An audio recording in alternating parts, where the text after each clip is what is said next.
The House will be in order. The chair lays before the House a communication from the Speaker. The Speaker's Rooms, Washington, D.C., May 19th, 2022. I hereby appoint the Honorable Mike Quigley to act as Speaker pro tempore on this day. Signed, Nancy Pelosi, Speaker of the House of Representatives. The prayer will be offered by Chaplain Kibben. Would you pray with me? Almighty God, our protector against all evil, our defender from all harm, we pause this day to pray on behalf of the men and women in blue who strive daily to protect and serve their communities, our country, and this chamber. Speak to each who serve within our police forces and who take to the streets, who man security posts, and who patrol our cities, all to ensure our safety. Set your shield of strength around them and remind them to be strong and courageous. Send your spirit into the fray that fear and discouragement would have no foothold in their decision-making. Go with them wherever they go. Be their guard and guide in the frenzy and uncertainty of each situation. Let their minds be in you, even as you abide with them. Then remind us of the personal cost these men and women and their families pay, the long hours of training and watchstanding, which take them away from their loved ones, the countless missions and hazard-rich environments which threaten to place these officers in significant danger. Help us never to take for granted the sacrifices each are called to make on behalf of each citizen of these United States. May we be ever vigilant to the role we play to ensure that their bravery does not go unnoticed and their service is not in vain. In the ultimate protection of your name we pray. Amen. Amen. Pursuant to Section 11A of House Resolution 188, the Journal of the Last Day's Proceedings is approved. The Pledge of Allegiance will be led by the gentleman from Pennsylvania, Mr. Keller. I pledge allegiance to the flag of the United States of America and to the republic for which it stands, one nation under God, indivisible, with liberty and justice for all. The chair will entertain up to 5 requests for 1-minute speeches on each side of the aisle.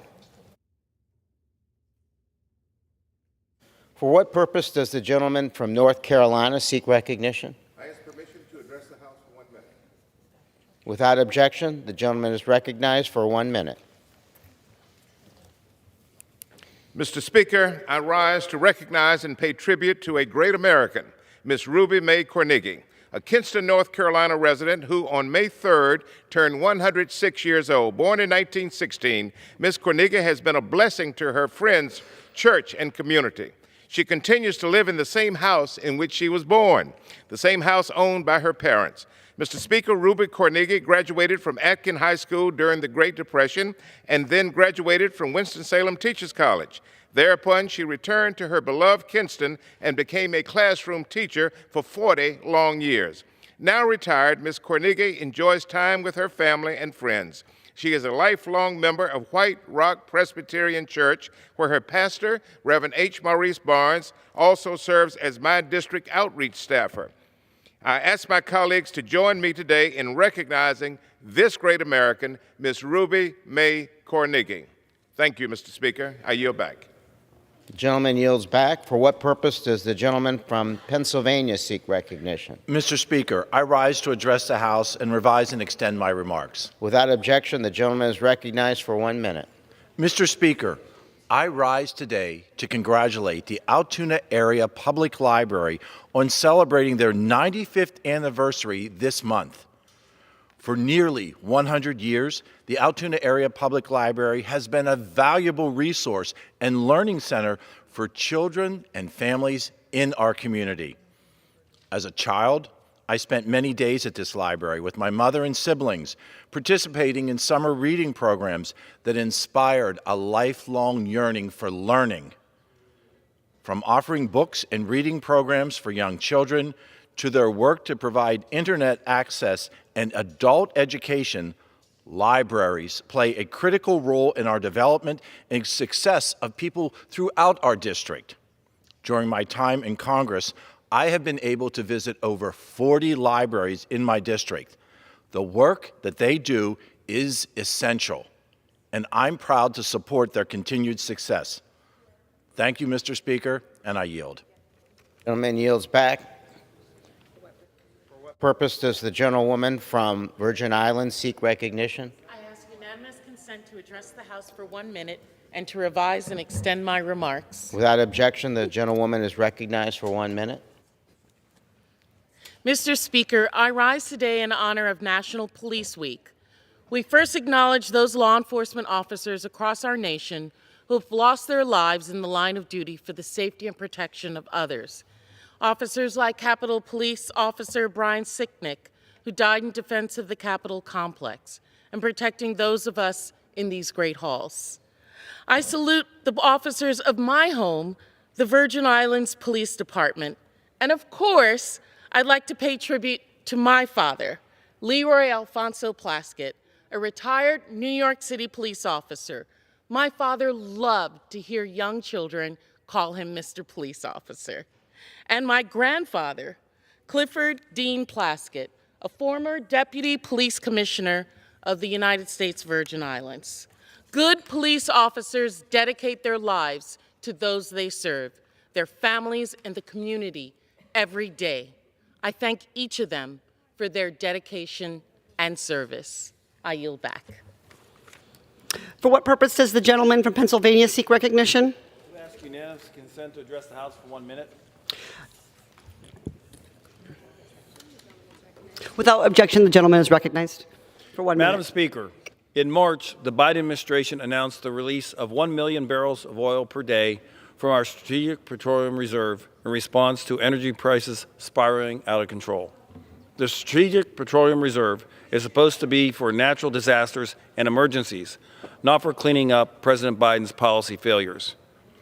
What do we have to show for this administration's incompetence? The highest gas prices on record and the lowest levels of crude oil in our strategic stockpile since 35 years.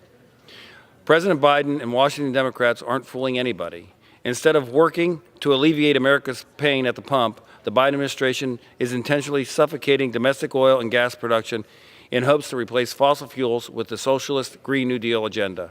Americans are now spending an estimated $5,000 a year on gas, up from $2,800 a year ago. That's a huge burden for millions of American families, also paying more for just about everything they purchase. The last year and a half have made clear Americans cannot afford President Biden's socialist agenda. Thank you, and I yield back. For what purpose does the gentleman from Illinois seek recognition?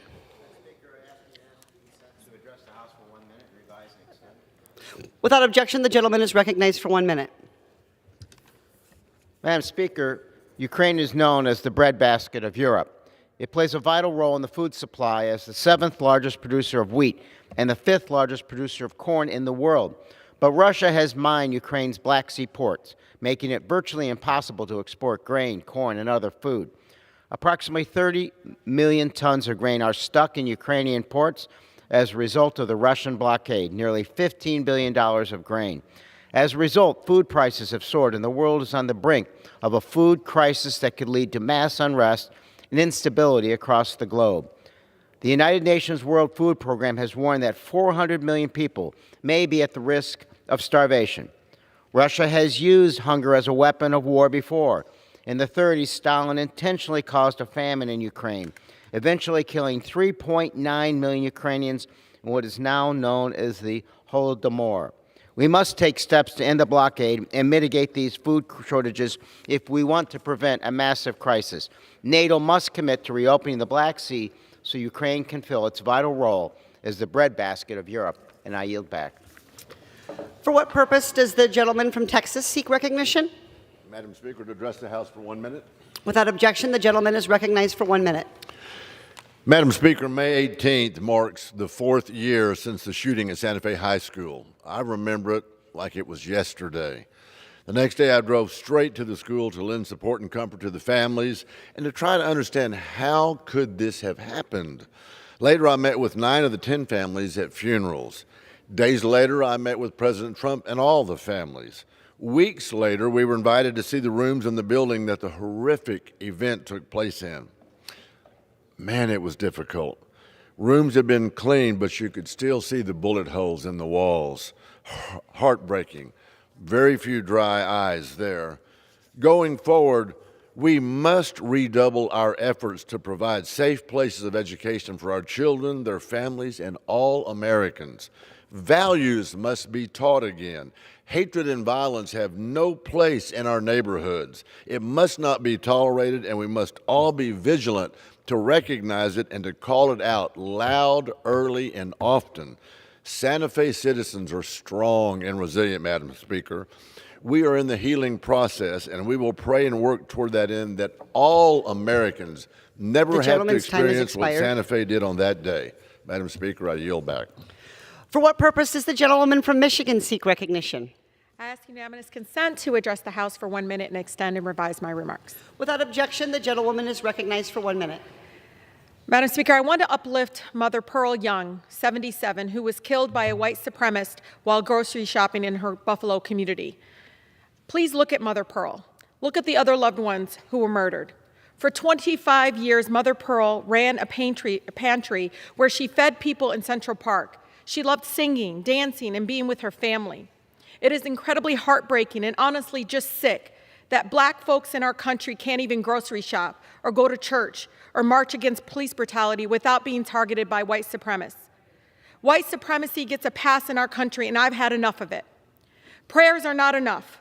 We don't need new laws exactly in regards to white supremacy.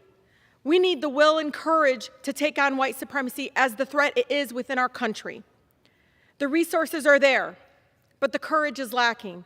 So I ask my colleagues, let's do more in making sure that we push for that courage to face, again, this threat that we have in our country that is incredibly deadly. I yield. For what purpose does the gentlewoman from Iowa seek recognition? Without objection, the gentlewoman is recognized for 1 minute. Thank you, Madam Speaker. I rise today to recognize the life of longtime Central High School teacher, track coach, mentor, and pioneer, Ira Dunsworth. Ira's accomplishments included 15 state championships, was named the Iowa State Coach of the Year 4 times, and is a member of the Iowa Track Coaches Hall of Fame. Following his retirement from Central, he was inducted into the Iowa Track Officials Hall of Fame. It is fitting that the track at Davenport's Brady Street Stadium, home of the Ira Dunsworth Invitational Meet, be named after him. I can think of no better man to receive such an honor to memorialize the legacy that Ira Dunsworth left. I would also like to wish a joyous congratulations to Lily Dumas and Elena Cruz on their graduation. Congratulations. Madam Speaker, I yield back my time. Thank you. For what purpose does the gentlewoman from Virginia seek recognition? Without objection, the gentlewoman is recognized for 1 minute. Madam Speaker, I stand here today to recognize retired Virginia police officer Wally Bunker. For nearly 22 years, Wally served as a police lieutenant for the Suffolk Police Department, where he served in several different roles. Now retired from the force and living in Culpeper, he cannot access a key tax benefit to help pay for his health coverage, an issue that is shared by thousands of retired officers across the country. Many officers retire early due to the high-pressure demands of the job, meaning many lose their employer-sponsored coverage while they are still years away from Medicare eligibility. When Congress enacted the Helps Retirees Act in 2006 to allow retired officers to use tax-free payments from their pensions to cover insurance costs, many retirees with smaller pension plans were excluded from this benefit. When Wally approached our office to explain the issue he was facing, like so many other officers, retired officers, we responded by introducing the bipartisan Wally Bunker helps Retirees Improvement Act to take steps to fix this issue. Thank you to my Republican colleague, Congressman Shabbat, for joining me to make sure that all retired officers receive the full benefits they have earned by putting on the badge, and I urge my colleagues to join us in this push. Thank you, Madam Speaker. I yield back. For what purpose does the gentleman from California seek recognition? Without objection, the gentleman is recognized for 1 minute. Thank you, Madam Speaker. We've seen recently that the Supreme Court has decided to take up the Dobbs versus Jackson case, and indeed, a deplorable action came out with the leak of a possible draft of what the decision might be. What does that cause since? Violence by the left, extreme violence. Indeed, some of that violence led by the Senate Majority Leader Schumer against that court. What do we got going on here if we can't rely on our court, on our institutions to be able to make cases, to make arguments in their chambers without being threatened with violence? Indeed, it's a controversial subject, but there's no consensus on Roe v. Wade in this country. It's a 50-50 deal. Indeed, the court is taking up an issue trying to right a wrong for 50 years that should have been done by a legislative process. Courts are not to be legislating from the bench. That's what happened nearly 50 years ago. This will put the question back to the state legislatures or this one right here, where the people can be heard by their elected officials, by elected representatives in a committee process and hearing process, interactions, town halls, all that, and not have 5 out of 9 on a court decide for them. This is on the right track, but the violence is not as you pass by the gentleman's the time has expired. Around that court. I yield back. For what purpose does the gentleman from New Jersey seek recognition? Madam Speaker, pursuant to House Resolution 1124, I call up H.R. 7688 and ask for its immediate consideration in the House. The clerk will report the title of the bill. H.R. 7688, a bill to protect consumers from price gouging of consumer fuels and for other purposes. Pursuant to House Resolution 1124, the amendment printed in Part B of House Report 117-333 is adopted, and the bill as amended is considered read. The bill as amended is debatable for 1 hour, equally divided by the chair and ranking minority member of the Committee on Energy and Commerce or their respective designees. The gentleman from New Jersey, Mr. Pallone, and the gentlewoman from Washington, Mrs. Rogers, each will control 30 minutes. The chair now recognizes the gentleman from New Jersey, Mr. Pallone. Thank you, Madam Speaker. I ask unanimous consent that all members may have 5 legislative days in which to revise and extend the remarks and add extraneous material on H.R. 7688, the Consumer Fuel Price Gouging Prevention Act. Without objection. Madam Speaker, today the House is taking action to protect consumers at the gas pump. This legislation is necessary right now because big oil companies are ripping off the American people. At a time when Americans are paying record high prices for gas, big oil is taking advantage of the instability caused by Russia's unjust war in Ukraine and our ongoing economic recovery from the COVID-19 pandemic to rake in record profits. The largest 4 big oil companies collectively made $27 billion in profits during the first quarter of this year. And some of these were record highs, others were the highest profits in over a decade. One CEO was so giddy about these profits, Madam Speaker, that he said his company was, and I quote, a cash machine. These companies are indeed cash machines. Last month, the Energy and Commerce Committee held a hearing with the leaders of the 6 big oil companies, and during that hearing and questioning from me, all 6 big oil CEOs refused to scale down stock buybacks, making it abundantly clear that their sole interest is their profits, even when it comes at the expense of the American people. Instead of a traditional supply and demand economic model where we'd expect to see these companies ramping up production to meet rising demand, they are instead using their profits to buy back their own stock to further pad the pockets of their executives and shareholders. Now, if oil companies want to produce right now, nothing is standing in their way. The oil and gas industry has more than 9,000 approved but unused drilling permits that could be used for production today. Instead, big oil companies are more interested in funneling billions to their shareholders and executives than in addressing record-high gas prices. They are gouging consumers, and they are manipulating the market by deliberately keeping production low, which keeps both prices and their profits high. Now, you don't have to take my word for it. Oil and gas executives themselves admitted as much. In a recent survey, 60% of executives cited investor pressure to maintain capital discipline as the primary reason they are not increasing production. And only 6%, and I want to stress this, only 6% said government regulations are impeding oil production. Madam Speaker, the profiteering must end. And that's why the House must pass the Consumer Fuel Price Gouging Prevention Act. This legislation will put an end to price gouging, penalize market manipulators, and bring more transparency to the secretive oil and gas market. It's a monopoly. And I want to thank you, Madam Speaker, and also Representative Schreier, Dr. Schreier, for their leadership on this important legislation. You were the two that have sponsored this bill. And the bill grants the President the power to declare an energy emergency proclamation and makes it illegal to sell consumer fuels at an excessive and exploitative price during an energy emergency. The Federal Trade Commission would then be empowered to go after fuel wholesalers and retailers, both wholesalers and retailers, for price gouging.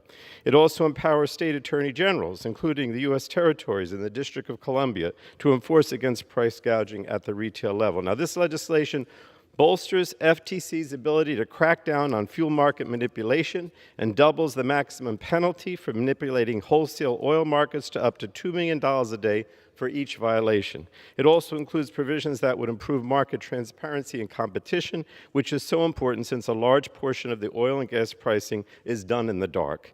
We need to shed light on how these prices are reached so that we can hold these companies accountable.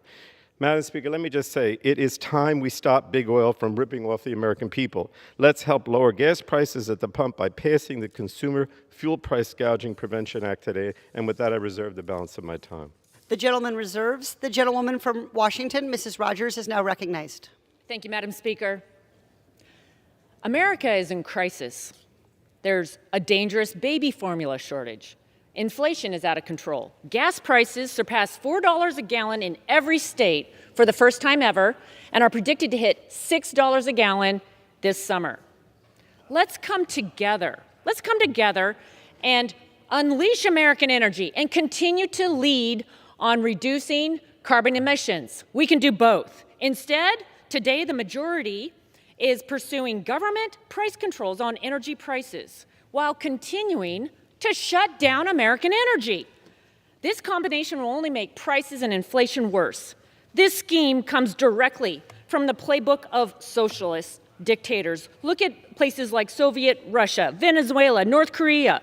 These are the countries that have imposed government price controls. Well, actually, the United States of America tried this in the 70s.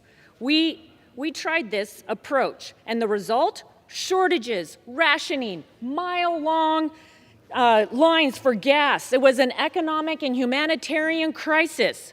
And now again, the majority wants to impose de facto government price controls. This bill gives President Biden sweeping powers to declare an energy emergency. We're living right now under a public health emergency. It's frightening to me. And it would arm the FTC with tools to impose de facto arbitrary caps on mom-and-pop gas stations for prices of fuel such as gasoline, diesel, and propane. It's not going to bring down the price of gas, and it will only cause further shortages like we experienced in the 1970s. And yet, even now, President Biden is doubling down as he continues to shut down American energy. He placed a moratorium on new drilling, canceled the Keystone XL pipeline, supported canceling oil leases in Alaska and the Gulf of Mexico. And this week, it's reported that he is moving to ease the energy sanctions on Venezuela. The United States of America is the leading producer of oil and gas. It's cleaner and abundant. American workers and companies are eager to start producing more at home. Why are we increasing energy imports from places like Venezuela to offset the disastrous results of shutting down American energy? Republicans have put forward solutions. We've introduced the American Energy Independence from Russia Act. I'm co-leading this legislation with the ranking member of Resources, Bruce Westerman. It would lower cost, protect our national security by flipping the switch and unleashing American energy. Just this week, Unfortunately, the Democrats blocked for the 6th time the vote on this legislation. Instead of doing what's necessary to meet energy demands, President Biden and congressional Democrats are distracting by this bill. The American people are not falling for it. President Biden's own energy secretary said, quote, "I'm not sure anyone is saying there's wholesale gouging." The FTC has investigated price gouging in oil and gas markets on and off for over 100 years, and they have found higher prices are tied to supply and demand, not widespread price gouging. Unlike socialist regimes, America has done more to lift people out of poverty and raise the standard of living than any nation in the history of the world. We've achieved this by embracing a system that values free enterprise and free market principles for life, liberty, and the pursuit of happiness for all.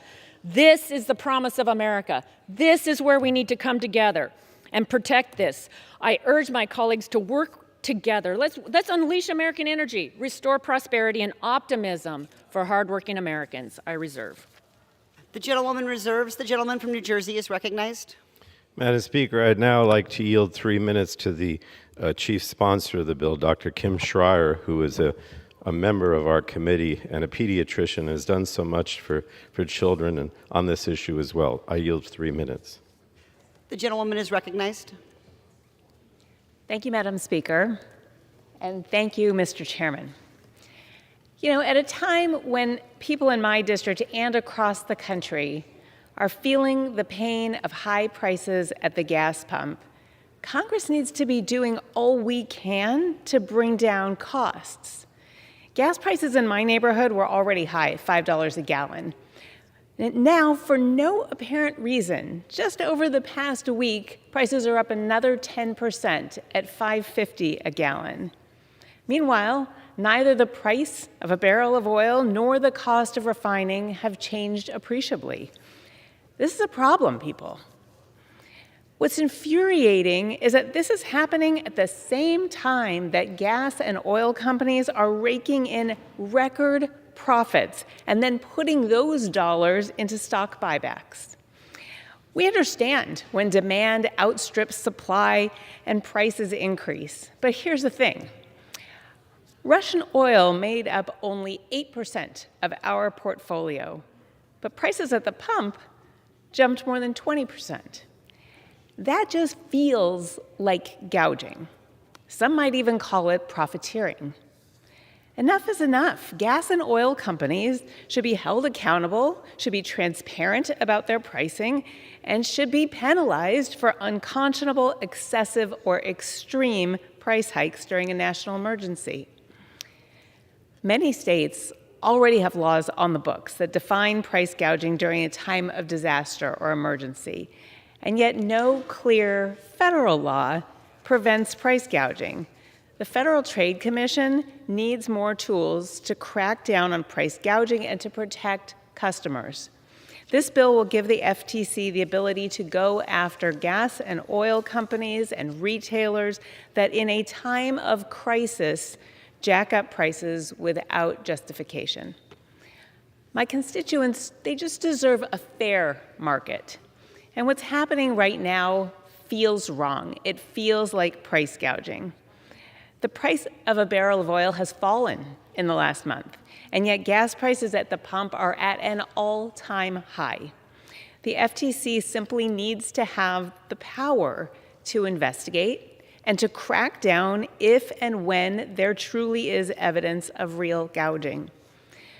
I came to Congress to stand up for the people in my district, and I will continue to look for opportunities to go to bat for them and get some relief from the economic pressures we're all facing right now.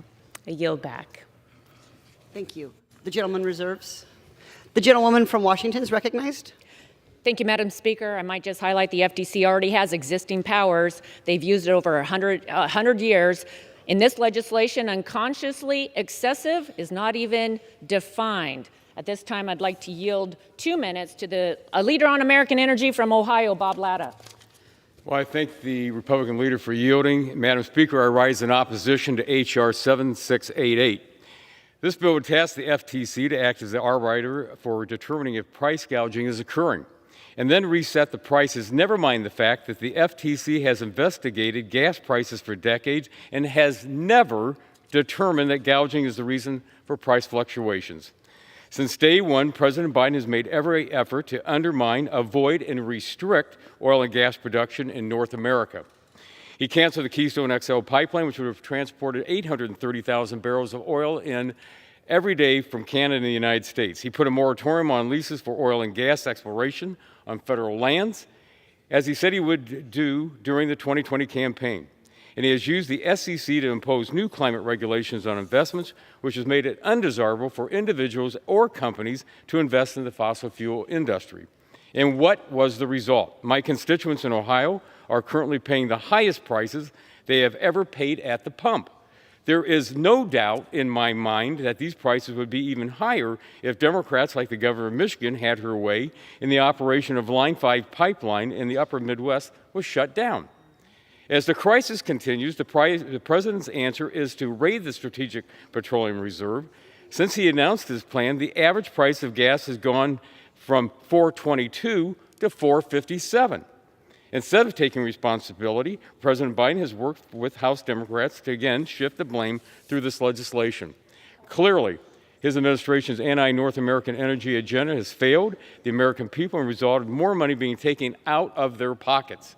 I urge my colleagues to support the legislation like the American Energy Independence from Russia Act, introduced by the Republican leaders, Rogers and Westerman, which will unlock North American energy and provide relief to Americans.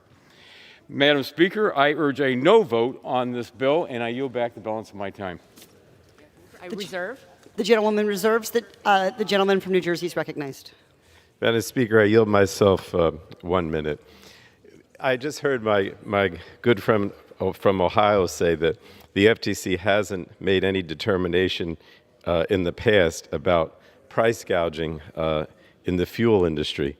But that's the point. In other words, as the sponsor of the bill, Dr. Schreier mentioned, what we're doing with this legislation is giving the FTC tools so they can go after price gouging in the gas and fuel industry, because they don't have those tools right now. So, what I guess I'd like to stress to my colleagues on the other side is that what's the harm in doing this? I mean, some have said, I hear them say, well, there's no price gouging, there's no indication from the FTC that there's price gouging. That is exactly what we're trying to say, which is we need to give the FTC the tools so they can look into this and see where the price gouging exists. So what's the harm in giving them that authority? I don't see it. I'd hope my colleagues on the other side are not for price gouging. I don't think they are. But if you don't give the FTC the tools, they're not going to be able to do it. I yield back. I reserve. Reserves. The gentlewoman is recognized. Thank you, Madam Speaker. Pleased to yield 1 minute to another leader on American energy from Kentucky, Mr. Guthrie. Thank you, Madam Speaker. Thanks, my friend, for yielding. The CEOs of the oil companies testified before a subcommittee of this committee that they weren't price gouging. They testified under oath. So we have what we need if they are price gouging for the administration to prosecute. But they're not prosecuting because, I don't know why they're not prosecuting. Perhaps they're not price gouging. So we need to spend our energy solving the real issue. Under this administration, we have lost our energy independence. We're now dependent on dictators. And if you're dependent on dictators, you make yourself vulnerable to their actions. And we are vulnerable to what's happened with Russia and the Ukraine. And just last week, in the highest prices of energy up to last week, President Biden took even more land out of possible production. Madam Speaker, let's work together like we did under COVID. We all came together under COVID for Operation Warp Speed that produced a vaccine in record time, had the logistics to move it out and move forward, because we all came together with a whole government, private sector approach. Let's have an Operation Warp Speed for energy prices, and let's relieve the price at the pump that's damaging the most vulnerable the most. I yield back. The gentlewoman reserves. The gentleman from New Jersey is recognized. Madam Speaker, I would like to continue to reserve at this time. The gentlewoman is recognized. Pleased to yield to another leader on Unleashing American Energy, the gentleman from Ohio, Mr. Johnson. For 1 minute. 1 minute. Thank you, Madam Speaker. I rise to urge my colleagues to oppose this shameful legislation, H.R. 7688. The majority continues to blame ever-rising gasoline prices on everything except the real source, their own policy failures.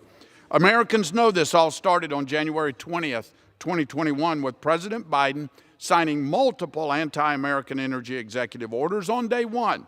First, Democrats blamed COVID for the increase in gas prices. Americans didn't buy it. Then, following Russia's invasion of Ukraine, Democrats tried spinning it as Putin's price hike. That flopped too. Today, it's price gouging. But they can't even get their fake story straight because President Biden's energy secretary told the House Energy and Commerce Committee that, quote, "I'm not sure anyone is saying there is wholesale gouging." Here's the bottom line. Instead of building pipelines, expediting permits, and flipping the switch on to American energy production, Democrats are content to play the blame game rather than helping the American people deal with skyrocketing inflation. They'd rather try to win a political argument than solve this problem, and that is shameful. I yield back. The gentlewoman reserves. The gentleman is recognized. Madam Speaker, I yield myself 1 minute. I seem to be contradicting the Ohio members this morning for some reason, but I wanted to say, look, this is what we're hearing from the Republicans. They're saying the problem here is government regulation. We had a hearing in the Energy and Commerce Committee. We had the 6 executives, oil company executives. They did not say that the problem was permits. They did not say the problem was government regulation. If anything, what most of them said was the reason they're not increasing production is because they're afraid that if they do, the price is going to go down and they're going to lose their shirt. This decision not to increase production has nothing to do with government regulation. It has to do with the fact that they know if they increase production, the price is going to go down and they're not going to make as much money. I reserve the balance of my time. The gentleman reserves. The gentlewoman from Washington is recognized. Thank you, Mr. Speaker. I'm pleased to yield 2 minutes to the gentleman from Indiana, Dr. Bouchon, who's also another leader on Unleashing American Energy. Indiana is recognized. Mr. Speaker, my constituents are paying record high gas prices.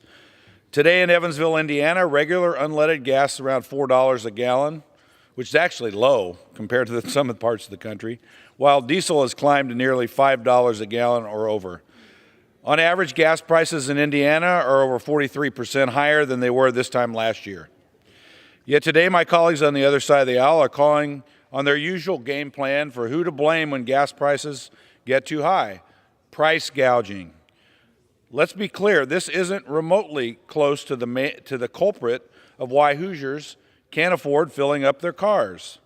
It's been the numerous hostile policies of the Biden administration toward American energy producers that has made difficult supply chain shortages and the international disruption caused by the war in Ukraine dramatically worse and made energy unaffordable at the pump. And instead of looking on how we can reverse course on these policies, my friends across the aisle revert back to calling on the FTC to investigate price gouging at the pump, attempting to get the government even more involved in this self-inflicted crisis. The Biden administration is playing right into the hands of Russia and China by selling off parts of our strategic fuel reserve, pursuing restrictive energy policies, and attempting to negotiate with corrupt dictators, most recently in Venezuela, for oil rather than producing American energy and getting our country back to the pre-Biden administration era of energy dominance, not only independence, but energy dominance, where we were net exporters of energy to our friends. Now is time to flip the switch and return to energy independence and dominance by unleashing American energy. I urge my colleagues to oppose H.R. 7688, what I'll call the Socialist Energy Price Fixing Act. Thank you, and I yield back the balance of my time. The gentlewoman reserves. The gentleman from New Jersey is recognized. Thank you, Mr. Speaker. I will yield now 3 minutes to the gentlewoman from California who was one of the key sponsors of this legislation, Katie Porter. The gentlewoman is recognized. Families across the country are struggling to keep up with rising gas prices. In Orange County, California, the price of gas is nearly $6 a gallon, and the price has gone up $2 a gallon in just 1 year. As a single working mom, I see the difference every time I fill up the tank for my minivan. I know that higher gas prices are painful for everyone in our country and especially burdensome for families with limited transportation options and tight budgets. These higher gas prices are also pushing up the costs for small businesses and grocery stores, contributing to the higher prices that families are paying for everything from food to furniture. Orange County families need Congress to hold oil companies accountable when they use their market power to unfairly raise prices. These corporations are making record profits, the highest that they have been in over 7 years, even as Americans are struggling. They plan to use these profits to buy back over $35 billion in stock, rather than investing in production to increase supply, transitioning to green energy, or bringing down the price at the pump. The oil and gas industry currently has more than 9,000 permits to drill for oil on federal land, but they are deliberately keeping production low to please their investors and increase their short-term profits. Even when the price of crude oil falls, oil and gas companies have refused to pass those savings on to consumers. Let me be clear. Price gouging is anti-capitalist. It exploits a lack of competition, which is a hallmark of capitalism. It is an effort to juice corporate profits at the expense of customers. Energy markets are reeling because of Russia's invasion of Ukraine. Big oil companies, however, are using this temporary chaos to cover up their abuse. Congress cannot just allow this profiteering to continue. 2 weeks ago, Representative Schreier and I introduced the Consumer Fuel Price Gouging Act to give our Federal Trade Commission the authority to crack down on oil and gas companies that increase prices unfairly. Current antitrust law prohibits price fixing, but there is nothing in the law to stop price gouging by individual companies. This bill would close that loophole, and I urge my colleagues to pass this bill. I yield back. Gentleman from New Jersey reserves. The gentlewoman from Washington is recognized. Thank you, Mr. Speaker. Unfortunately, this proposal would do nothing to bring down the price of gas. Democrats, President Obama, President Biden for years have said high gas prices are necessary for them to accomplish their political goals of promoting green energy and shutting down clean American energy. At this time, I'm pleased to yield 2 minutes to our whip, mighty leader on American energy, Steve Scalise from Louisiana. The gentleman is recognized. Thank you, Mr. Speaker, and I thank the gentlelady for yielding. And here we are. It's another week and another bill to try to divert attention away from what Joe Biden himself did to raise gas prices to the point where families can't even afford to drive to work, can't even afford to go to the grocery to pay 15, 20% more for goods because of Biden's inflation. But let's start from the beginning. Let me read you a quote from candidate Joe Biden. Quote, "No more drilling on federal lands. No more drilling, including offshore. No ability for the oil industry to continue to drill, period." Ends. That was Joe Biden, the candidate. Unfortunately, day one, he started doing just that, an assault on American energy. And what's been the result? Dramatically higher gas prices starting day one when he canceled the Keystone Pipeline. Wasn't just that pipeline. He canceled any new pipelines to move oil in America. He's not against all pipelines. He greenlighted Russia's pipeline, let them sell their oil to Europe, canceled ours. What else did he do? Well, let's just hit a few of the points that are all, by the way, not included in this bill. So, no new leases on federal lands. In fact, just last week, amidst high gas prices, Biden shut down the Gulf of Mexico and Alaska, some of the richest reserves in the United States, making us more addicted to foreign oil. In fact, if anybody's going to be sued for gouging, it should be the gouger-in-chief, Joe Biden, who has created this problem. But this bill doesn't allow him to be sued. You can sue other people in this bill. You could sue your local gas station if you don't like the high price of gas, but you can't sue the person who actually did these things that have increased the price of gasoline, Joe Biden. Let's actually open up America again. Stop relying on foreign countries for our energy when we can make it here cleaner, better than anyone in the world, and lower gas prices and address this problem. This bill doesn't do it. We ought to bring up the bills that actually fix the problem. With that, I yield back the balance of my time. The gentlewoman reserves. The gentleman from New Jersey is recognized. Thank you, Madam Speaker. I'd like to yield 2 minutes now to the representative from Florida, who's not only on our committee but chairs the Select Committee on the Climate Crisis, Representative Castor. The gentlewoman is recognized. Well, thank you, Chairman Pallone, and I want to thank my colleagues, Representative Schreier and Representative Porter, for bringing the Consumer Fuel Price Gouging Act to the floor. It is necessary. Gas prices are exorbitant because Vladimir Putin invaded Ukraine. Also, because of greedy fossil fuel companies are price gouging the American people. Oil and gas companies are intentionally keeping the price of gas high because they are able to take those exorbitant profits and pad their bottom line. They are able to buy back their own stock. They're able to provide bonuses to their CEOs. Meanwhile, they are sitting on 9,000 unused permits right now. So don't buy the line that there is something that must be done to provide dirtier shortcuts to drilling right now. No, it's about what's happening with these companies. In Florida, families are paying more than $4.50 per gallon. Meanwhile, ExxonMobil made $23 billion in the first quarter. Shell over $19 billion. Chevron over $15 billion. BP over $13 billion. But did the oil and gas CEOs provide relief to consumers? No, they put it in their pockets. They're enriching themselves, and that's why we've got to pass this bill, because it needs to stop. It's why I offered an amendment with Representative Demings to target price gouging practices rooted in corporate greed and to ensure the American people are not subjected to such price gouging during times of national or international crisis or emergencies.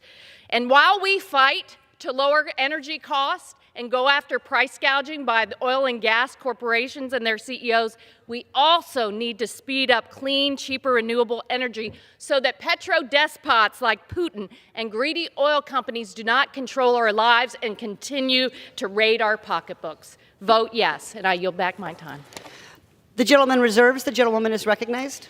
Thank you, Madam Speaker. I yield a minute and a half to a leader on Unleashing American Energy, gentleman from Georgia, Buddy Carter. The gentleman is recognized. Madam Speaker, I rise today to oppose H.R. 7688, Washington Democrats' Socialist Energy Price Fixing Act.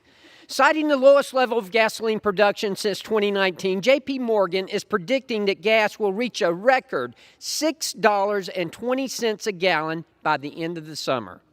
We are already seeing the highest sticker price for gasoline ever, and we haven't even scratched the surface of what this administration is capable of. Pain at the pump isn't a cause of the Biden administration's policies, it's the intended effect. They've admitted it themselves. The higher gas prices climb, the more affordable electric vehicles and their Green New Deal policies become. Rather than incentivizing innovation and helping America unleash its energy potential, this administration is stripping away the working class's purchasing power to strong-arm their rush to green agenda. If you've seen President Biden's approval ratings, you know that plan is backfiring, which is why House Democrats are anxiously attempting to deflect blame onto oil companies, casting them as price makers instead of what they really are, price takers. This is not the first time government price controls on oil and gas have been tried. It was the 1970s, and it led to decreased production, massive shortages in rationing, and mile-long lines at the gas pumps. Washington Democrats want tomorrow's gas stations to resemble today's empty baby formula shelves. Socialism is not the answer. It is the enemy. Look no further than Venezuela and Russia for proof. We must flip the switch, and I encourage everyone to vote against this bill. I reserve. The gentlewoman reserves. The gentleman is from New Jersey is recognized. Thank you, Madam Speaker. I yield now 1 minute to the gentleman from California, Mr. Levin. The gentleman is recognized. For yielding. Madam Speaker, I rise today in support of the Consumer Fuel Price Gouging Prevention Act, particularly several provisions from a bill I introduced. Americans across the country are feeling the pain of high prices at the pump, and much of that is the result of what I call the 3 Ps: pandemic, Putin, and price gouging. First, our economy has recovered from the pandemic faster than anyone expected, and the fuel supply has not kept up with demand. Second, Putin's unjustified war in Ukraine has thrown global oil markets into turmoil, contributing to higher prices here at home. And third, big oil is taking advantage of the situation to jack up prices at the pump and rake in record-breaking profits. While that's helped CEOs and shareholders line their own pockets with record profits, it has done an incredible disservice to everyday Americans who are paying for it at the pump. My provisions of the bill we're considering today strengthen the Federal Trade Commission's authority to address inflating prices for consumers and doubles the maximum penalty for any bad actors to $2 million per day for each violation. Big oil companies should be on notice that they will be held accountable for taking advantage of the American people. Thank you, and I yield back. The gentleman yields. The gentleman reserves. The gentlewoman from Washington is now recognized. Thank you, Madam Speaker. I yield 2 minutes to a leader on unleashing American energy, the gentleman from South Carolina, Mr. Duncan. The gentleman is recognized. Thank you, Madam Speaker. You know, these stickers here of Joe Biden keep popping up on gas pumps all across the nation. Let me be clear, Joe Biden absolutely did that. He raised gas prices. On the campaign trail, he told the American people he was going to kill the fossil fuel industries, and he's trying to do that. From day one, he canceled the Keystone XL pipeline to provide oil to our refineries. He emboldened Vladimir Putin by green-lighting the Nord Stream 2 project, suspended oil and gas leasing on federal land, delayed permits for energy infrastructure, pipelines, drained the Strategic Petroleum Reserve, revoked permits for critical mineral projects, and he canceled oil leases in Alaska and the Gulf of Mexico. You know, you Democrats can try to play the blame game because your policies aren't working, and you have tried to play the blame game. First, you blamed it on COVID-19. Then you blamed it on Vladimir Putin and the war in Ukraine, and now it's price gouging. Nothing could be further from the truth because this is simple economics, supply and demand. We came out of the pandemic, global demand was going up, but Joe Biden lessened the supply available to our refineries to meet Americans' needs. Supply and demand. Demand goes up, supply's got to go up to meet it. If supply goes down, prices go up because it's a commodity and it's more valuable with a less supply. Supply and demand. In fact, I believe every Democrat should go back not to college level classes, go take high school level economic classes. In fact, the whole Biden administration ought to go back to high school economics 101. Supply and demand. It's a commodity. We raise supply to meet demand, prices go down. We can do that by unleashing American energy dominance. Look where gas prices were before Joe Biden took office. It was because of an American first energy, not an American last energy policy that we see coming out of this administration. We can solve this, but not by reducing Americans' ability to produce the natural resources that we've been blessed with in this country. Unfortunately, we've been cursed by liberal politicians who want to and are causing Americans to pay more at the pump. Without a yield back. The gentleman's time has expired. Members are reminded to direct their remarks to the chair. I reserve. The gentlewoman reserves. The gentleman from New Jersey is now recognized. Thank you, Madam Speaker. I'm very proud now to yield 2.5 minutes to a gentleman who is a subcommittee chair on judiciary and has done a great job bringing out how so many large corporations are involved in monopolies and antitrust and market manipulation, which is exactly what's going on here. Mr. Cicilline from Rhode Island. The gentleman is recognized.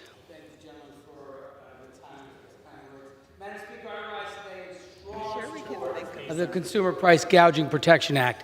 On the mind of every single American today are soaring gas prices that are happening all across this country. Just this week, prices hit $4 or more in every state, draining the wallets of everyday Americans. Gas companies would like us to think that these prices are rising solely because of inflation and supply chain issues. But if these prices were solely based on inflation or supply chain issues, these companies wouldn't be seeing the record profits they've seen in recent months. The real issues are greed, manipulation, and market concentration. They're trying to take advantage of the pandemic as an opportunity to raise prices just because they can, and consumers are paying for it. Exxon reported that in the first quarter of 2022, its net profit more than doubled to $5.5 billion compared to last year. Chevron has reported its highest quarterly profit in nearly a decade, just to name a few examples. These profits are a direct expense to American families, many of whom are struggling just to make ends meet. This desperately needed legislation will help lower gas prices to a fair level by cracking down on price gouging and penalizing market manipulations. This legislation will directly prohibit exploitative and unconscionable excessive prices at the pump, which we've seen for months all across this country. And rather than trying to blame people and take advantage of this moment, we should be working together to lower prices for consumers. Instead of making speeches about how this is Joe Biden's fault, look at the market concentration, look at the gouging, and do something to help your constituents by lowering gas prices. I know it might not be as politically advantageous, but let's do the right thing and provide real relief to working families who are struggling with these outrageous prices that are a direct result of market share, manipulation, gouging. We can do something about it. This bill does so. I'm proud to be a co-sponsor. I urge everyone who cares about the high price of gas to stop playing the blame game and do something to help your constituents. This bill will do it. And with that, Madam Speaker, I yield back. The gentleman reserves. The gentlewoman from Washington is now recognized. Thank you, Madam Speaker. Pleased to yield 2 minutes to the gentlelady from Arizona, a leader on unleashing American clean energy that is abundant. The gentlelady is recognized. Thank you. Wow. Quite the speech we heard from our colleagues. You know, Democrats have shifted the blame of surging gas prices so many times, they can't even keep track of who's to blame or what's to blame. First, they blamed it on COVID. Then they blamed it on Putin. Remember, they called it the Putin gas hike. And now they're blaming it on mom and pop gas stations who often are just struggling to get by. The problem is that even Biden's own energy secretary said, and I quote, "I'm not sure anyone is saying there is a wholesale gouging." Oh, Madam Secretary, yes, that is exactly what your Democrat colleagues are now claiming. But Americans are smart. They know the truth. This is the Biden gas price hike. Let's look at this chart. In the chart right here, gas prices started rising as soon as Biden took office. It just keeps going up and up and up and up. It's very clear. President Biden's war on American energy and his radical rush to green agenda are the reason that Americans are paying more for gas at the pump.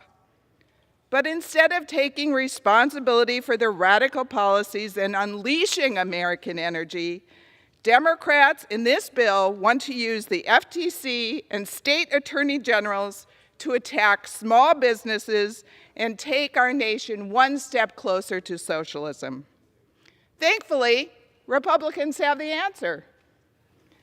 It's time to flip the switch on American energy and reverse the damage Biden and the Democrats have done. Let's pass the American Energy Independence from Russia Act, The gentlelady's which time has Democrats have expired. blocked 5 times. That is the bill that will lower gas prices at the pump, and I yield back. I reserve. The gentlewoman reserves. The gentleman from New Jersey is recognized. Madam Speaker, I'll continue to reserve at this time. The gentleman reserves. The gentlewoman from Washington is recognized. Thank you, Madam Speaker. I yield 2 minutes to a leader on unleashing American cleaner and abundant energy, the gentleman from Indiana, Mr. Pence. The gentleman is recognized. Thank you, my friend and ranking member McMorris Rogers. Madam Chair, I rise today in opposition to H.R. 7688 because all I hear about back home is inflation. I hear about inflation, inflation, inflation, and it's not just gas prices. Everyone knows back in the Indiana 6th District that it's not Putin price hike and it's not price gouging. It's out of control federal spending and out of touch liberal policies. America, pay attention right now. First, it's going to be the oil companies. Then it's going to be the medical industry. Then it's going to be the meat producers. Then it's going to be the farmers. The Democrats are coming for you. They want to take the money out of your pocket through price gouging bills instead of fighting and doing the right thing to fight inflation. Let's be clear, their policies are wrong. I know a handful of my colleagues on the other side of the aisle know it's wrong, and I know they're going to vote against this bill. We must reject this abuse of lawmaking authority and instead look to deregulation for the answers. I urge you to vote no. I thank you, and I yield back. The gentlewoman reserves. The gentleman from New Jersey is now recognized. Thank you, Madam Speaker. I yield 2 minutes now to the gentlewoman from Michigan, Ms. Rashida Tlaib. The gentlewoman is recognized. Thank you so much. I rise today to tell the truth that most Americans already know. Corporate greed is at the core of high costs of gas. It is out of control, and our residents deserve us to do something about it. In 2021, ExxonMobil profits jumped more than 60% over pre-pandemic levels to a disgusting $23 billion. The 7 largest so-called super majors have all seen massive profits and are on track for a record of $38 billion in stock buybacks and $50 billion in shareholder dividends this year. Stock buybacks while our communities are suffering. Our residents are so fed up with corporate greed, and big oil execs are truly lucky. They are lucky that this is all we're demanding right now is fair prices. The Consumer Fuel Price Gouging Prevention Act is important because it empowers our government with the tools that are needed to crack down on these outrageous behaviors, to recognize what this is all about, price gouging. Let's put our people first before the corporations. They're struggling. I represent the 3rd poorest congressional district in the country. This is disgusting what we're doing to the American people. It is our job and responsibility to put them first. I thank my colleagues, Dr. Schreier, Congresswoman Porter, and Chairman Pallone for their leadership and courage to take this on. It is important, and it is the right time right now to, again, hold them accountable. Thank you so much. I yield. Gentleman reserves. The gentlewoman from Washington is now recognized. Thank you, Madam Speaker. Could I ask how much time remains on each side of the debate? The gentlelady from Washington has 10 minutes and 40 seconds. 45 seconds. The gentleman from New Jersey has 12 minutes.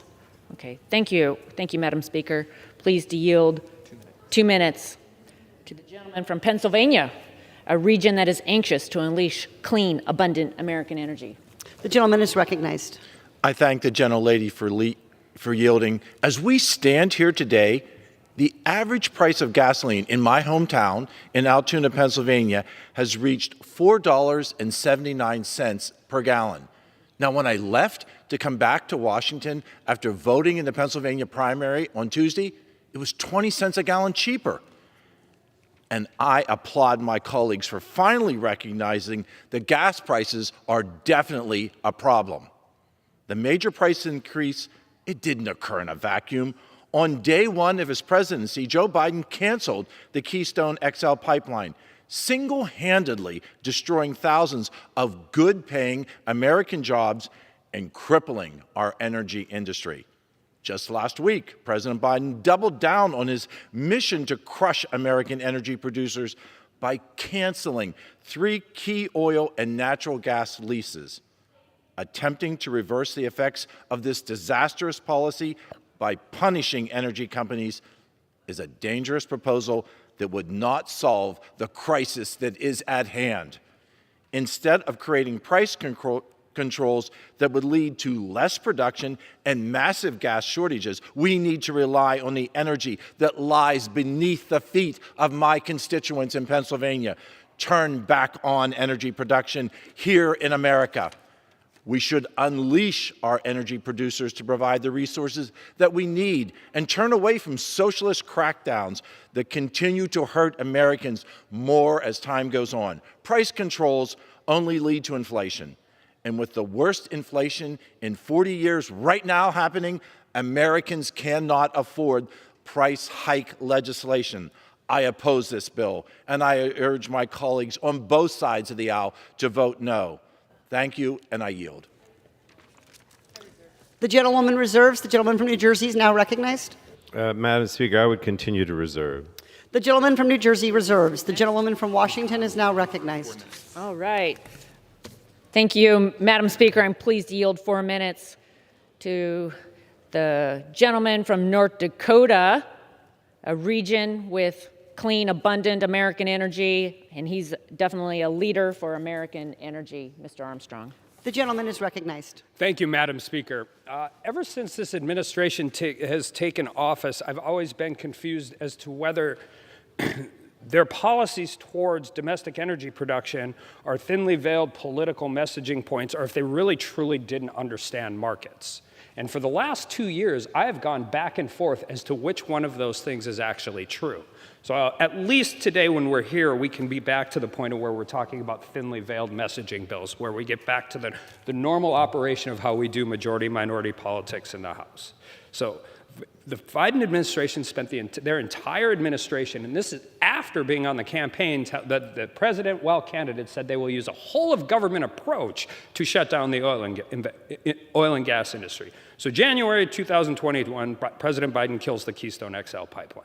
February 26, 2021, President Biden and the administration inflate the social cost of carbon to justify onerous regulations of fossil fuel. June 1st of 2021, President Biden proposed a budget that would increase taxes on energy producers by over $35 billion a year.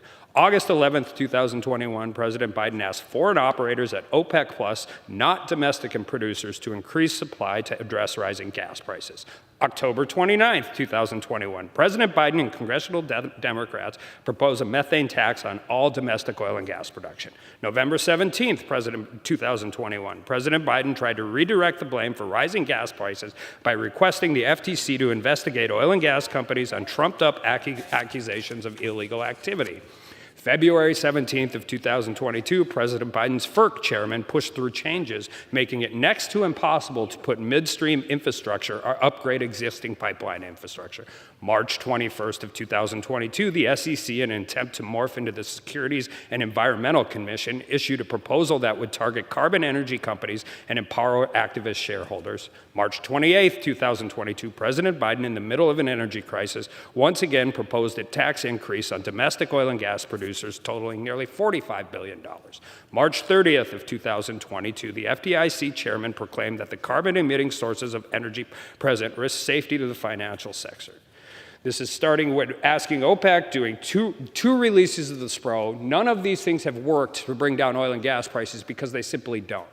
The last time a refinery to produce gasoline came online in the United States with any true downstream capacity was in 1976, the year I was born, 45 years ago. The irony of this situation is that House Democrats and the Biden administration are not even on the same page. It's just a coincidence that a few months ago, President Biden asked FTC, an entity that is supposed to be an independent commission, to investigate gasoline prices. 3 weeks ago, the House Energy and Commerce Committee held a hearing where nearly every Democrat accused companies of price gouging or even worse, war profiteering. They seem to have forgotten the fact that the two of the accused companies have absolutely zero refining capacity and still were accused of this. A week later, I asked Secretary Granholm whether she agrees with the false accusations that oil and gas companies are price gouging. In our hearing, Secretary Granholm, quote, "I am not sure that anyone is saying there is wholesale price gouging." Yet here we are today on an FTC hearing, or on a bill in the House saying this. Listen, there's no secret why this happens. You cannot ask oil and gas companies, particularly onshore companies, to increase production when the infrastructure doesn't exist to get that product to market. You have the Duke pipeline, you have the Dominion pipeline, both in Virginia. You had the Williams pipeline moving into New York. You had the Enbridge line in Minnesota. You have the Enbridge line under Lake Michigan. You had the Dakota Access pipeline in North Dakota. And let us not forget the Keystone XL, which happened on the first day in office. There's a truck driver shortage. There's a working shortage. Rail is full of coal because coal companies companies drafted down all of their excess capacity because nobody wanted to use it, and now it turns out it's cheaper than natural gas. So one just quick question. Here's the worst part about all of this. We can do this, we can do the back and forth, but the simple fact of the matter is this bill will do nothing to bring down gas prices, not 1 cent. And with that, I yield back. The gentlewoman reserves. The gentleman from New Jersey is now recognized. Madam Speaker, I yield myself such time as I may consume. I just need to dispel what my colleagues on the Republican side are saying about government regulation.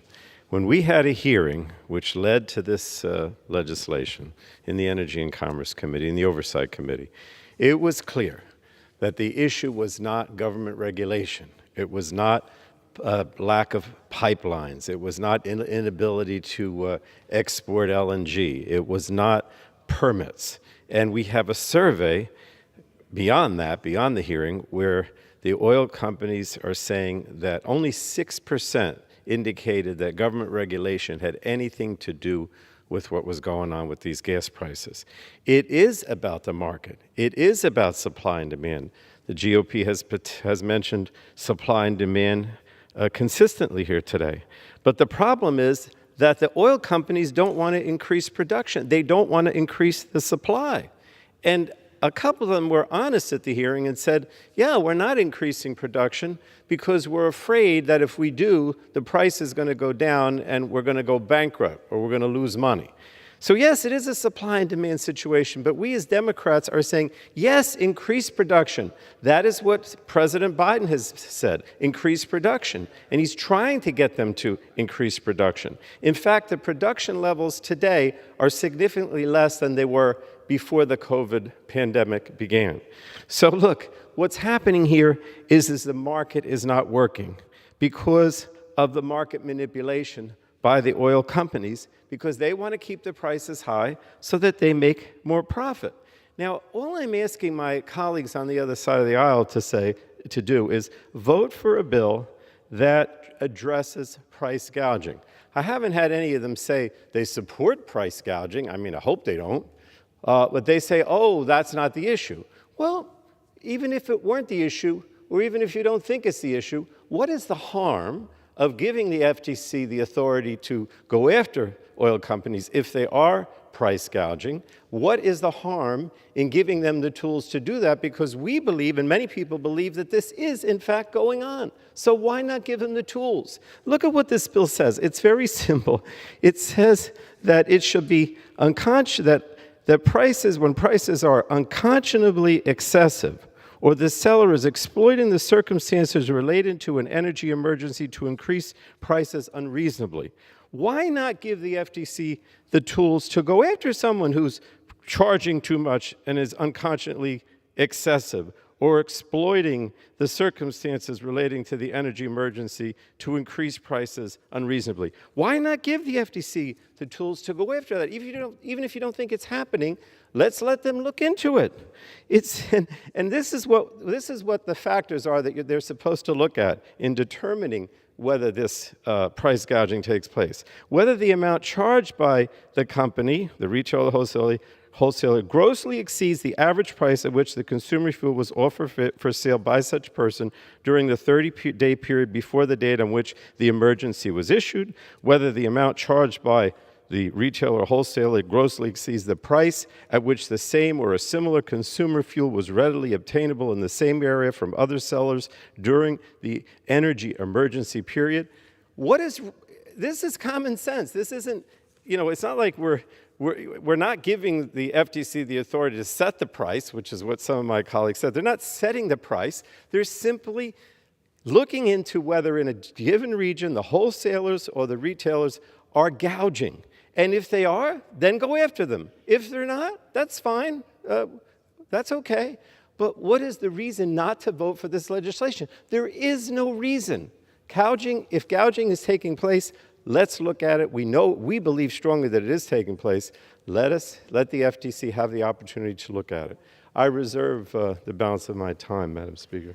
The gentlewoman from Washington is recognized. Thank you, Madam Speaker. Fact of the matter is the FTC already has existing power to investigate And in fact, this legislation would essentially allow the FTC leadership to pick whatever point in time they find appealing to find appealing price at the pump.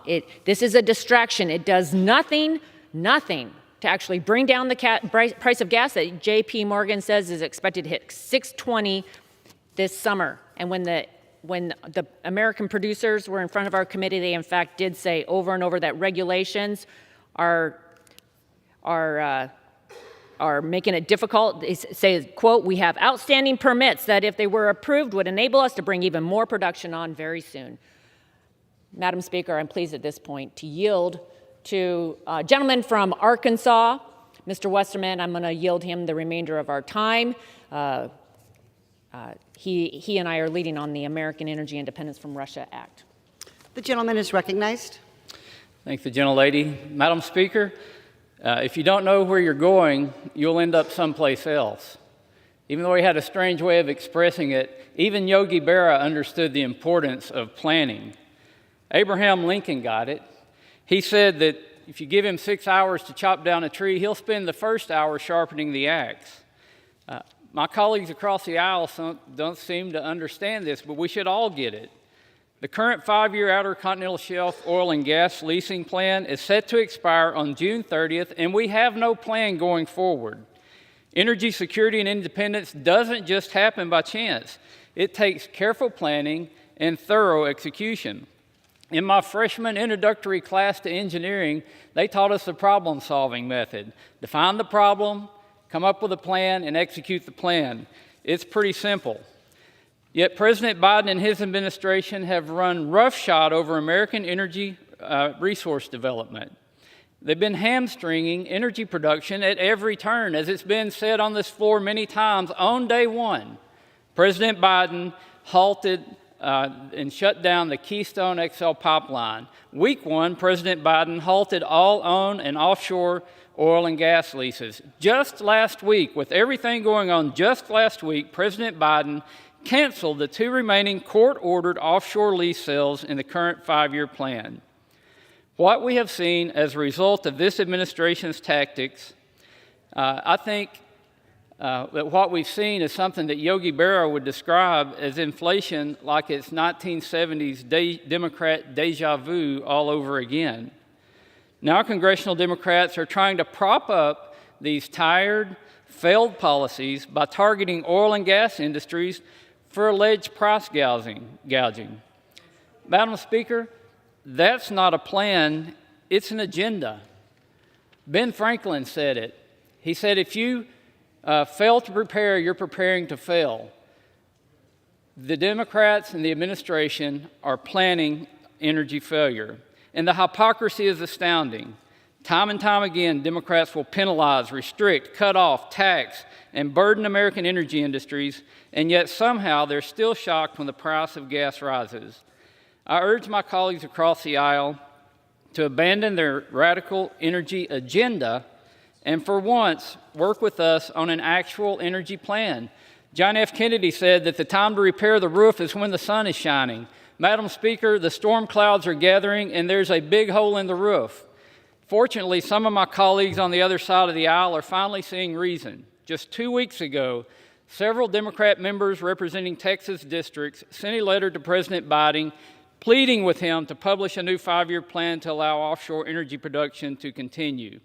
That's exactly what today's MTR would accomplish. America is already producing energy safer, cleaner, and cheaper than anywhere else in the world. Why on earth wouldn't congressional Democrats want that to continue? If we adopt this motion to recommit, we'll instruct the Committee on Energy and Commerce to consider my amendment, which would require the Secretary of Interior to publish a 5-year Outer Continental Shelf oil and gas leasing plan for 2022 through 2027, as the law already requires. I ask unanimous consent to insert the text of the amendment in the record immediately prior to the vote on the motion to recommit. Without objection. And I yield back to the gentlelady from Washington. I reserve. The gentlewoman reserves. The gentleman from New Jersey is now recognized. I was just going to ask the ranking member if you have any additional speakers, because otherwise we can move to close. I'm prepared to close. And I am Do as I have- well. What time remains, please, Madam Speaker? The gentlelady has 15 seconds remaining. 15 seconds. I'll just remind the body, this legislation will not bring down the price of gas that is headed to $6.20 this summer. Let's work together. We can unleash American energy. It's clean, it's abundant. We can do both. We can lead in unleashing American energy while continuing to bring down carbon emissions. It's not an either or. Let's work together. Let's get this done. Reject this bill. I yield back. Gentleman from New Jersey is now recognized. May I inquire as to how much time I have? The gentleman has 7.5 minutes. Thank you, Madam Speaker. I'll yield myself such time as I may consume to close. Let me just say, the ranking member and the members on the Republican side of the Energy and Commerce Committee, you know I respect you a great deal, but I simply do not agree that the FTC already has the power to go after price gouging in the oil industry. What we're doing with this legislation is giving them that power, making it clear that the president can declare an emergency for a period of time when he believes that there is an energy crisis, which I don't think there's any question that there is. And he can determine, he can give the FTC the authority by declaring that emergency to go after price gouging. I believe very strongly that is what we're seeing. I think it's proven by the fact that the oil companies admit that they're not necessarily interested in increasing production. But my response to my colleagues on the other side again is, you know, whether or not you think that this is going to be effective or not, what is the harm in giving the FTC this additional authority so they can look and investigate and determine whether price gouging has existed? I don't think they have those tools now without this legislation. And what we're doing is trying to give whatever tools are possible to the federal government, to federal agencies, to try to do what we can to bring down prices. And so that's why I would urge their support for this legislation. I listened to what the gentleman from Arkansas said, and he said that he wants to be a problem solver. Well, the problem here is that the oil companies are causing the problem. They're not solving the problem. They're causing the problem. And if we want to be problem solvers, we have to step in and take some action to prevent the continued gouging and raising of prices and the huge profits that they're making at the expense of the American people. The bottom line is that the oil companies can increase production now. There are all kinds of leases that they now have that they can increase production. With the existing leases that they already have, or where they're already producing oil, they can produce more. And there's at least 9,000 other leases out there that they haven't used at all. So you on the other side can talk about pipelines and permits and all these other government regulations that you claim are preventing the oil companies from increased production, but that is not the case. They are not saying that. In fact, when we had the hearing, they said exactly the opposite. They said that, you know, they're afraid that if they increase production, that they're going to lose money because the price will go down. I mean, many of them said exactly that. And I think that is the problem that we face here, is that they want to keep the price low, they want to keep the price high so they can continue making these record profits like we've never seen before. So I'm simply asking members on both sides of the aisle, if you care about these rising gas prices, if you don't think that the companies should be able to gouge the American people, for either of those reasons, you should be voting for this bill. And so, Madam Speaker, I think this is a very important piece of legislation that will give the federal government the tools to try to bring prices down. There's absolutely no reason why we shouldn't have members on both sides of the aisle supporting this, because it is a good bill that will make a difference. And with that, I yield back the balance of my time. All time for debate has expired. Each further amendment printed in Part C of House Report 117-333 shall be considered only in the order printed in the report, may be offered only by a member designated in the report, shall be considered as read, shall be debatable for the time specified in the report, equally divided and controlled by the proponent and an opponent, may be withdrawn by the proponent at any time before the question is put thereon, shall not be subject to amendment, and shall not be subject to a demand for division of the question. It is now in order to consider Amendment Number 1, printed in Part C of House Report 117-333. For what purpose does the gentlewoman from Florida seek recognition? Madam Speaker, I have an amendment. The clerk will designate the amendment. Amendment number 1, printed in Part C of House Report number 117-333, offered by Mrs. Demings of Florida. Pursuant to House Resolution 1124, the gentlewoman from Florida, Ms. Demings, and a member opposed each will control 5 minutes. The chair recognizes the gentlewoman from Florida. Thank you so much, Madam Speaker, and thank you for this opportunity to offer this amendment. We all know on both sides of the aisles that families across America, and certainly in my home state of Florida, are working hard to make ends meet. But at the same time, we also see the biggest oil and gas companies racking up record profits. Matter of fact, according to Business Insider, 5 companies' first quarter profits alone are equivalent to almost 28% of what America spent to fill up their gas tanks in the same time period. Now just think about that. Now don't get me wrong. In America, people in business should have the opportunity to make a profit. But we must also make sure that corporations, especially during times of emergency and times of crisis, are not taking advantage of working families. And Madam Speaker, if they are, they must be held accountable. This amendment would require the Federal Trade Commission to study past activity to see whether market manipulation, anti-competitive conduct, unfair and deceptive practices, and just plain old price gouging has contributed in the past to high gas prices, especially when the American people are hurting. Madam Speaker, I would expect my colleagues on the other side of the aisle to support this amendment, because this study would certainly reveal the truth, the facts.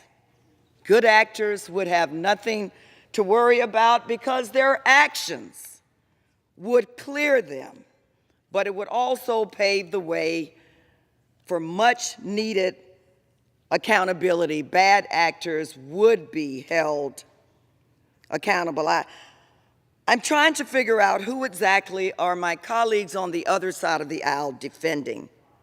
Who are they protecting? Who are they fighting for? It should be the American people. As members of Congress, we must provide the oversight necessary to protect consumers. That is our job, not to protect corporations, and especially during challenging times. Let's protect the American consumer during good and challenging times. Let's take a look at the behavior that they've already engaged in to pave the way for necessary action moving forward. Madam Speaker, I urge my colleagues to support this amendment on behalf of American families that are struggling.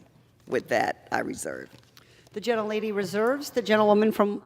For what purpose does the gentlewoman from Washington rise? Madam Speaker, I claim the time in opposition to the amendment, and I reserve the balance of my time. The gentlewoman is recognized for 5 minutes and reserves. The gentlewoman from Florida is now recognized.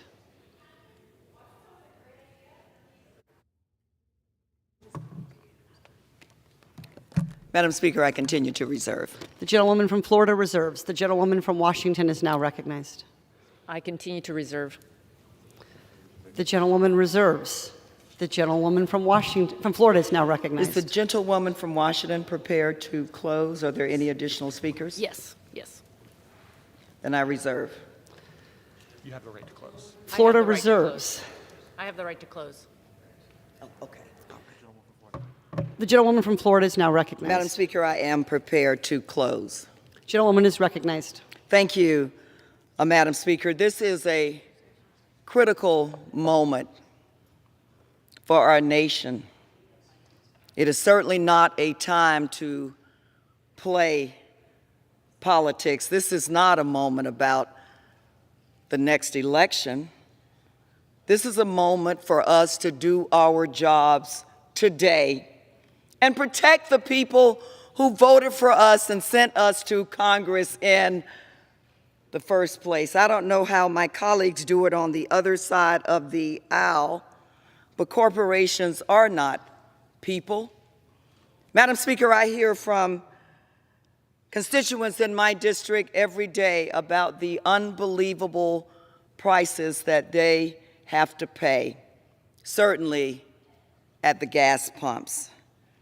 Now, I repeat, I'm not sure exactly, Madam Speaker, who my colleagues are fighting so hard to defend, who they are fighting, or what they are fighting so hard to defend and to protect. Right now, as we are having this debate on the floor, there are constituents for all of us all over this country who are struggling, worried about how to pay their bills, how to fill up their gas tanks so they can go to work, they can go to the pharmacies to get much needed medication, they can take their children to school. Who are we here to protect and fight for? Well, I would remind my colleagues on the other side of the aisle that our primary responsibility is to the American people. And so with that, I would urge my colleagues on both sides of the aisle to protect or support this amendment. Let's look at past behavior to determine future behavior. Thank you. The gentlewoman from Washington is now recognized. Thank you, Madam Speaker. The FTC already has significant authority. Its specific investigative powers are defined in Sections 6, 9, and 20 of the FTC Act, 15 U.S.C. Sections 46, 49, 57B. In addition, the pre-merger notification provisions in Section 7A of the Clayton Act prohibit consummation of covered acquisitions until the parties provide the FTC with the requested information. The FTC has investigated price gouging, gas price gouging before, and has not found widespread price gouging. This amendment will distort the market further and discourage domestic production of energy and prevent the creation of new American jobs. The underlying legislation in this amendment is a distraction. Unfortunately, this bill never had a hearing in the Energy and Commerce Committee. The Speaker abused her power and ignored the work of the Energy and Commerce Committee members. Let's work together. Let's work together. We can unleash American energy in Pennsylvania, North Dakota, Texas, rather than asking Venezuela, Iran, OPEC to produce more. I wish the Democrats would have made in order the amendment that Bruce Westerman, the ranking Republican on resources, and I have introduced to unleash American energy, the American Energy from Independence from Russia Act. It would restart the leasing of federal land on federal lands and waters. It would reinstate pipelines in America. It would eliminate regulatory barriers to U.S. LNG exports. It would protect critical mineral developments in the United States. I yield to the gentleman from Texas, a leader on unleashing American energy in Texas and beyond, Mr. Pfluger. The remaining time. The gentleman from Texas is now recognized. Thank you, Ranking Member. Madam Speaker, I rise today in strong opposition of H.R. 7688, the Democrats' attempt to redirect blame for the consequences of their poor energy policies. It's really kind of hard to believe that we're actually having a discussion about capitalism here. That's at the essence of this discussion. We have a chart on the other side of the aisle that describes the profits that are being made by corporations. And I also heard something that's interesting, that corporations are not people. Well, try telling that to the 10 million people who work in this industry, that they are not people, that their businesses don't employ people. I think that's a very misguided statement. But accusing the oil and gas producers who operate in a global market of price gouging, let me ask a question. Does anybody remember what happened on April 20th of 2020? And was there a hearing held in this House of Representatives before I was elected on April 20th when prices went negative 38? Was there a price gouging hearing on capitalism, on free market principles, when prices went to negative 38 and hundreds of thousands of Americans lost their job due to market forces? Was there a hearing on that day? And now we're putting up a slide that talks about profits. Are we anti-capitalist here? Is that what the message is to those 10 million people in this industry, that they are not allowed to make a profit? No, that's not the issue that the 2 million Texans that participate in this industry would ask. What they would ask, along with former Obama advisor Jason Furman, the chairman of the Council of Economic Advisors, who has clearly said that there is not price gouging. That's coming from President Obama's lead advisor. Not sure what else we need on the other side of the aisle to put this in a bin and discard it. But, Madam Speaker, the solution to high energy prices is getting rid of the overbearing regulatory environment that is absolutely preventing pipelines like the Mountain Valley Pipeline from delivering energy to places like New York, where gas prices are now exceeding $5, maybe $6. But instead of promoting more production at home, in my home, in Texas, like the Permian Basin, this White House is canceling lease sales. And they're talking about, well, we have 9,000 leases. You know what? We need 90,000 leases, not 9,000. And anybody who knows anything about this industry understands that 9,000 leases doesn't get the job done. It's 90,000 leases that are needed to reduce the cost, to help the American consumer, to get back to what we had in 2016 to 2020, which was American energy dominance. That's the real problem here. The American public is not buying it. This argument is, this American public's not buying it. Let's set a real national energy strategy for our country to secure energy independence once again, instead of pandering to countries like Venezuela and Iran. With that, I yield back. Pursuant to House Resolution 1124, the previous question is ordered on the amendment offered by the gentlewoman from Florida. The question is on the amendment. Those in favor say aye. Those opposed say no. In the opinion of the chairs, the ayes have it. For what purpose does the gentlewoman from Washington seek recognition? Thank you, Madam Speaker. I request the yeas and nays. Pursuant to Section 3S of House Resolution 8, the yeas and nays are ordered. Pursuant to Clause 8 of Rule 20, further proceedings on this question are postponed.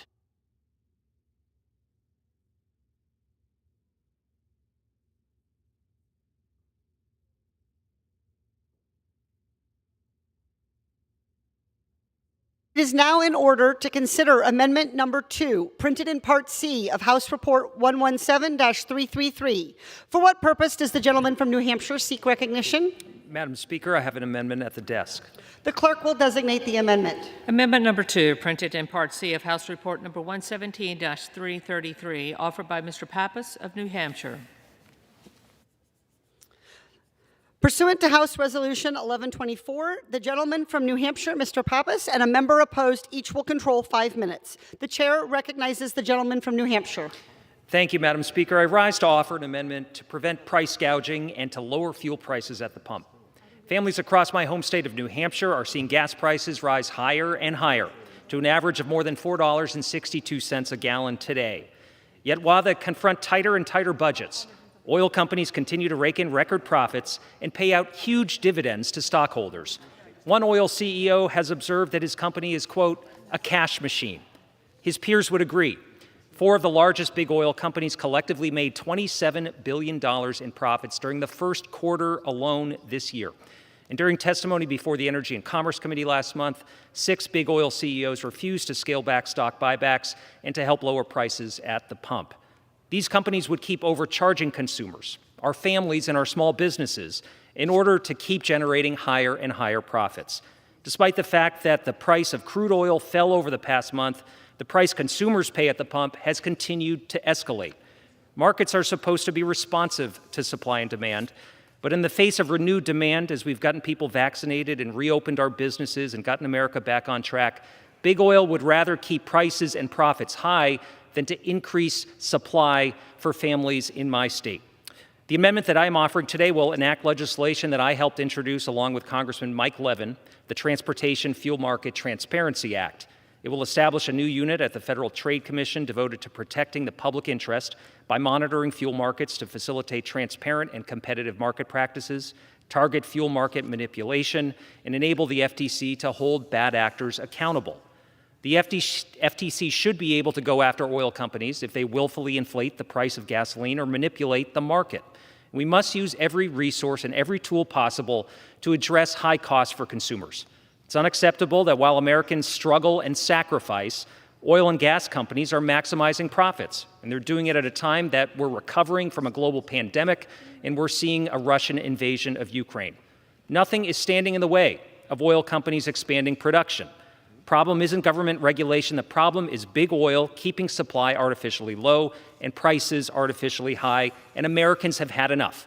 We've got to do all we can to give our constituents the relief that they deserve, and I urge my colleagues to support this common sense amendment, and I reserve the balance of my time. Reserves. For what purpose does the gentlewoman from Washington seek recognition?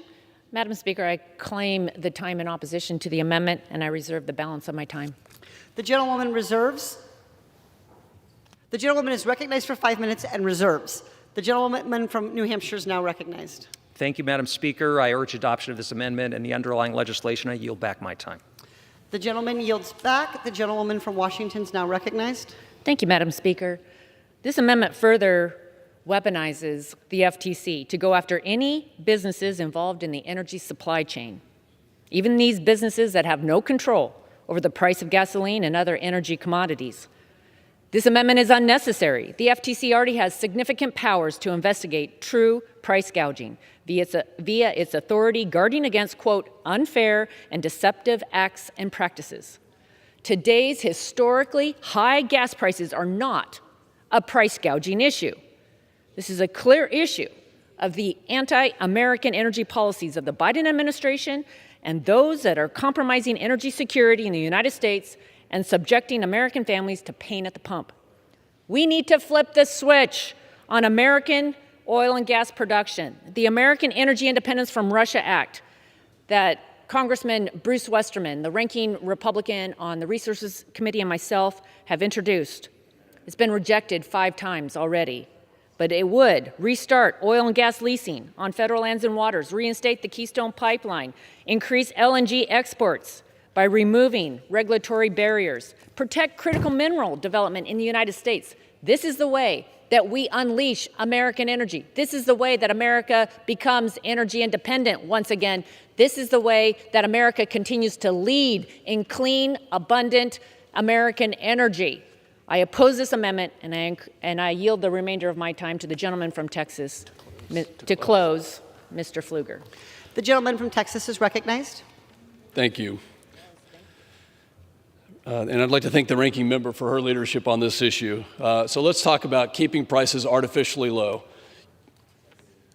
Keeping prices artificially low is the policy of the Biden administration to attack the oil and gas industry, to keep supply low. That's the policy of the administration.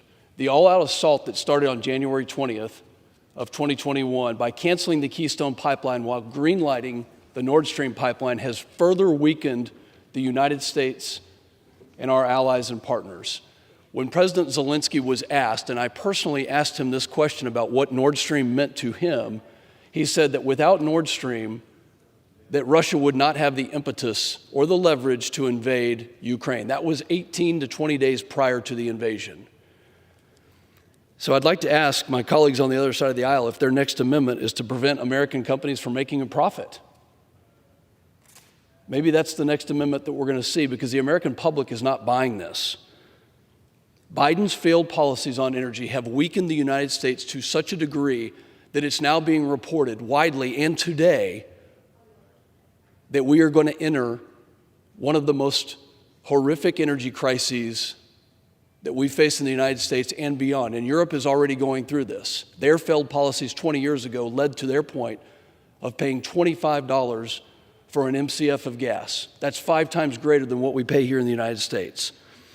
President Biden's own energy expert, to respond to my colleagues on the other side of the aisle, President Biden's own energy expert has said that the worldwide capacity to increase production is less than 2%.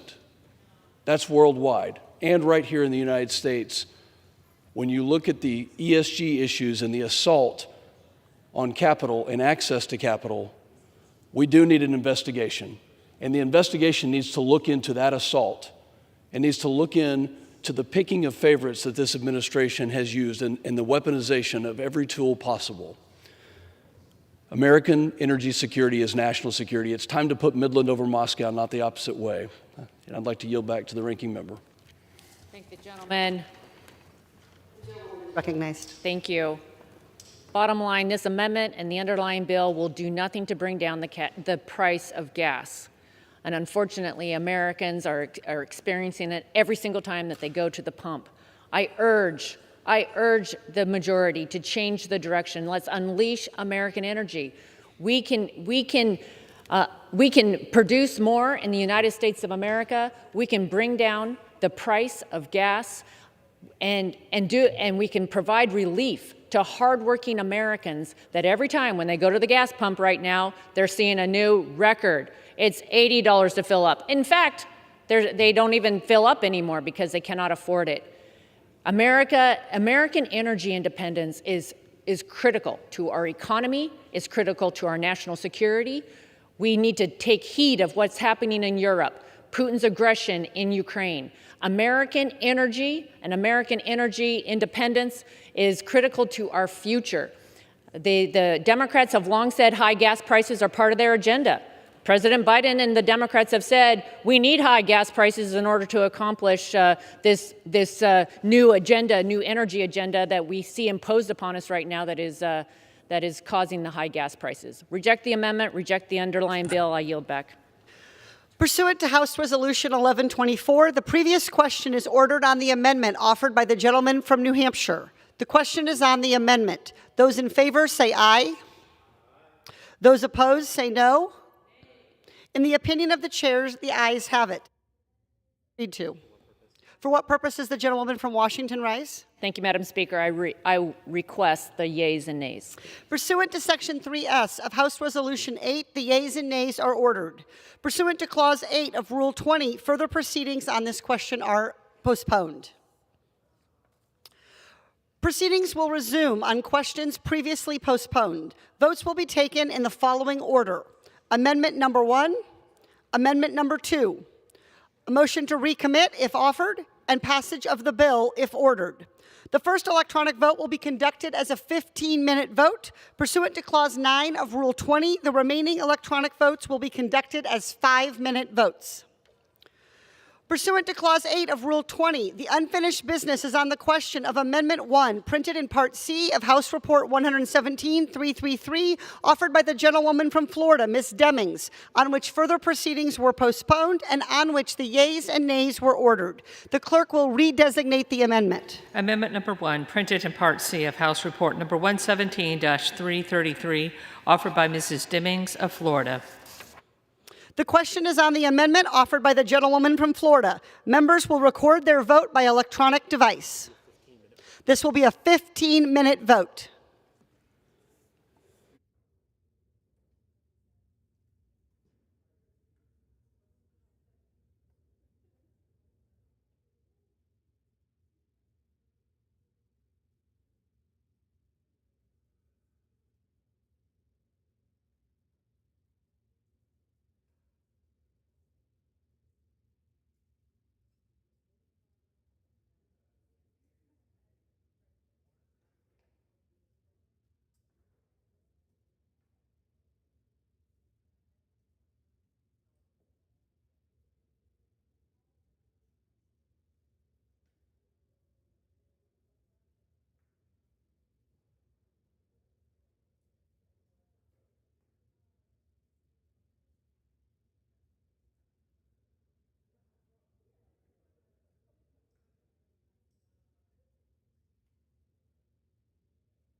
get him to go.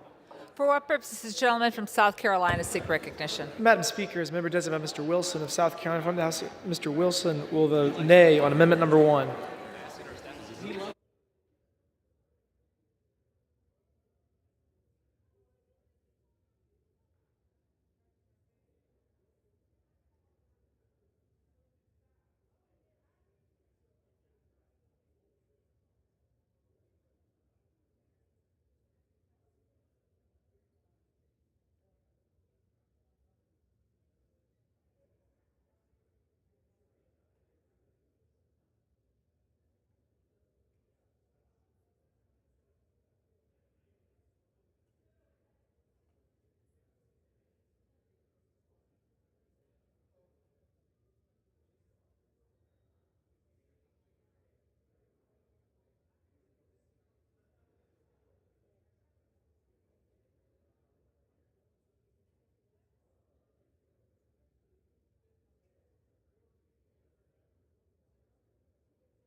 For what purposes, the gentleman from Delaware seek recognition? Madam Speaker, as the member designated by Mr. Schrader, Mr. Cleaver, and Ms. Bordeaux, I inform the House that these members will vote yes on the Demings amendment.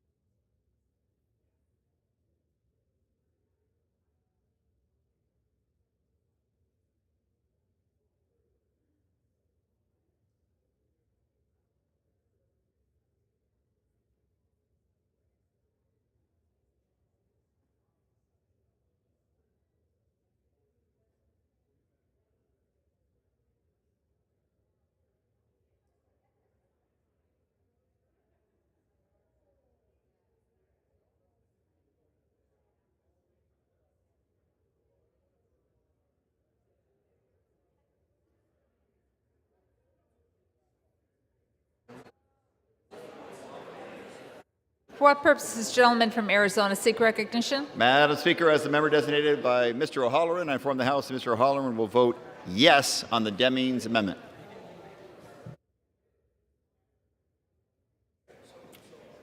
For what purposes, the gentleman from Alabama seek recognition? Good morning, Madam Speaker. As a member designated by Mr. Cawthorn of North Carolina and Mr. Brooks of Alabama, I inform the House that these members will vote. Are we yes or no on this, guys? No on this, right? No, I apologize. No on this. The gentleman from New Jersey seeks recognition for what reason? Madam Speaker, as the member designated by Mr. Albio Series, Mr. Connor Lamb, Ms. Ann Kirkpatrick, Mr. Donald Payne, and Mr. Bill Pascrell, I inform the House that these members will vote yes on the Demings amendment.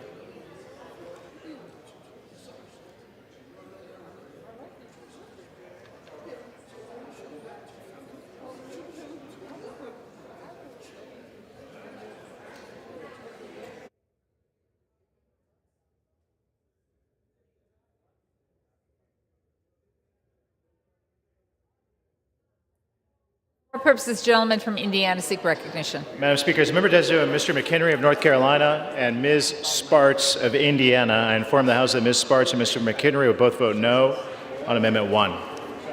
For purposes, the gentlewoman from Massachusetts seek recognition. As the member designated by Ms. Brownlee of California, Ms. Frankel of Florida, and Ms. Custer of New Hampshire, I inform the House that these members will vote yes on the Demings Amendment.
For what purposes, the gentleman from Alabama seek recognition. Madam Speaker, as the member designated by Mr. Nail of Texas, I will inform the House that Mr. Nail will be voting no on the Amendment 1. Thank you.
For what purposes, the gentleman from Florida seek recognition. Madam Speaker, as the member designated by Mr. Cardenas and Mr. Phyllis McCormick, I inform the House these members will vote yay on the Demings Amendment.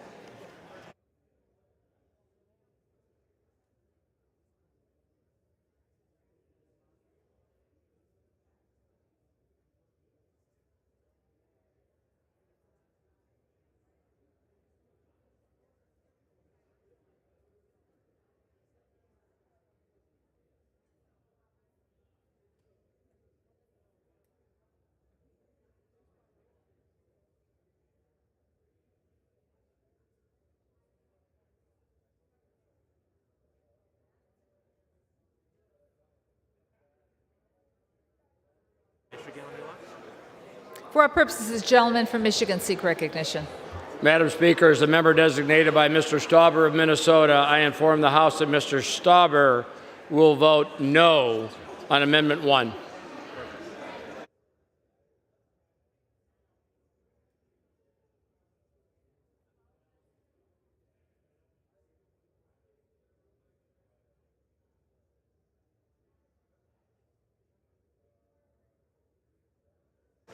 Gentleman for Tennessee seeks recognition for what reason?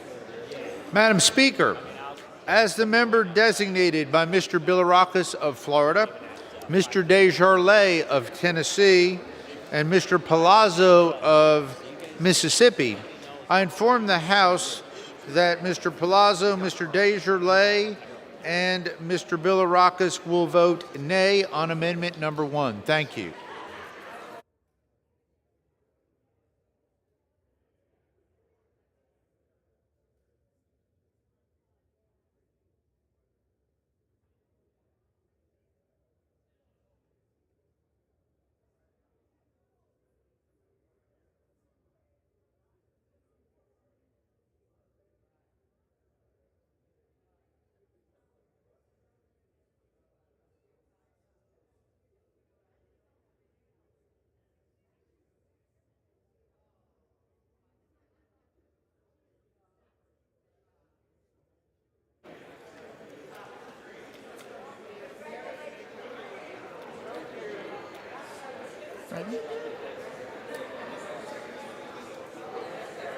For what purposes does the gentleman from New York seek recognition? As the member designated by Chairwoman Eddie Bernice Johnson and Chairman David Scott, I inform the House these members will vote yea on the Demings amendment.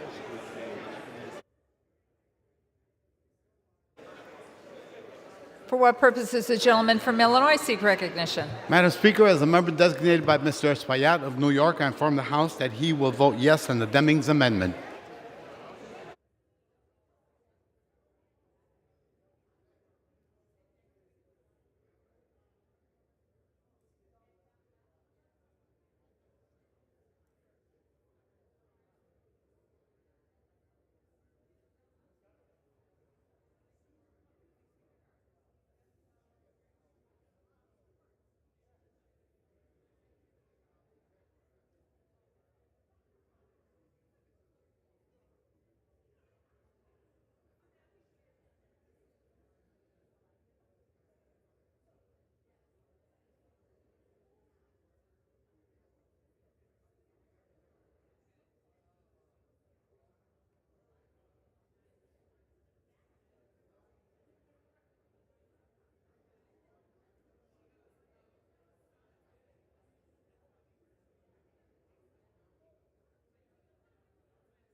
For what purposes does the gentlewoman from Texas seek recognition? Madam Speaker, as the member designated by Congressman Cuellar and Castro of Texas and Congressman Bowman of New York, I inform the House that all these members are yes on the Demings amendment.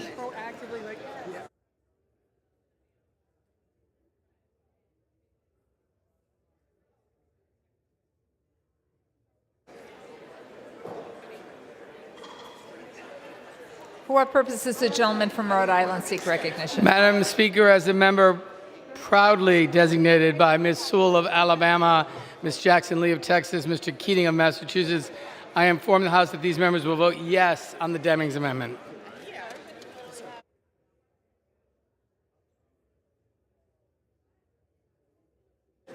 For what purposes does the gentleman from Indiana seek recognition? Madam Speaker, as the member designated by Ms. Walorski of Indiana, I inform the House that Ms. Walorski will vote nay on amendment number 1. For what purposes does the gentlewoman from California seek recognition? As the member designated by Mr. Correa, I inform the House that the member will vote yea on 7688 on the Demings amendment.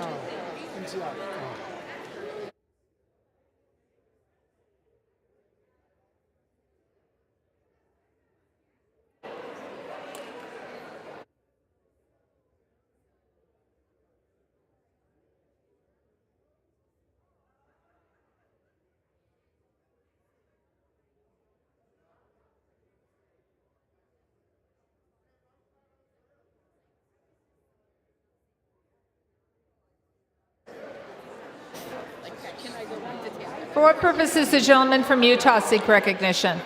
Madam Speaker, as member designated by Messrs. Katko, Meyer, and Curtis, I inform the House that they will vote nay on amendment number 1. For For what purpose does the gentleman from Rhode Island seek recognition? Madam Speaker, as the member designated by Mr. Torres of New York, I inform the House that Mr. Torres will vote yes on the Demings amendment.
For what purpose does the gentleman from North Carolina seek recognition? Madam Speaker, as the member designated by Mr. Price, I inform the House that Mr. Price will vote yea on the Demings amendment.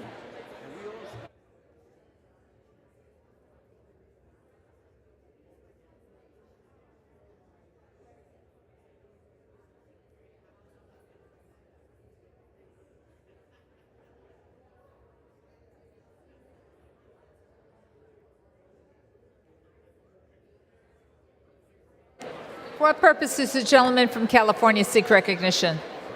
Madam Speaker, as the member designated by Ms. Escobar of Texas and Ms. Meng of New York, I inform the House that Ms. Escobar and Ms. Meng will vote yea on the Demings amendment.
For what purpose does the gentleman from Texas seek recognition? Madam Speaker, as a member designated by Mr. Fallon and Mr. Taylor of Texas and pursuant to House Resolution 8, I inform the House that both will vote no on Amendment Number 1.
For what purpose does the gentleman from Massachusetts seek recognition?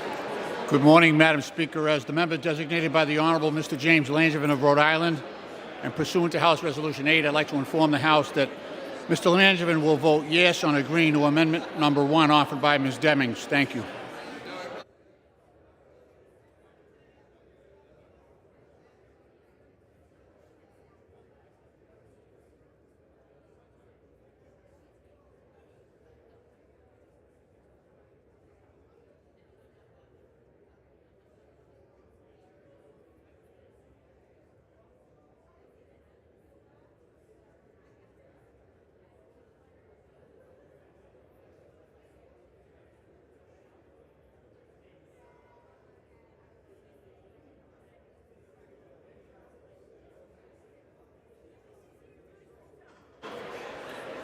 For what purpose does the gentleman from Colorado seek recognition?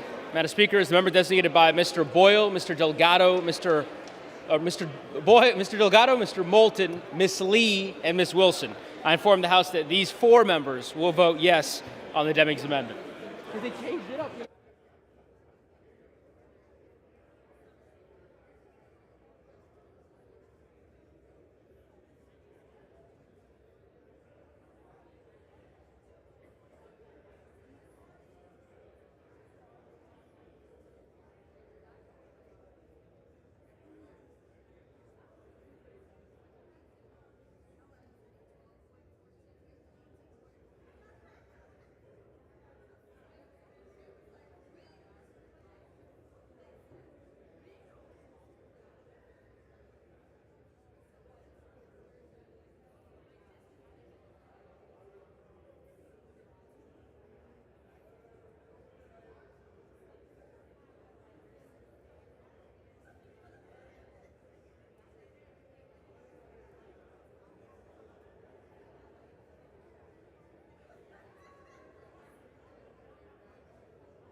What purpose does the gentleman from Texas seek recognition?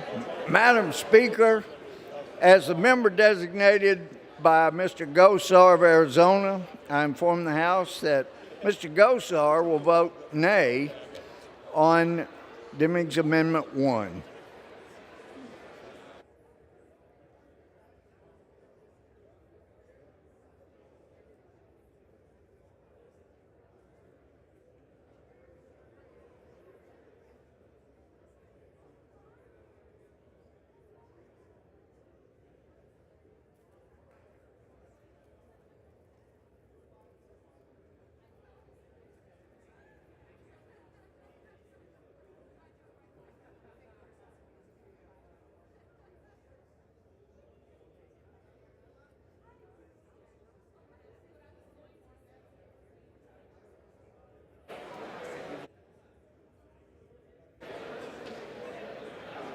For what purpose does the gentlewoman from Pennsylvania seek recognition? As the member designated by Ms. Spear, I inform the House that Ms. Spear will vote yes on the Demings Amendment.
What purpose does the gentleman from California seek recognition? Madam Speaker, as the member designated by Representatives Pramila Jayapal, Karen Bass, Jan Chakowski, Judy Chu, Raul Ruiz, Juan Vargas, and Colin Allred, I inform the House that these members will vote yes on the Demings Amendment.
No.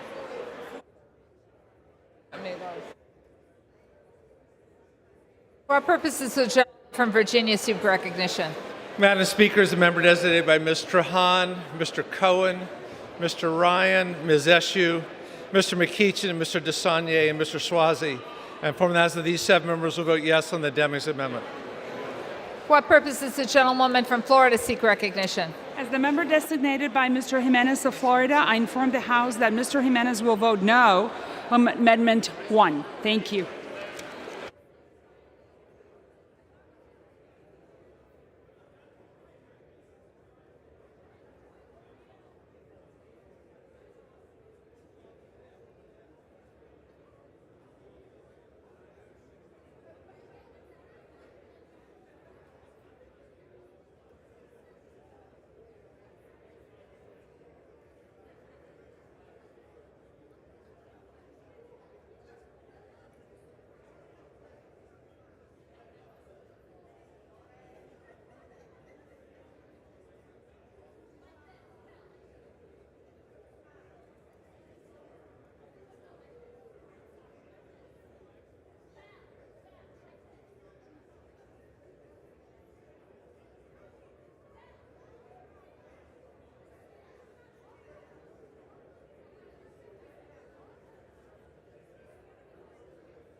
purposes the gentleman from Florida seek Madam recognition? Speaker, as a member designated by Mr. Christ of Florida, I inform the House that Mr. Christ will vote yea on the Demings Amendment.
On this vote, the yeas are 217, the nays are 205. The amendment is adopted. Pursuant to Clause 8 of Rule 20, the unfinished business is a question on the Amendment 2, printed in the Part C of House Report 117 through 333, offered by the gentleman from New Hampshire, Mr. Pappas, on which further proceedings were postponed, and on which the yeas and nays were ordered. The clerk will redesignate the amendment. Amendment number 2, printed in Part C of House Report number 117-333, offered by Mr. Pappas of New Hampshire. The question is on the amendment offered by the gentleman from New Hampshire. Members will record their vote by electronic device. This will be a 5-minute vote. Gentleman from Virginia wishes to be recognized for what reason? Madam Speaker, the member designated by Ms. Trahan, Mr. Swazi, Mr. McKeechin, Mr. Ryan, Ms. Eshoo, Mr. DeSaulnier, and Mr. Cohen. I inform the House that these 7 members will vote yes on the Pappas Amendment. The gentleman from Tennessee seeks recognition for what reason? Madam Speaker, as the member designated by Mr. Bilirakis of Florida, Mr. Desjardins of Tennessee, and Mr. Palazzo of Mississippi, I inform the House that Mr. Bilirakis, Mr. Desjardins, and Mr. Palazzo will all vote nay on Amendment number 2. Thank you. For what reason does the gentlewoman from California seek recognition? As a member designated by Mr. Correa, I inform the House that these members will vote on the Pappas Amendment yes.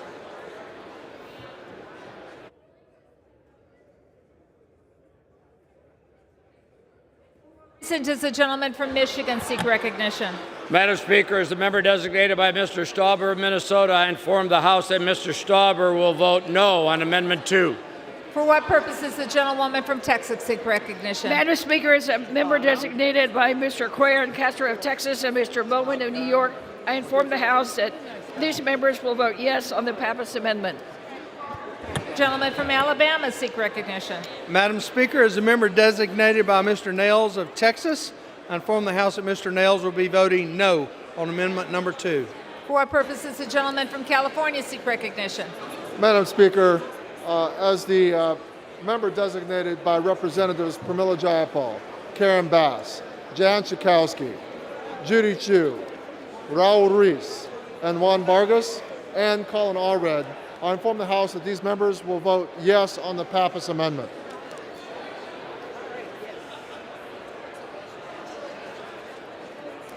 For what purpose does the gentlewoman from Delaware seek recognition? Madam Speaker, as the member designated by Mr. Cleaver, Mr. Schrader, and Ms. Bordeaux, I inform the House that these members will vote yes on H.R. 7688.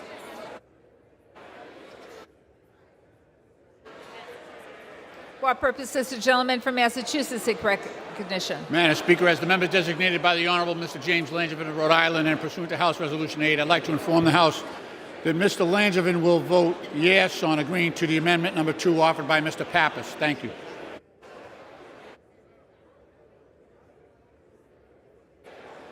What purpose does the gentlewoman from North Carolina seek recognition? Madam Speaker, as the member designated by Mr. Price, I inform the House that Mr. Price will vote yea on the Pappas Amendment. For what purpose does the gentlewoman from Florida seek recognition? As the member designated by Mr. Jimenez of Florida, I inform the House that Mr. Jimenez will vote no on Amendment 2. And from New Jersey seek recognition. Madam Speaker, as the member designated by Mr. Alvio Series, Mr. Connor Lamb, Ms. Ann Kirkpatrick, Mr. Donald Payne, and Mr. Bill Pascrell, I inform the House that these members will vote yes on the Pappas Amendment. For what purpose does the gentleman from Alabama seek recognition? Madam Speaker, the member designated by Mr. Cawthorn of North Carolina, Mr. Brooks of Alabama, I inform the House that these members will vote no. For what purpose does the gentleman from Arizona seek recognition? Madam Speaker, as a member designated by Mr. O'Halloran, I inform the House that Mr. O'Halloran will vote yes on the Pappas Amendment. What purpose does the gentleman from South Carolina seek recognition? Madam Speaker, as a member designated by Mr. Wilson, the South Carolina from the House, Mr. Wilson will vote nay on amendment number 2. For what purpose does the gentleman from Florida seek recognition? Madam Speaker, as the member designated by Mr. Cardenas and Mr. Phyllis McCormick, I inform the House these members vote yes on the Pappas Amendment. For what purpose does the gentlewoman from Florida seek recognition? Madam Speaker, as the member designated by Mr. Christ of Florida, I inform the House that Mr. Christ will vote yea on the Pappas Amendment. What purpose does the gentlewoman from Pennsylvania seek recognition? As the member designated by Ms. Spear, I inform the House that Ms. Spear will vote yes on the Pappas Amendment. What purpose does the gentleman from Texas seek recognition? Madam Speaker, as the member designated by the distinguished Mr. Gosar from Arizona, I inform the House that Mr. Gosar will vote nay, on Amendment 2. What purpose does the gentleman from Illinois seek recognition? Madam Speaker, as a member designated by Mr. Espaillat of New York, I inform the House that he will vote yes on the Pappas Amendment. For what purpose does the gentleman from Utah seek recognition? Madam Speaker, as a member designated by Misters Katko, Meyer, Curtis, I inform the House that they will vote nay on amendment number 2. For what purpose does the gentlewoman from Massachusetts seek recognition? By Ms. Brownlee of California, Ms. Franco of Florida, and Ms. Custer of New Hampshire, I inform the House that these members will vote yes on the Pappas Amendment. The gentleman from California seek recognition. Madam Speaker, as the member designated by Ms. Escobar of Texas and Ms. Meng of New York, I inform the House that Ms. Escobar and Ms. Meng will vote yea on the Pappas Amendment number 2. What purpose does the gentleman from New York seek recognition? As the member designated by Chairwoman Eddie Bernice Johnson and Chairman David Scott, I inform the House these members will vote yea on the Pappas Amendment.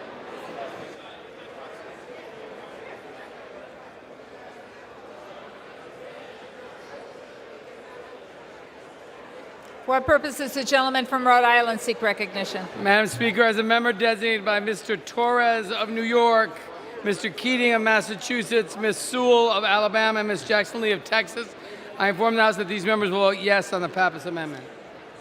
What purpose does the gentleman from Texas seek recognition? Madam Speaker, as a member designated by Mr. Fallon and Mr. Taylor of Texas and pursuant to House Resolution 8, I inform the House that both will vote no on amendment number 2.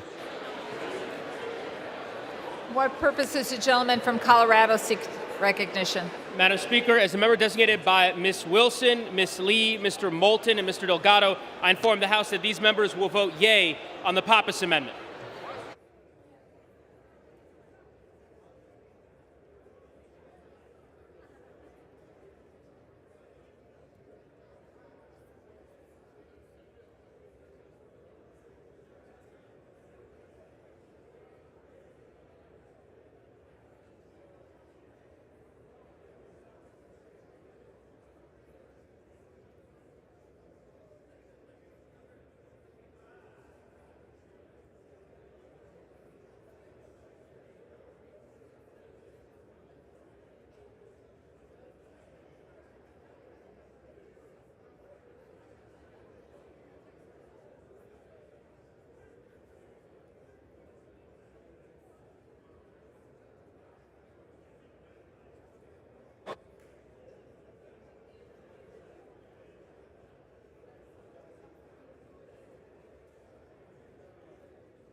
For what purpose does the gentleman from Indiana seek recognition? Madam Speaker, as a member designated by Mr. McHenry of North Carolina and Ms. Sparks of Indiana, I inform the House that Ms. Sparks and Mr. McHenry both vote no on amendment number 2.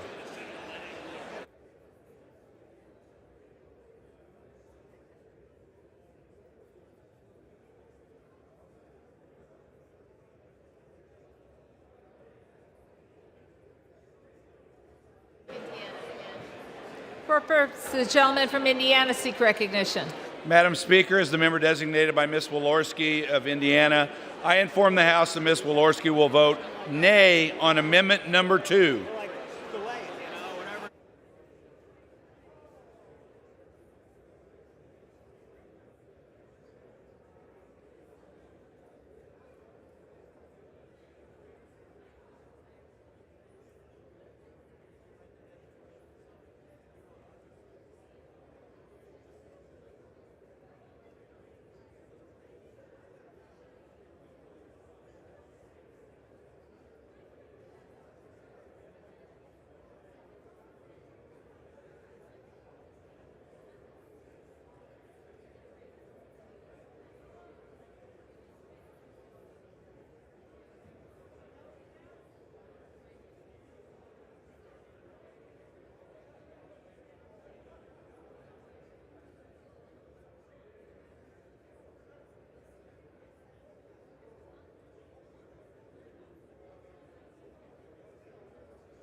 On this vote, the yeas are 214, the nays are 207. The amendment is adopted.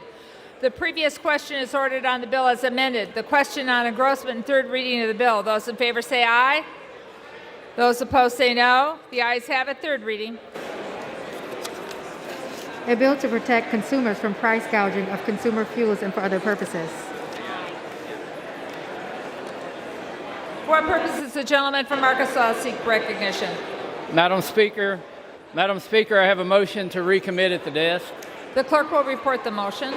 Westerman of Arkansas moves to recommit the bill H.R. 7688 to the Committee on Energy and Commerce.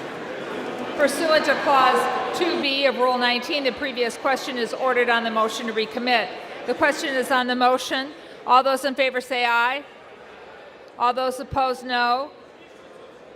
The noes have it. Motion. The Madam gentleman Speaker, from Arkansas is. I request the yeas and nays. The yeas and nays have been ordered. Pursuant to Section 3S of the House Resolution, the yeas and nays are ordered. Members will record their votes by electronic device. This is a 5-minute vote, members.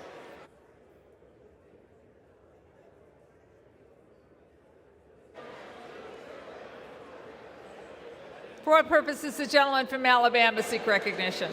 Madam Speaker, as a member designated by Mr. Nails of Texas, I inform the House that Mr. Nails will be voting yes on the motion to recommit. For what purpose does the gentleman from Delaware seek recognition? Madam Speaker, as the member designated by Cleaver, Schrader, and Bordeaux, I inform the House that these members will vote no on the motion to recommit. For what purpose does the gentleman from Michigan seek recognition? Madam Speaker, as a member designated by Mr. Stauber of Minnesota, I inform the House that Mr. Stauber will vote yea on the motion to recommit. For what purpose does the gentlewoman from California seek recognition? As a member designated by Mr. Correa, I inform the House that he will vote no on the motion to recommit. This is the gentleman from Tennessee seek recognition. Madam Speaker, as the member designated by Mr. Bilirakis of Florida, Mr. Desjardins of Tennessee, Mr. Palazzo of Mississippi, I inform the House that Mr. Bilirakis, Mr. Desjardins, and Mr. Palazzo will vote yay on the motion to recommit. Thank you. What purpose does the gentleman from Rhode Island seek recognition? Madam Speaker, as a member designated by Ms. Sewell of Alabama, Mr. Torres of New York, Mr. Keating of Massachusetts, and Ms. Jackson Lee of Texas, I inform the House that these members will vote no on the motion to recommit, and I will do the same. What purpose does the gentleman from Alabama seek recognition? Madam Speaker, as a member designated by Mr. Cawthorn of North Carolina and Mr. Brooks of Alabama, I inform the House that these members will vote yes on the motion to recommit. What purpose does the gentleman from New Jersey seek recognition? Madam Speaker, as a member designated by Mr. Albio Series, Mr. Connor Lamb, Ms. Ann Kirkpatrick, Mr. Donald Payne, and Mr. Bill Pascrell, I inform the House that these members will vote no on the motion to recommit. For what purpose does the gentleman from South Carolina seek recognition? Madam Speaker, as a member designated by Mr. Wilson, South Carolina, I inform the House that Mr. Wilson will vote aye on the motion to recommit. For what purpose does the gentleman from North Carolina seek recognition? Madam Speaker, as the member designated by Mr. Price, I inform the House that Mr. Price will vote no on the motion to recommit. What purpose does the gentleman from Indiana seek recognition? Madam Speaker, as the member designated by Ms. Walorski from Indiana, I inform the House that Ms. Walorski will vote yay on the motion to recommit. What purpose does the gentlewoman from Florida seek recognition? Madam Speaker, as the member designated by Mr. Christ of Florida, I inform the House that Mr. Christ will vote nay on the motion to recommit. For what purpose does the gentleman from California seek recognition? Madam Speaker, as the member designated by Representatives Pramila Jayapal, Karen Bass, Jan Schakowsky, Judy Chu, Raul Ruiz, Juan Vargas, and Colin Allred, I inform the House that these members will vote no on the motion to recommit. What purpose does the gentlewoman from Florida seek recognition? Mr. Jimenez of Florida, I inform the House that Mr. Jimenez will vote yes on the motion to recommit. For what purpose does the gentleman from Illinois seek recognition? Madam Speaker, as a member designated by Mr. Espaillat of New York, I inform the House that he will vote no on the motion to recommit. For what purpose does the gentlewoman from Texas seek recognition? Madam Speaker, as a member designated by Representative Cuellar and Castro of Texas and Representative Bowman of New York, I inform the House that the members will vote no on the motion to recommit. For what purpose does the gentleman from Texas seek recognition? Madam Speaker, as a member designated by Mr. Paul Gosar of Arizona, I inform the House that Mr. Gosar will vote yes, yay, on the motion to recommit. For what purpose does the gentleman from Massachusetts seek recognition? Madam Speaker, as the member designated by the Honorable Mr. James Langevin of Rhode Island and pursuant to House Resolution 8, I'd like to inform the House that Mr. Langevin will vote no on the motion to recommit. Thank you. For what purpose does the gentleman from Colorado seek recognition? Madam Speaker, as a member designated by Ms. Lee, Ms. Wilson, Mr. Moulton, and Mr. Delgado, I inform the House that these 4 members will vote no on the motion to recommit. What purpose does the gentleman from Texas seek recognition? Madam Speaker, as a member designated by Mr. Fallon and Mr. Taylor of Texas and pursuant to House Resolution 8, I inform the House that both will vote yes on the motion to recommit. What purpose does the gentleman from Massachusetts seek recognition? As the member designated by Ms. Brownlee of California, Ms. Franco of Florida, Ms. Custer of New Hampshire, I inform the House that these members will vote no on the motion to recommit. What purpose does the gentleman from Utah seek recognition? Madam Speaker, as member designated by Mr. Katko, Curtis, and Meyer, I inform the House that they will vote yea on the motion to recommit. For what purpose does the gentleman from Arizona seek recognition? As a member designated by Mr. O'Halloran, I inform the House that Mr. O'Halloran will vote no on the motion to recommit. For what purpose does the gentleman from Indiana seek recognition? Madam Speaker, as a member designated by Mr. McHenry of North Carolina and Ms. Sparks of Indiana, I inform the House that Ms. Sparks and Mr. McHenry will vote yes on the motion to recommit. For what purpose does the gentleman from Virginia seek recognition? Madam Speaker, as a member designated by Mr. Hahn, Mr. Swazi, Mr. McKeechin, Mr. Cohen, Mr. Ryan, Mr. Eshu, Ms. Desanye, and Mr. Swazi. I inform the House that these 7 members will vote no on the motion to recommit.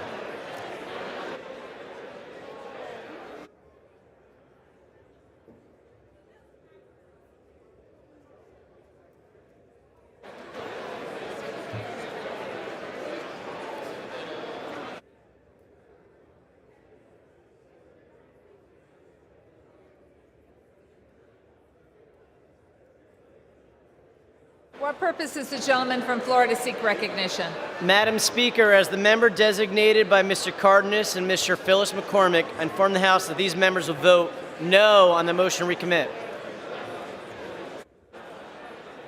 For what purpose does the gentleman from California seek recognition?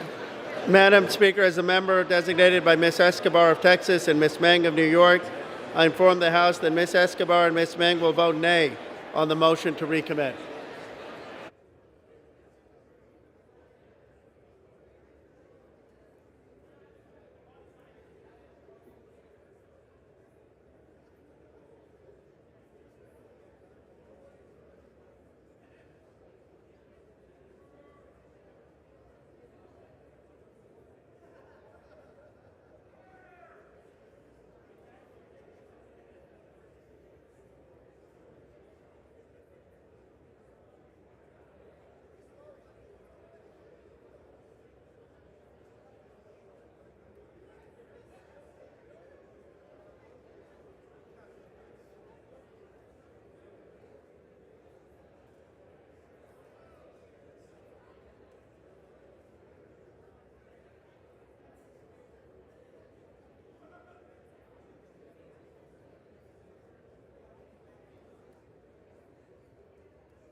I can ask.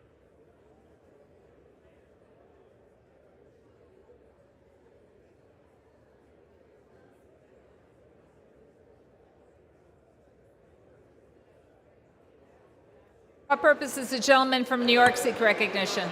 As a member designated by Chairwoman Eddie Bernice Johnson and Chairman David Scott, inform the House these members will vote no on the motion to recommit.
On this vote, the yeas are 201 and the nays are 220. The motion is not adopted. The question is on passage of the bill. Those in favor say aye. Those opposed say no. What purpose is the in the opinion of the chair, the ayes, in the opinion of the chair, the ayes have it. For what purpose does the gentlewoman from Washington seek recognition? Madam Speaker, I request the yeas and nays.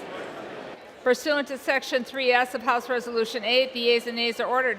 Members will record their votes by electronic device. It's a 5-minute vote. Does the gentlewoman from California seek recognition? Madam Speaker, as a member designated by Mr. Correa, I inform the House that the member will vote yea on 7688.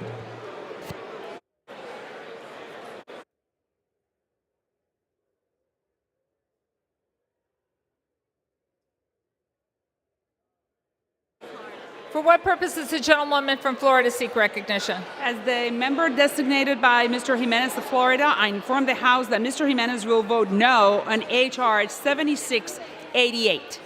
For what reason does the gentleman from California seek recognition?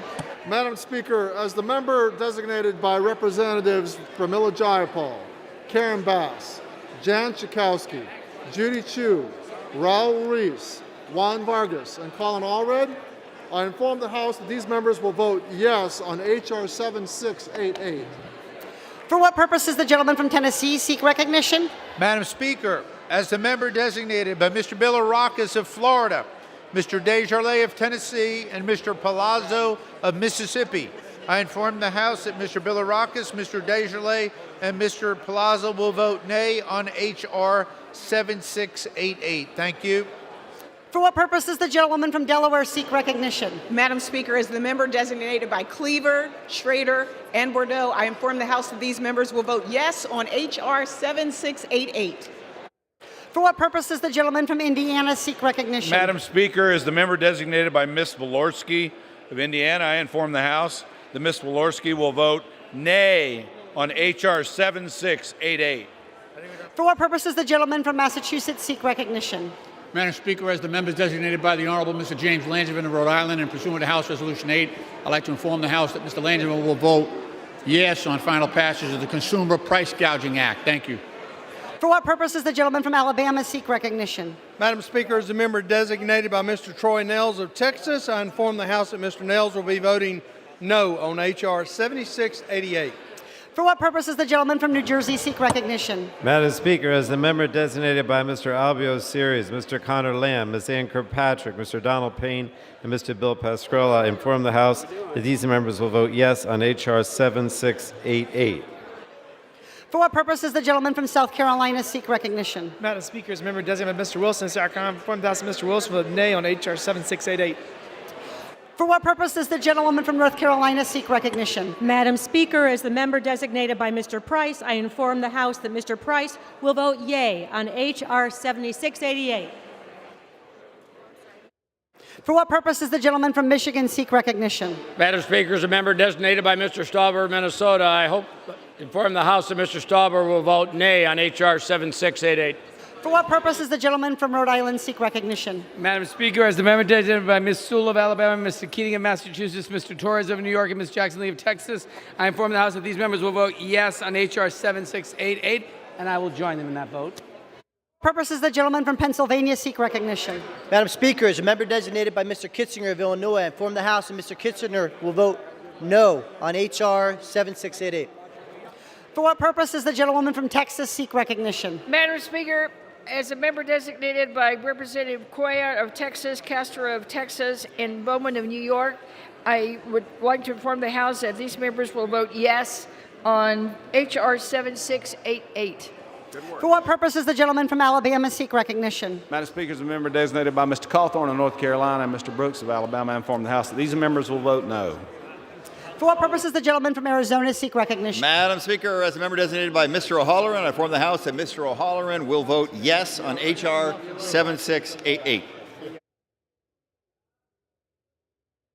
For For what purpose does the gentleman from Indiana seek recognition? Madam Speaker, as a member designated by Mr. McHenry from North Carolina and Ms. Sparks from Indiana, I inform the House that Ms. Sparks and Mr. McHenry will vote no on H.R. 7688. For what purpose does the gentleman from Illinois seek recognition? Madam Speaker, as the member designated by Mr. Espaillat of New York, I inform the House that he will vote yes on H.R. 7688. For what purpose does the gentleman from Texas seek recognition? Madam Speaker, as a member designated by Mr. Paul Gosar from Arizona, I inform the House that Mr. Gosar will vote no on H.R. 7688. For what purposes does the gentleman from Florida seek recognition? Madam Speaker, as the member designated by Mr. Cardenas and Mrs. Phyllis McCormick, I inform the House that these members will vote yes on H.R. 7688. Does the gentleman from Utah seek recognition? Madam Speaker, as member designated by Mr. Curtis Keko Meyer, I inform the House that they will vote nay on H.R. 7688. For what purpose does the gentleman from Massachusetts seek recognition? As a member designated by Ms. Brownlee of California, Ms. Franco of Florida, Ms. Custer of New Hampshire, I inform the House these members will vote yes on H.R. 7688. For what purpose does the gentleman from New York seek recognition? Chairwoman Eddie Bernice Johnson and Chairman David Scott inform the House these members will vote yea on H.R. 7688. For what purpose does the gentleman from Colorado seek recognition? The triangle. Madam Speaker, as a member designated by Mr. Moulton, Mr. Delgado, Ms. Lee, and Ms. Wilson, I inform the House that these four members will vote yes on H.R. 7688. For what purpose does the gentleman from Pennsylvania seek recognition? As the member designated by Ms. Spear, I inform the House that Ms. Spear will vote yes on H.R. 7688. For what purpose does the gentleman from California seek recognition? Madam Speaker, as the member designated by Ms. Escobar of Texas and Ms. Meng of New York, I inform the House that Ms. Escobar and Ms. Meng will vote yea on H.R. 7688.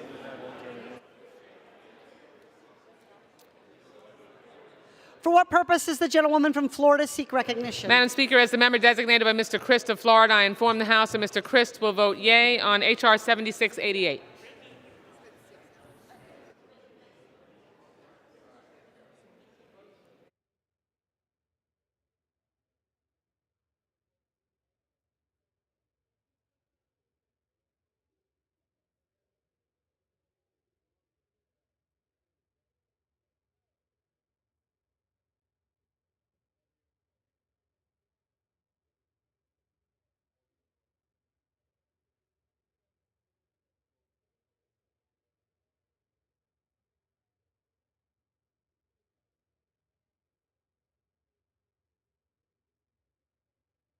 Does the gentleman from Texas seek recognition? Madam Speaker, as a member designated by Mr. Fallon and Mr. Taylor of Texas and pursuant to House Resolution 8, I inform the House that both will vote no on H.R. 7688.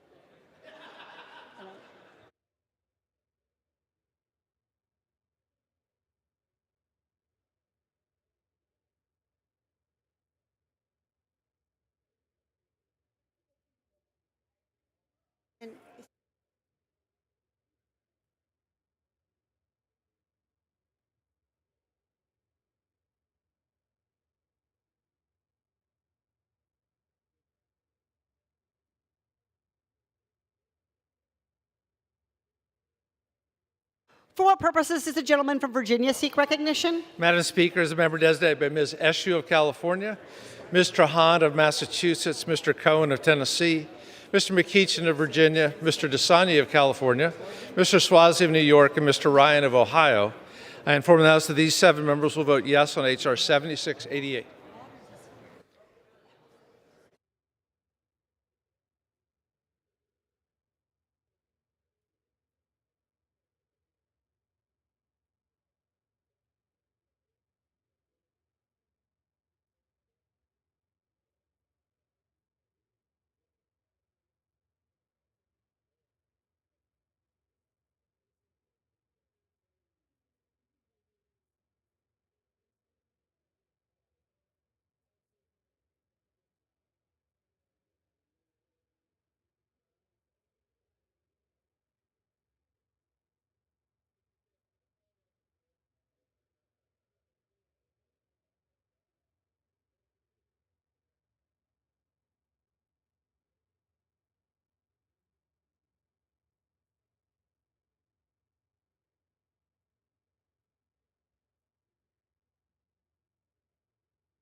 On this vote, the yeas are 217 and the nays are 207. The bill is passed. Without objection, the motion to reconsider is laid on the table.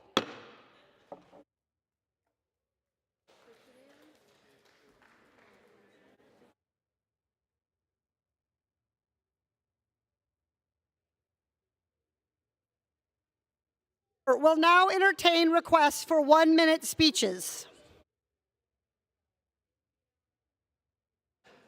For what purpose does the gentleman from Maryland seek recognition?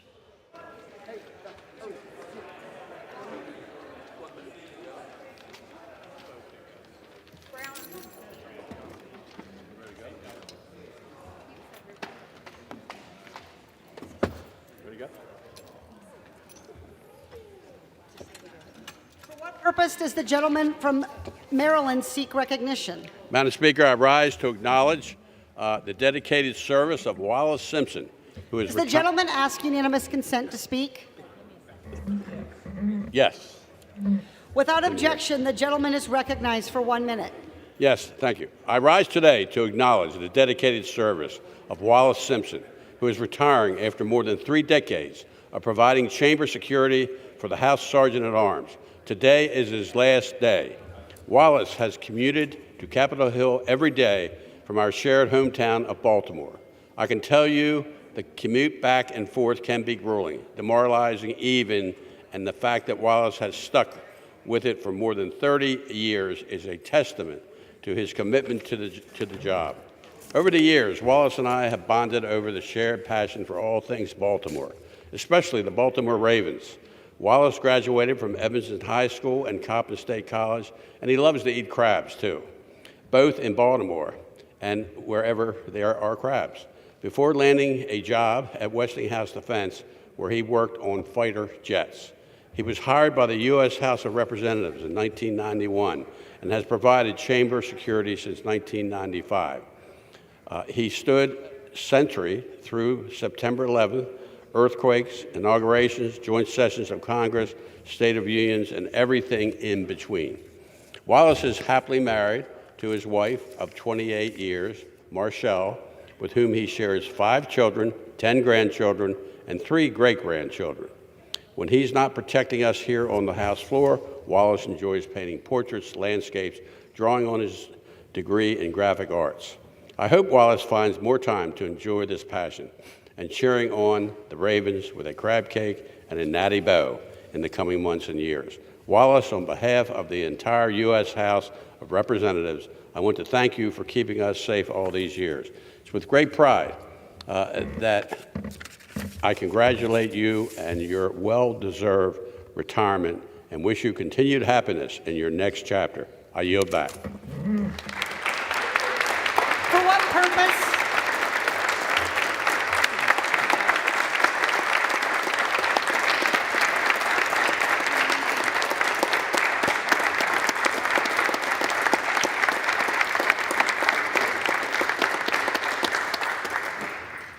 For what purpose does the gentleman from Texas seek recognition? Ask unanimous consent to speak to the House for 1 minute and to revise and extend my remarks. Without objection, the gentleman is recognized for 1 minute. Madam Speaker, today I rise in celebration of the Bluebonnet Youth Ranch's 50 years of lending a helping hand to the vulnerable children and families in South Texas. In 1968, a group of Yoakum businessmen pulled their funds together to provide a home to 5 children facing separation from their widowed mother, who was scheduled to go to rehabilitation treatment. Word quickly spread around town, and the generous patron came forth and donated 50 acres of land to serve as a location for the soon-to-be Bluebonnet Youth Ranch. A few years later, in 1972, the Bluebonnet Youth Ranch officially opened its doors as a nonprofit provider of residential care for dependent, abused, and neglected children. Since then, the ranch has served as a home for an estimated 600 children from 68 different Texas towns. I'm thankful for the work of this organization and that it embodies the Texas spirit and Christ's command to love our neighbor. And I look forward to seeing them continue to provide much-needed care for families across the great state of Texas. Thank you, and I yield back. For what purpose does the gentlewoman from Ohio seek recognition? Madam Speaker, I ask unanimous consent to address the House for 1 minute and to revise and extend my remarks. Without objection, the gentlewoman is recognized for 1 minute. Madam Speaker, 6 months ago, President Biden signed the historic bipartisan infrastructure bill into law. We used to celebrate Infrastructure Week, but now we are celebrating the beginning of an infrastructure decade. 6 months into implementation, the bipartisan infrastructure law is already making a major impact in Ohio and in states across the country. To date, Ohio has received nearly $3 billion to repair roads and bridges, upgrade ports and railways, and ensure clean drinking water and internet access. These projects are laying the foundation for our next decade of growth. To capitalize on these investments in our infrastructure, Congress is finalizing the COMPETES Act. The bill's investments in research, innovation, and manufacturing will boost our supply chains and lower costs for Americans. Together, the infrastructure law, the cost-cutting COMPETES Act will ensure more goods are made in America and get them to market faster. And with that, Madam Speaker, I yield back. For what purpose does the gentleman from Pennsylvania seek recognition? Madam Speaker, request unanimous consent to address the House for 1 minute and to revise and extend my remarks. Without objection, the gentleman is recognized. Thank you, Madam Speaker. Madam Speaker, I rise to recognize our most solemn holiday occurring at the end of this month, Memorial Day. We're very proud that the tradition of Memorial Day originated in a Pennsylvania community dating back to 1864 in Boalsburg, Pennsylvania, the birthplace of Memorial Day, when 3 ladies decorated the graves of fallen Civil War soldiers. From that simple beginning act of love and remembrance came the observance of Memorial Day. Now, every year on the last Monday of May, the people across this nation gather in town squares, at memorials, and in the cemeteries of our fallen heroes to pay tribute to those that gave all. Our nation's greatness was earned by the sacrifices of few, so that freedom and liberty would come to all. This Memorial Day, we remember the sacrifices made by our men and women in uniform. Madam Speaker, let us always remember our freedom isn't free. May God bless our service members, their families, in the United States of America. Thank you, Madam Speaker, and I yield back the balance of my time. For what purpose does the gentleman from Maryland seek recognition? Without objection, the gentleman is recognized for 1 minute. Madam Speaker, I rise today as a fellow Baltimorean to congratulate, as you've already heard, Wallace Simpson on his outstanding service to this House, to this chamber. Today is his last day after more than 30 years of dedicated commitment to serving this place, to serving our democracy, to serving our country. And I want to thank him from the bottom of my heart for that outstanding service within the office of the Sergeant at Arms. Everyone has a part to play in making our country work, our democracy strong, and he has played a vital part in that effort. The security of this chamber is something that in the past we may have taken for granted. We certainly don't do that anymore, and we thank him for keeping us safe. We know today and in the future, he will continue to contribute. We know that his family is extremely proud of him. His community is proud of him. Baltimore is proud of him, and our nation is proud of him. And all of us here today are proud of his service. Wallace, congratulations on an outstanding career. And I yield back.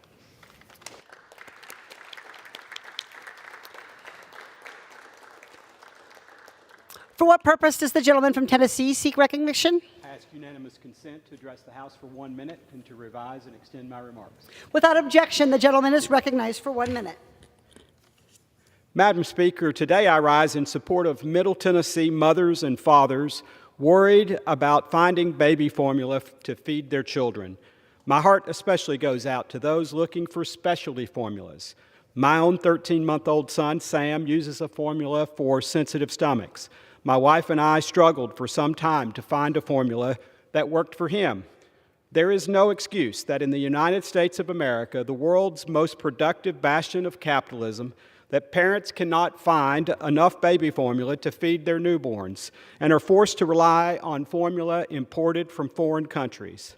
Unbelievably, this very serious problem, like so many others currently plaguing our country, is what you get when you have a President of the United States who is constantly asleep at the wheel.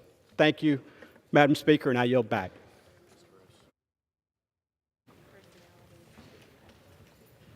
Members are reminded to engage in refrain. Members are reminded to refrain from engaging in personalities toward the president.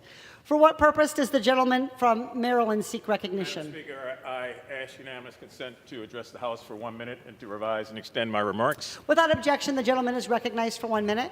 Madam Speaker, I'm happy to be joined here at the well with both of my colleagues who've previously spoken, Mr. Ruppersberger and Mr. Sarbanes, in paying our collective thanks to Wallace A. Simpson, who stands behind us, protecting us, standing near the door, as he has done so many, many times.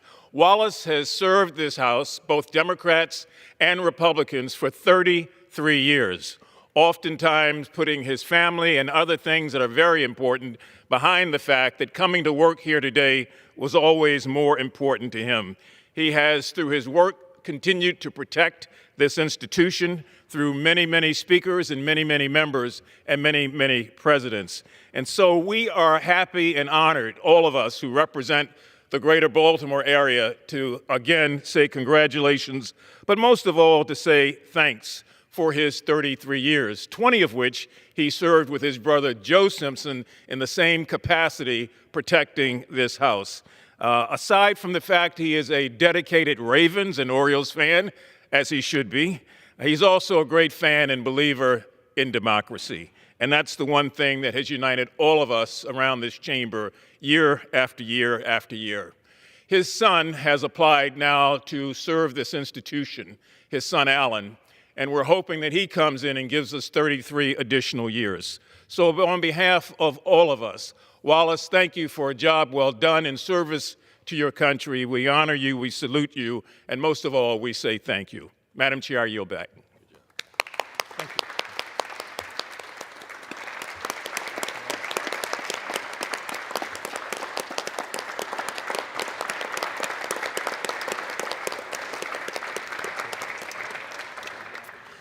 For what purpose does the gentleman from Georgia seek recognition? Ask unanimous consent to address the House for 1 minute and to revise and extend my remarks. Without objection, the gentleman is recognized for 1 minute. Madam Speaker, I rise today to congratulate Chance McKinney for being named a Gates Millennium Scholar. Chance is a senior at Woodville Tompkins Technical and Career High School in Savannah, Georgia. Out of 37,000 students who applied for the Gates Millennium Scholars Program, only 300 were accepted. Chance was one of those 300. The Gates Millennium Scholars Program was established in 1999 to provide outstanding African American, American Indian and Alaska Natives, Asian Pacific Islander American, and Hispanic American students with an opportunity to complete an undergraduate college education in any discipline they choose. Because of Chance's academic accomplishments, the Gates Scholars Program will support his learning endeavors by covering the unmet cost of his college education. They will also provide renewable awards for satisfactory academic progress and provide Chance with funds for graduate school. Congratulations, Chase. I and all of Georgia's 1st Congressional District look forward to seeing what the future takes for you. Thank you, Madam Speaker, and I yield back. For what purpose does the gentleman from Minnesota seek recognition? Consent to address the House for 1 minute and to revise and extend my remarks. Without objection, the gentleman is recognized for 1 minute. Thank you, Madam Speaker. Keeping our communities safe, and I mean all of our communities safe, is a fundamental responsibility of government. But from our largest cities to our most remote towns, law enforcement agencies are struggling to recruit the next generation of principled police officers. In meetings with chiefs and ride-alongs with officers all across my district, I hear the same thing over and over. The pipeline of qualified candidates is simply drying up. So that's why today I'm introducing the Bipartisan Pathways to Policing Act to support police recruitment, retention, and training efforts. Inspired by a Minnesota program of the same name, my bill is already endorsed by the Minnesota Chiefs of Police Association, Fraternal Order of Police, and Police and Peace Officers Association. We must provide new tools and support for law enforcement agencies to attract and retain the best and brightest Americans to serve and protect the communities in which they live. Only then can we hope to ensure the safety and security of all Americans, no matter the color of their skin or the color of their politics. With that, Madam Chair, I yield back. For what purposes does the gentleman from Alabama seek recognition? I seek permission to address the House for 1 minute and to revise and extend my remarks. Without objection, the gentleman is recognized for 1 minute. Thank you, Madam Speaker. I rise to honor the life of Marie Vikes Castro, who was born in Tuscaloosa, Alabama on March 28, 1929.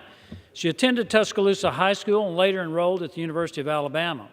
While at the university, Marie played in 3 Honey Bowls, a charity game held at Denny Stadium between female students from 1946 to 1948, with lowerclassmen playing for Team Bumblebees and the upperclassmen playing for Team Hummingbirds.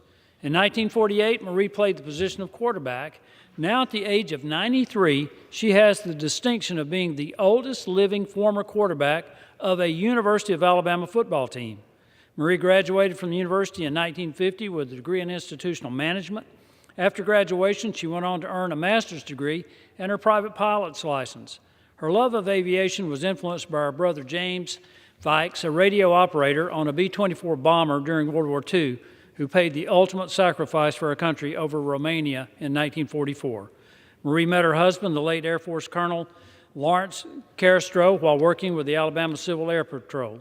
She is a mother of 2 children and spent her career as a practicing nutritionist. She had over 50 years of flying experience and was recognized in 2015 with the Wright Brothers Master Pilot Award. Marie has lived a life of great distinction, and I celebrate her many noteworthy accomplishments. And I yield back. The gentleman yields back. For what purpose does the gentlelady from California seek recognition? Mr. Speaker, I ask unanimous consent to address the House for 1 minute and to revise and extend my remarks. Without objection, the gentlelady is recognized for 1 minute. We have a responsibility to care for our troops and their families. That's why I've been a champion for the governor's challenge to prevent suicide among service members, veterans, and their families. The military community is not monolithic, and that's why this program is so important. It provides assistance and training to state healthcare agencies, tailored to meet their specific needs and demographics, so that military communities can get the help that they need. Last year, I worked across the aisle to boost funding for this program, and soon the House will vote on a package, including my bill, to expand the governor's challenge, and make it even more versatile. California has more veterans than any other state and is a leader in many ways, but we still need to take the governor's challenge. I urge Governor Newsom to do so. I yield back. The gentlelady yields back. For what purpose does the gentleman from Virginia seek recognition? I ask unanimous consent to address the House for 1 minute and revise and extend my remarks. Without objection, the gentleman from Virginia is recognized for 1 minute. Thank you, Mr. Speaker. Mr. Speaker, I rise today in defense of life. Since the Supreme Court's 1973 ruling in Roe v. Wade, more than 63 million American babies have had their lives cut short. That is simply unacceptable, and I stand here today for the sake of women, for the sake of children, and for the sake of the moral integrity of our nation.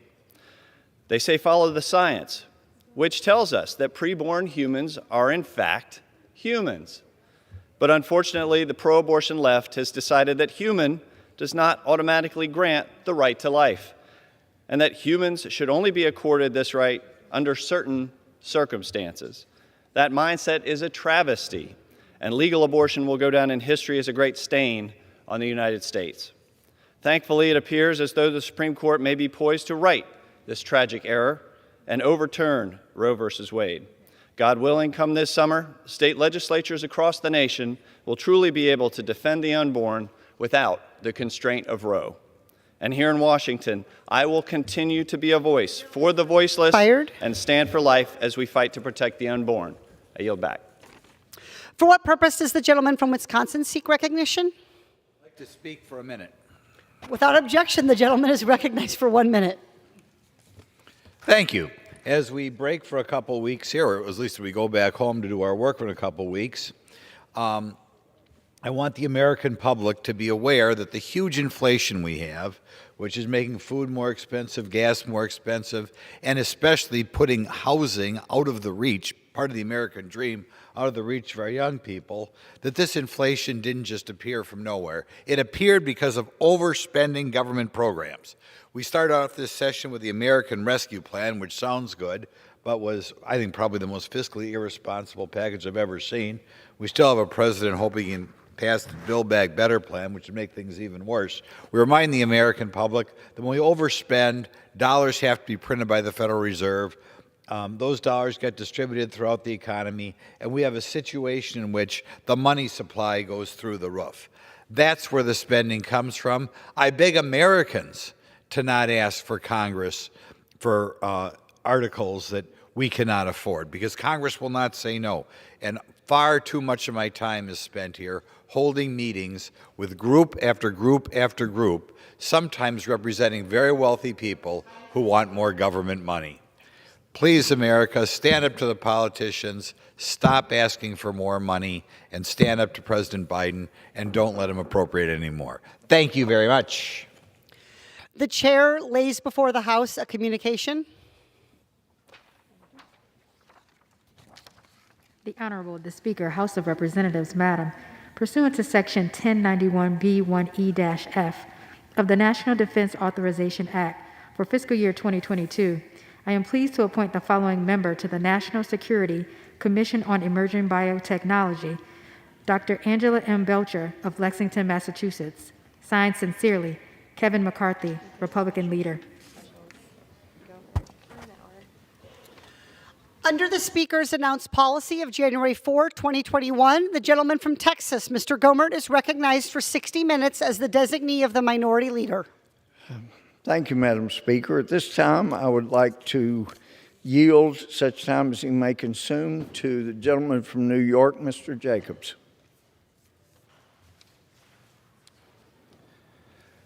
Thank you. Madam Speaker, I rise to address the House for 5 minutes.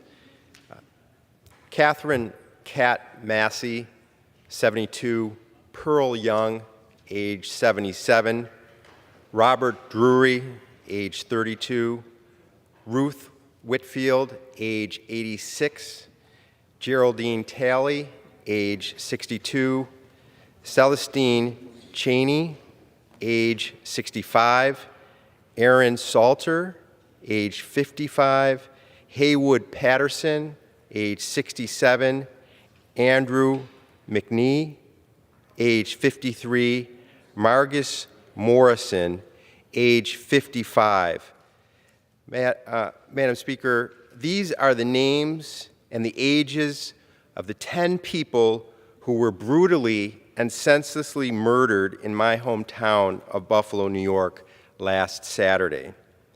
I rise to say their names in these hallowed chambers. I stand here in sorrow for their deaths and for the suffering that their families and friends are enduring right now. I have thought of little else since this carnage occurred on a beautiful Saturday afternoon in Buffalo. The murderer, who I will not give the satisfaction of saying his name, targeted this grocery store and this neighborhood because it was heavily populated with African Americans. As our sheriff stated at the crime scene, this was a racially motivated act, and this was a hate crime. I do not have the honor of representing this community in Congress, but I have represented it previously. I served for many years on the Buffalo School Board and frequented this area as there were many schools in proximity. Through my services on the Buffalo School Board, I came to know Catherine Cat Massey, one of those victims. Cat was a tireless advocate for Buffalo's children, and her impact to her community will be felt for generations. I grew up in Buffalo. Buffalo is a great place for many reasons. Its stunning architecture, its location on the shores of Lake Erie, the Niagara River, its beautiful neighborhoods. But what makes our community so very special are its people. Kind, warm, fun, always a priority on family and friends and community. That, in my mind, is what makes us the spectacularly special place it is. These 10 represented some of the best of Buffalo, and we mourn their tragic loss. May God's grace be with them, with these 10 who perished and their grieving loved ones. I will conclude by saying this. Our city is right now in the national spotlight due to this vile and horrific act. But predictably and inevitably, the national attention will fade, and it will be our community's task to heal. And it's my great hope that we come together in this healing process. We unify, and we do not succumb to division and polarization. In honor of those lost, in our healing, it is my great hope we become stronger, more unified, and a more loving community. I conclude by quoting a sign that someone put up on their front lawn in my community, and I quote, "I love you. You're probably thinking you don't even know me, but if people can hate for no reason, I can love." Thank you, Madam Speaker, and I yield back.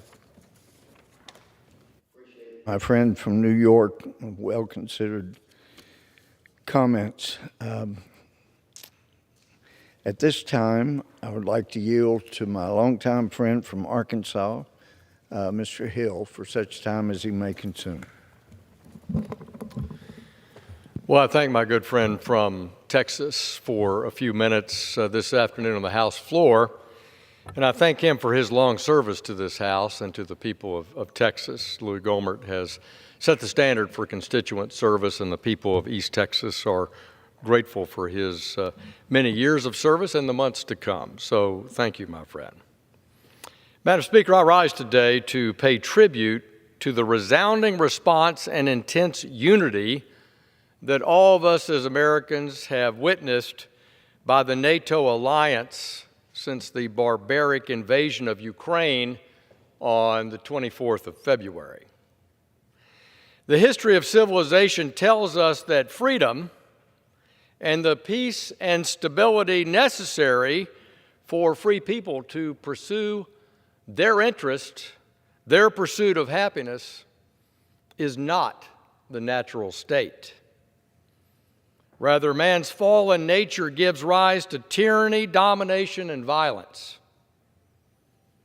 The United States and our European friends who value their freedom, their prosperity, suffered two of the deadliest and most destructive wars which threatened the blessings of freedom and prosperity on the continent of Europe. In the wake of these world wars and in the face of the communist menace threatening elected governments, the United States and European countries realized that a freed people must stand together and to deter and, if necessary, defend the encroaching forces intent on squashing freedom and spreading communism and authoritarianism. Smartly, the United States policy insisted that she would only provide military support to Europe if Europe did its own work and was united in that effort. This principle gave rise to the first fundamental concept of collective defense, which is the backbone of our transatlantic NATO alliance. As we all know, an attack on one NATO member is treated as an attack on all. After the September 11th terror attacks on the United States, NATO invoked the Article 5 collective defense for that first time and agreed on a package of strong defensive measures to come to our aid in the war on terrorism and the attack on our homeland. It was indeed an example of the power of standing together. But as I've consistently warned since my time in the People's House, the pillar of collective defense had over time been weakened by lagging investment and commitment by many member states. Collective defense does not work unless each member is fully invested in and committed to protecting the whole. In 2014, only 3 countries met their commitment to spend not less than 2% of their gross domestic product on defense. Now think about that. In the decades since the end of the Second World War, only 3 countries. This is after decades of president after president after president urging that full commitment, starting with the frustration of President Kennedy. In contrast, this year, we've witnessed NATO member states joined in solidarity on Russian sanctions. We have seen increases in defense spending from member nations, most notably Germany, the largest economy in Europe, the most prosperous country in Europe, the largest current account surplus in Europe, the largest budget surplus in Europe, is now committed to its full obligation to the NATO partnership. NATO is also doubling the number of battle groups deployed to Eastern and Central Europe. The United States has increased its commitment of troops deployed to Europe by 25%. Now we're witnessing an historic display of 30 member countries galvanized in the face of Putin's tyranny and barbarism. And it is now attracting other European countries that see the value and realize the need to protect their way of life from the rising threat of Russia. This week, Finland and Sweden announced their desire to join NATO. This would be a strategic success for the alliance. Both Finland and Sweden are free, democratic countries with sizable and well-regarded military forces. In February, German Chancellor Olaf Scholz used the term Zeitenwende, or turning point. He's turning away from the decisions made by his predecessor, Angela Merkel, that somehow thought we were going to achieve peace with Russia through commerce. We see how that worked out. So, turning point is a key element, and I agree that we are absolutely at a turning point.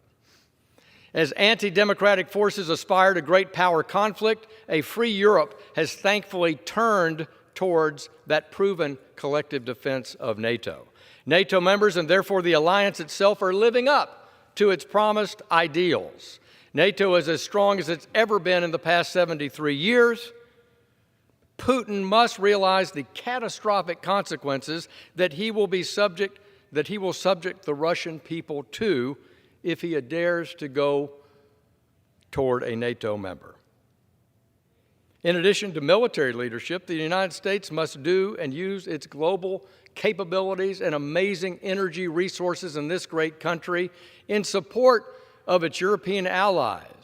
President Biden must end his failed energy policy and take every action to return to the 13.5 million barrels of production we had prior to the pandemic and our strategic value in this great country for every household, every business, every ally of energy independence. This will lower prices for our families. This will strengthen our allies as they move towards independence and dependence, I should say, from Russian oil and gas. And Europe is now arguing, after so many years of debate, towards an all-of-the-above energy strategy, including expanding nuclear energy. So I'm encouraged by the European response to the crisis and brutality of Putin. This unity and commitment to mutual defense is necessary to deter and defend Europe as well as the homeland. So I commend our allies for their being on the same page in an inspiring way. Now, Madam Speaker, we have more to do on economic sanctions to target and focus additional economic pain on Russia, Belarus, and any country that is economically benefiting these perpetrators of the atrocity in Ukraine. Taken together, our transatlantic partnership will send a message to all tyrants that not only Tsar Putin, but all tyrants, be any corner of the world. If you attack a sovereign country, if you invade a sovereign country using military force, you will pay a military cost. You will lose. You will pay a diplomatic cost. You will be kicked out of every organization in the world. Your diplomats will be isolated. then you will pay an economic cost for the mistakes of your leaders. So, Madam Speaker, there's much more work to be done. I'm proud of that transatlantic response. Beating Putin here is a blow for freedom. And the only thing a bully understands is the full force of military, diplomatic, and economic might. I thank my friend from Texas for the time, and I yield back to him. Thank you, and great words. Great observations. This is a difficult time, but it's also a time to show our resilience and do so as one with those who believe in having representative government. At this time, I would like to yield such time as he may consume to my friend from Tennessee, Mr. Fleischman.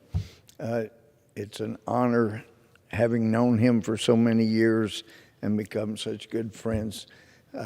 Yield the time to Mr. Fleischman. I'd like to thank the distinguished gentleman, my friend from Texas, Mr. Gohmert, for yielding. Thank you, sir. My sentiments exactly right back to you, sir. Madam Speaker, I rise today to honor the life and legacy of my friend, Phil Smart. Philander Knox Smart, Jr. dedicated his life to public service and our Chattanooga area community. During his distinguished life, he was a founding member of the Pachyderm Club, an active member of the Chattanooga Rotary Club, served on the Hamilton County School Board, including a key role as chairman, and served on many other community and civic organizations. He was also a successful business person and a giving business person. Phil loved our great nation and was active in our nation's body politic. As a matter of fact, he was one of Tennessee's first supporters of our late great President Ronald Reagan. Phil actively supported individuals for office who stood for religious freedom and who supported our great United States Constitution. Phil passed away last week after a lengthy illness, and I was greatly saddened, and I still am. Most importantly, Phil dedicated his life always to sharing the gospel of Jesus Christ in our state, nationally, and around the world. I especially appreciated the fact that he would invite me to stake meetings and his always welcoming presence when I would show up and visit at his church. Our state and our community have lost a great man and public servant. We will miss him, and I am proud to honor his life and legacy today in this great United States House of Representatives. Phil was not only a fine man, but he was a good friend and a great American. I am thankful to have known him. Madam Speaker, I yield back. Thank you, gentlemen. Mr. Speaker, might I inquire how much time I have remaining?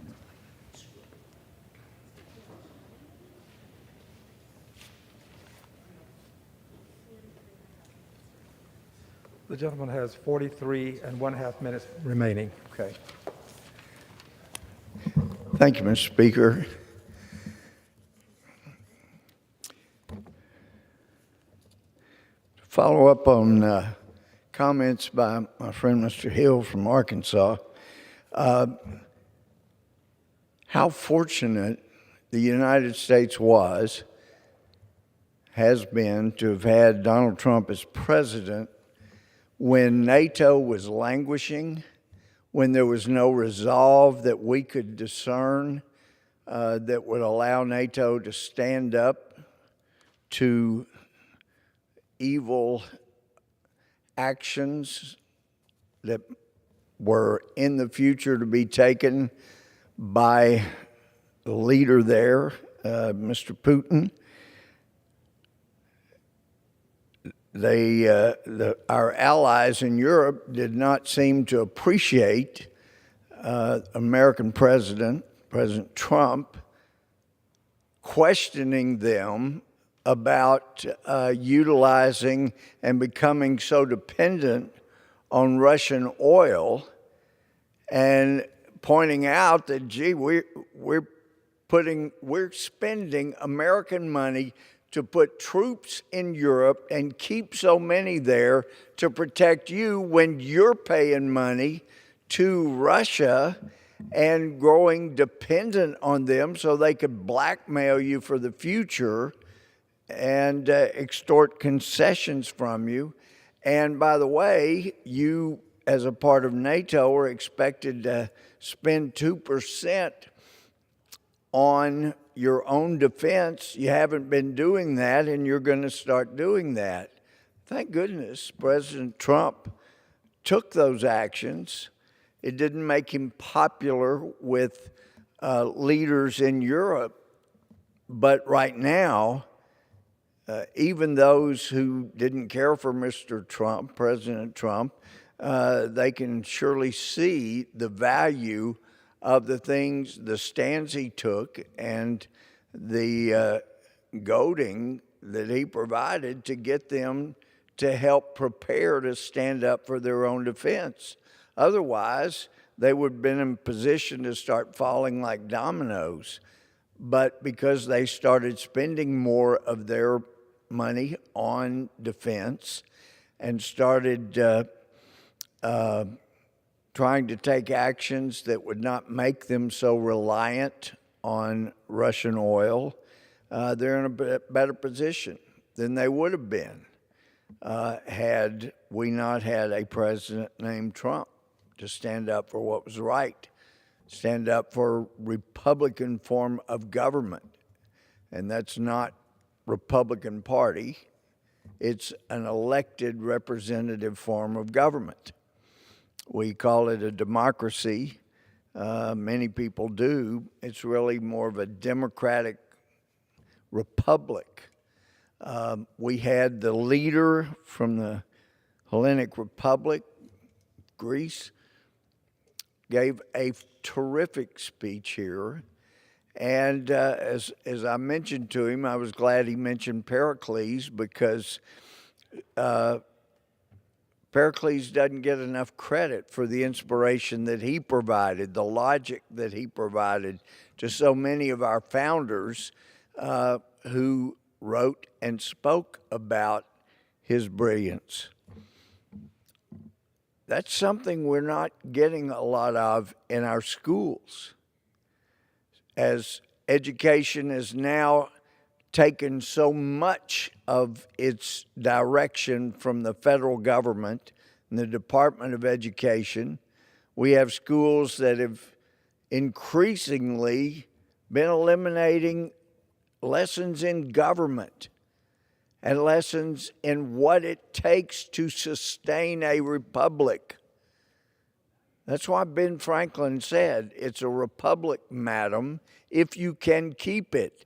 Because he knew, he was so well read, he knew traditionally you can't keep this phenomenal form of self-government that we made all the better, as the Prime Minister pointed out. He made it even better. We've been so blessed here in America.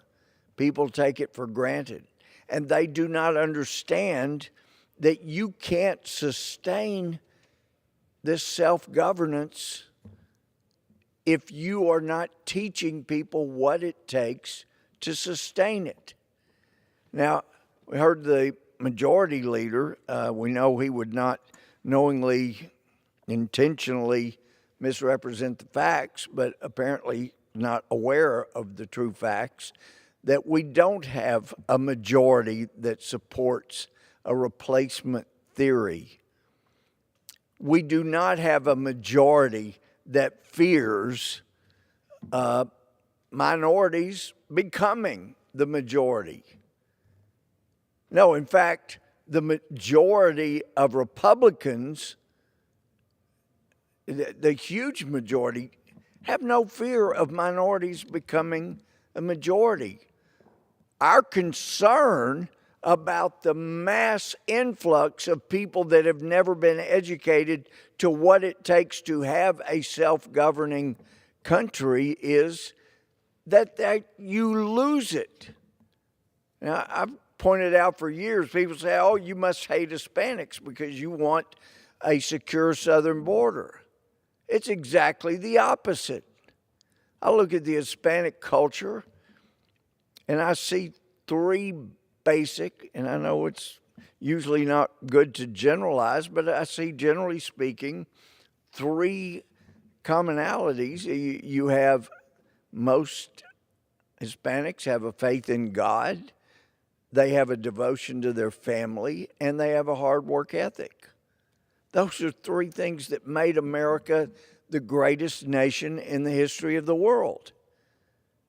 And it was so wonderful to hear the Prime Minister from Greece pointing these things out about how America, clearly they know around the world, they know you took it and you expanded the freedom, expanded, made it better than it ever was in ancient Greece where democracy began.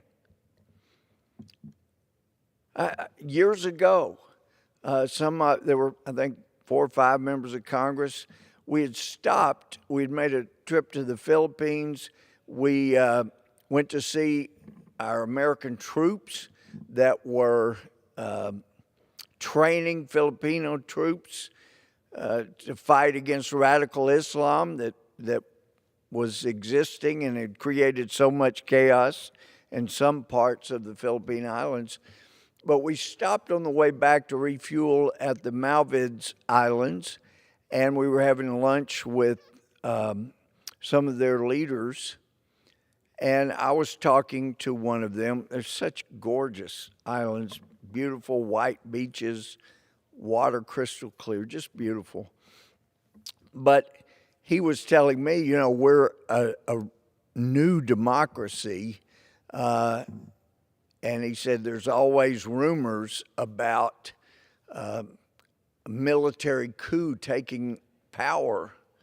And then he paused and he said, we never had a George Washington to set the proper example, so we're always worried about military coups. Well, they have had problems there. But here I was on the other side of the world, a little bitty island, and this leader knew more about our American history than so many, maybe even a majority of American students know now, about what a huge thing it was. It's depicted in one of the 8 big paintings in our rotunda of George Washington with a piece of paper in his hand.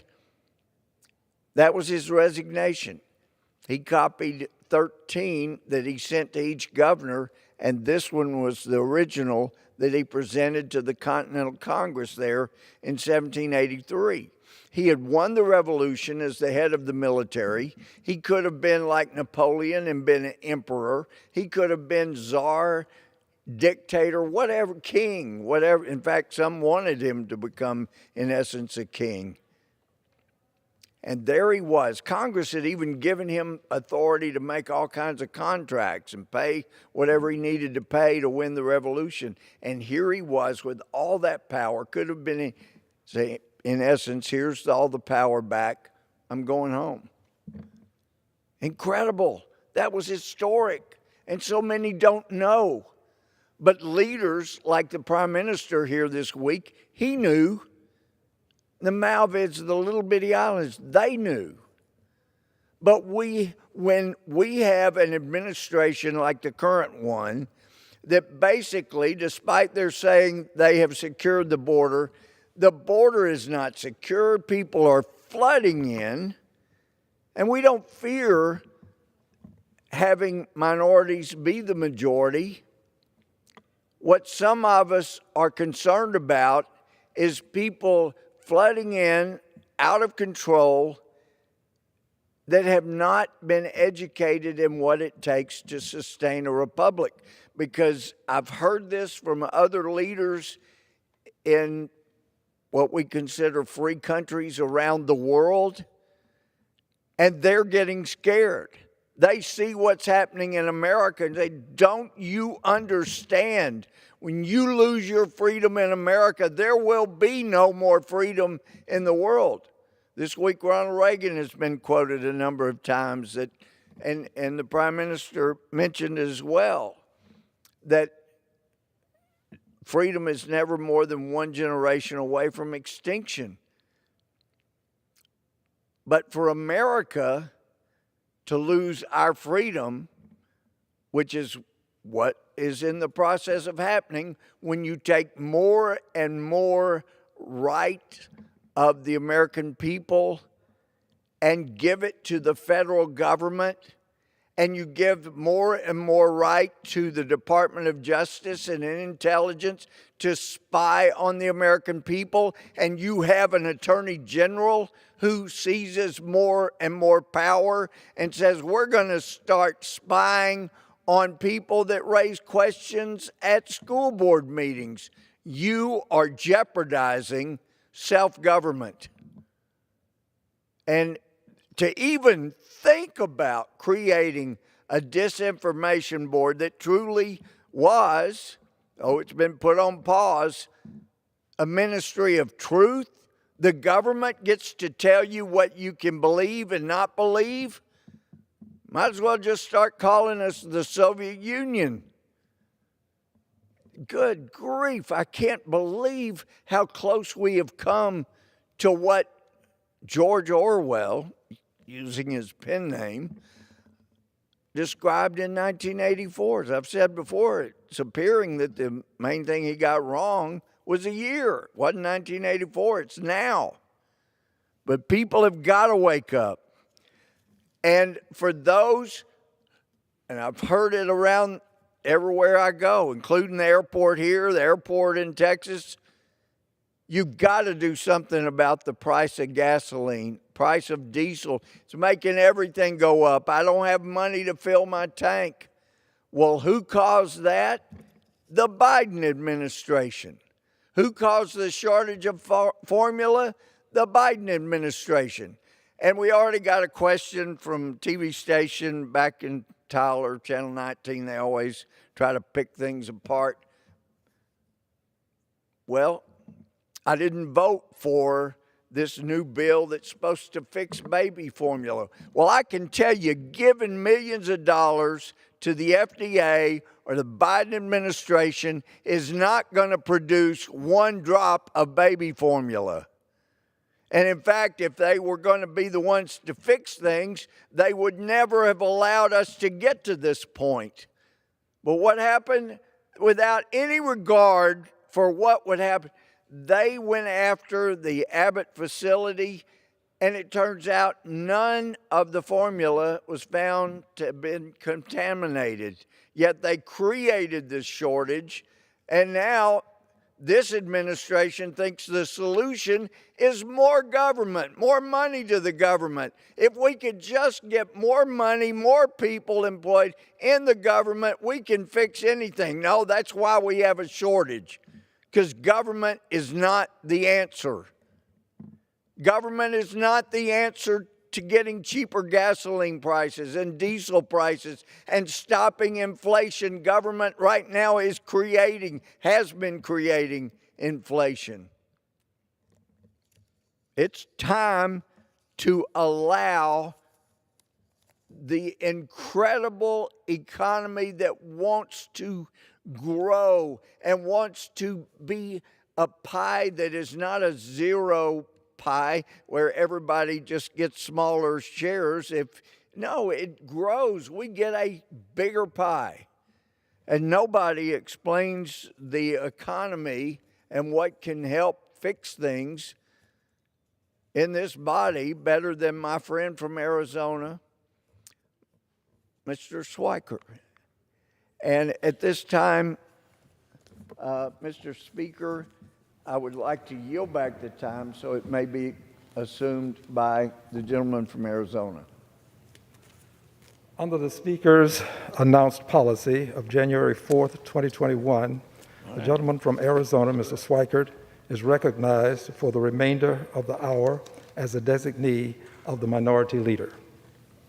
Thank you, Mr. Speaker Pro Tem. May I inquire to time remaining? The gentleman has 27 minutes remaining. Thank you, Mr. Speaker Pro Tem. And Congressman Gomer, thank you. I appreciate it. It's the joy of this week's schedule and then trying to get our floor time. Look, I try to come behind the mic at least every week when we're here, and the last few times I've been rather cranky. I'm intensely frustrated on policies of the majority. You know, the majority, the Democrats, the left have controlled this place now for what, 15 months. Poor people are poor, working poor are poor, middle class is poor, and there's just this frustration for people like myself on we got to stop it, stop hurting people. And a couple of the responses to the YouTube video that went out on one of the previous floor speeches was, okay, just give us something optimistic. So let's try to do something optimistic today. But understand, this optimism requires this body to think differently, particularly my brothers and sisters in the majority.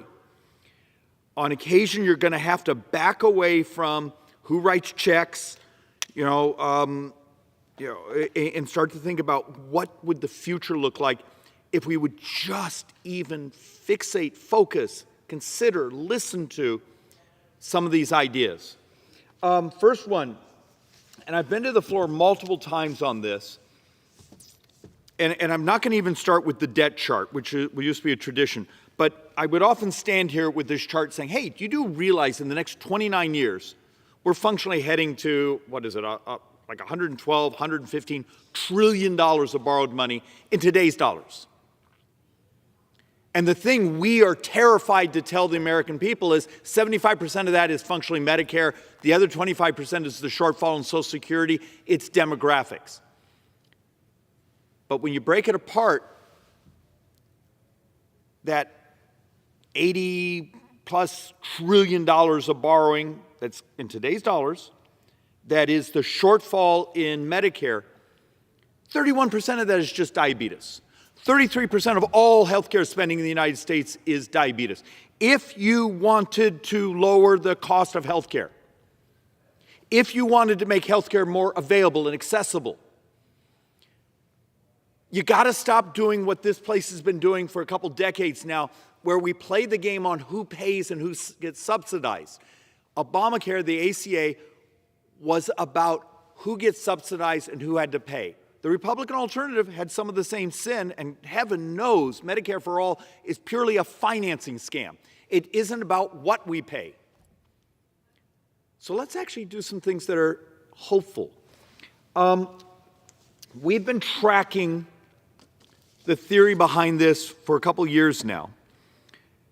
And it's functionally replacing insulin-producing cells. I did a whole presentation on how they take stem cells and convert them and tap them with a CRISPR so your body doesn't want to reject them.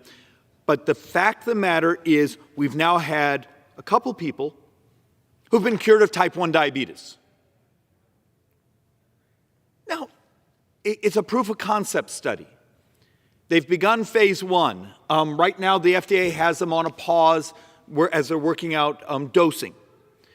But the fact of the matter is we're that close conceptually to a cure for type 1.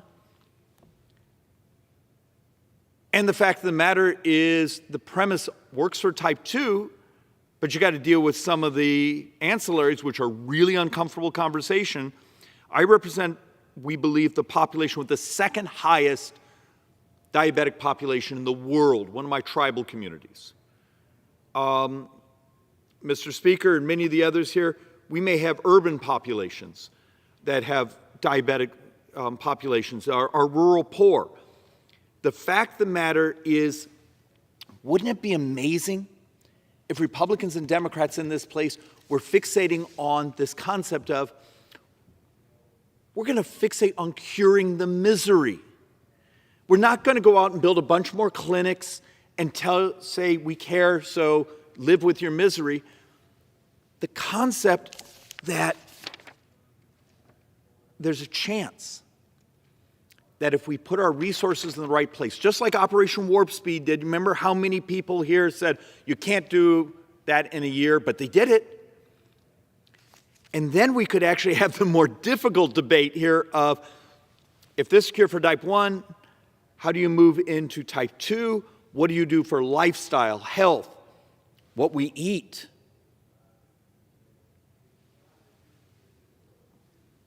And there's some data out there we've been working on that shows one of the key contributors to income inequality in our society is the fact that family members are suffering, they're having their toes cut off.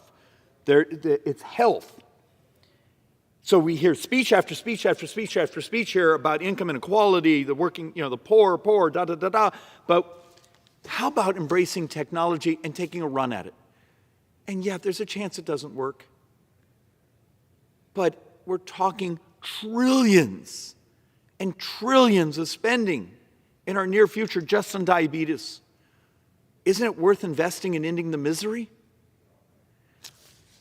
And there's hope. But that's actually something that would be honorable and noble and compassionate and moral. But it doesn't fit the playbook here because that isn't the people showing up here writing you a check. And a point of reference we got to get through our heads. 5% of our brothers and sisters who have chronic conditions, often multiple chronic conditions, are the majority of healthcare spending.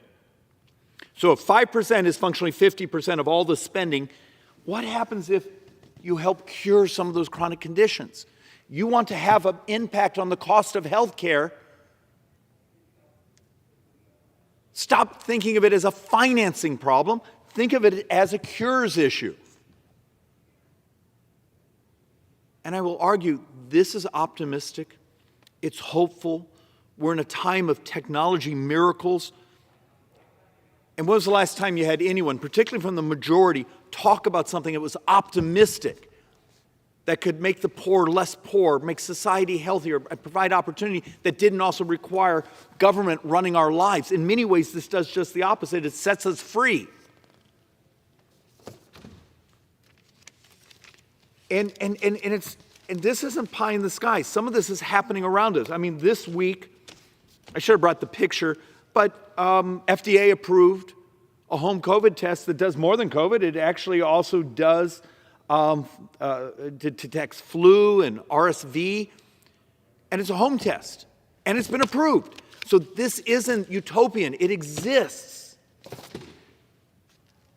The other thing, it becomes a more difficult conversation is, if we care about people, we care about freedom, we care about crashing the price of healthcare, why not legalize technology? So I just sort of show this as just, in some ways, it's as much about the picture to get the concept. Let me tell the story first.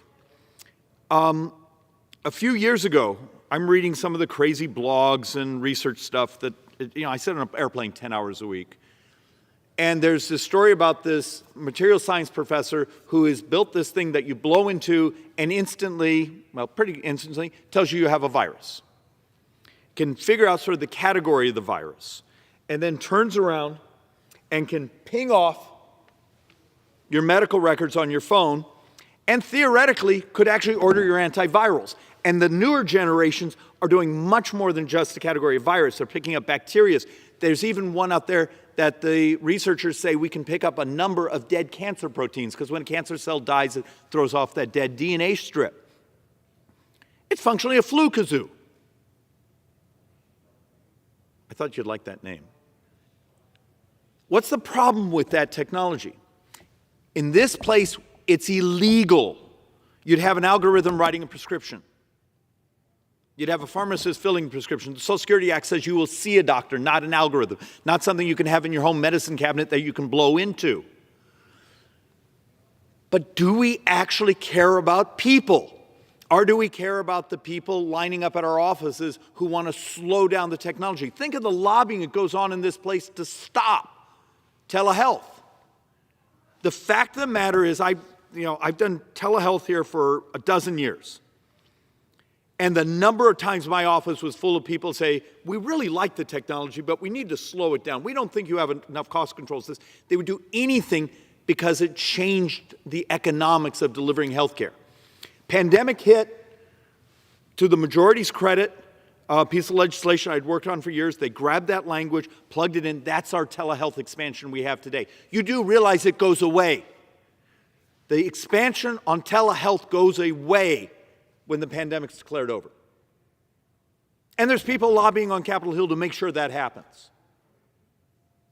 So we talk about how much we care, but the fact of the matter is opportunities, technologies, the ability to use this to stay healthy. If it's not making certain people money, they're here on this campus trying to lobby against it. And you start to realize this isn't utopian. The technology exists. When you have a breath biopsy that you can blow into that instantly can tell you if you have COVID. Why doesn't this place look forward? Because so much of the policy we have debated here, it's as if we're talking about the 1990s. And the fact of the matter is there's investment all coming in. This is another breath biopsy, the things you can wear that someone like myself, I have hypertension. You wear the thing on your wrist and helps you manage it. And Mr. Speaker, one of the simplest things, and it's not even a thought experiment. 16% of all U.S. healthcare spending is functionally related to people not taking their medicines. So if you have hypertension, do you take your hypertension medicine? You have high cholesterol, do you take your statins? The things that keep you from having a stroke. A pill bottle lid that just beeps at you when you forgot to take your medicine in the morning, or the thing that drops the pills for grandma to stay healthy. The model says it's 550 million, actually 550 billion. 550, so 16% of healthcare spending, $550 billion a year. It's $500 billion a year, more than $500 billion a year. If you just use something as simple as a pill bottle lid that reminded you needed to take your health care, your medicines. Now, I know that's a little utopian and it wouldn't be the complete adoption, but it's the concept. There are solutions around here that exist. We're just incapable of discussing them because they don't fit sort of the blinded, narrow vision, because we had our talking points from our political campaigns a decade ago, and we haven't read a damn article since then. And so my fixation also on telehealth is how about people in areas that don't, my Navajo Nation that doesn't have Wi-Fi? Well, the fact of the matter is you're seeing it in Ukraine right now, aren't you?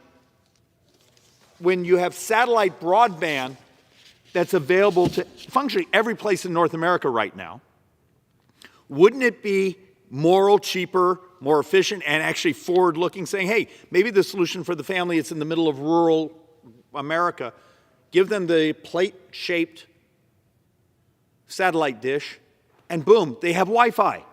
They have broadband. It makes them available to use telehealth. Would that be something? Or instead, we're going to subsidize billions and billions and billions of dollars to maybe run a strip of fiber out there, which we've been doing for decades. It's time we actually sort of enter this century. And then there's other things that just drive me nuts. So how much discussion have you had from the White House, from the Democrat leadership here about supply chains? Much of inflation isn't their fault. It's not their spending. It's not their regulatory process. It's not the changing the capital stack, restricting access to hydrocarbons. It's not their fault. It's not their policies. It's shipping. But then they do brilliant things like this, where they actually have in their Build Back Better legislation, they slipped a sentence in there saying you don't get to automate the ports. So think about how insane this is. The giveaway to the Longshoremen Union was so important to the Democrats that they'll give speeches about how we need to fix the supply chain, we need to get the goods moving, but we're going to make sure that you can't do it through automation. It's in their legislation. Do we have a vision of what the future can be, where it's more productive, more prosperous, more hopeful, more opportunity for everyone? Or does our majority here of Democrats continue to slip little things like in this that basically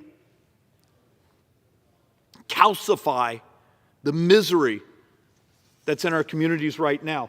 And why this slide is important is if we're forward-looking. I just came across this, and it's the thought experiment. So a couple SpaceX engineers have a company, and they're working apparently with the rail community of, and I know this picture isn't great, it's little autonomous electric platforms, so you'd pull a container off and put it right on the platform, and that container drives to where it's supposed to go. It's a little spur crossing. It's going to Arizona storage if it's leaving the Port of Long Beach, but through the port of that Alameda corridor that's all backed up for those of us who lean more towards the west. But it's a technology solution. And instead of this place holding hearings of saying, what are the regulatory barriers? What are the labor regulatory barriers? There's an optimistic solution. This place will run away from it because if one of the union groups doesn't like it, it becomes a power and money, not what's actually good for the American people. But there are solutions like this of autonomous rail cars. And they're run by batteries. This one's been out for a few years, and they're working on it. It's actually making amazing progress. And you're hearing the discussions right now of food insecurity around the world. I believe it's mostly University of Illinois has been doing this amazing work on how to get plant productivity dramatically better. And I've done whole presentations here on the floor about C4 plants, C3 plants, and how you tweak them. You remember God made the plants, so sometimes they grab an oxygen molecule. They really wanted the carbon molecule. And I apologize for the folks trying to take this down. Wave at me if I'm talking too fast. Had a lot of coffee, which is a typical day.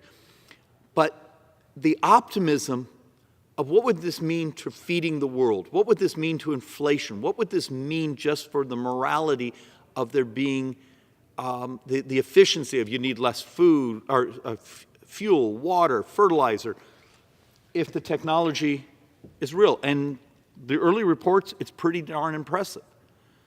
So we're holding hearings on this, right? We're having discussions of how this would be amazing to help the world grow more food and protect the environment. Of course not, because there's no one showing up with a check to talk about this. And the next one I'm going to show you is just my fixation. You do realize in the last functionally decade, the United States has removed so much baseload nuclear power that it's functionally equaled every bit of renewable that's hit the grid. So on one hand, we have this optimism. Think about all the photovoltaic and wind. Isn't this exciting? Oh, by the way, we removed so much baseload nuclear power. We haven't gone anywhere. And I know there's a huge cadre of my colleagues here that despises nuclear power. So when you have a Nobel Prize physicist saying, hey, we think there's actually a way you could use a high pulse laser to break nuclear materials down. When you actually have other people reporting that saying we actually need to be taking the spent nuclear and refining it because our nuclear stocks have crashed. There's a long history of that. Post-Cold War, lots of the weapons grade, we've been knocking it down to use in other uses, and now that stockpile's running out. But why wouldn't you invite this physicist here to Capitol Hill and say, what would it take investment-wise, time-wise, to have a way to break down nuclear waste? You remember, he's the guy with the Nobel Prize. This place isn't. This is optimism. This is hope. And then you have other things. I remember talking about this technology as a kid, of how you could build batteries. We used to refer to them as a rust battery, where it's a closed loop. They're very heavy. They only work in functional utility grade. You couldn't have them in your car. But they don't use rare earths. Why aren't these people here on Capitol Hill talking to us about how we could fix our power storage situation, particularly for those of us in the West where during the afternoon we have all this photovoltaic come in, but then the sun goes down and we're still running our air conditioning and we have this crash. there's hope, there's opportunities. Do all these work? I don't know. But that's what this body is supposed to be about, is what does the future look like? Instead, we're litigating ideas that are 20 years out of date. This one actually is out there right now in, I guess, near Houston, where they actually have a gas-fired power plant. I believe it's called the Allen cycle, and it has no smokestacks.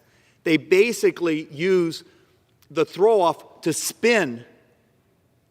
So you burn, you spin. Instead of boiling water and having the steam spin it, it's the burn that spins the turbines, and then they capture all the CO2 and functionally save it and use it for other sources. There's no smokestack. This is up and running today. And yes, it's had some engineering problems, but the concept, why don't we talk about this? If you say you care about greenhouse gases and we care about the fact that much of America may have brownouts, blackouts, power-wise in the United States this year, there's a way that technology is the solution. And this last one I'm going to do just because it is the quintessential that sometimes there is a solution, but no one's figured out really how to make a bunch of money on it, so no one here is going to ever talk about it. A number of my brothers and sisters on the left despise natural gas.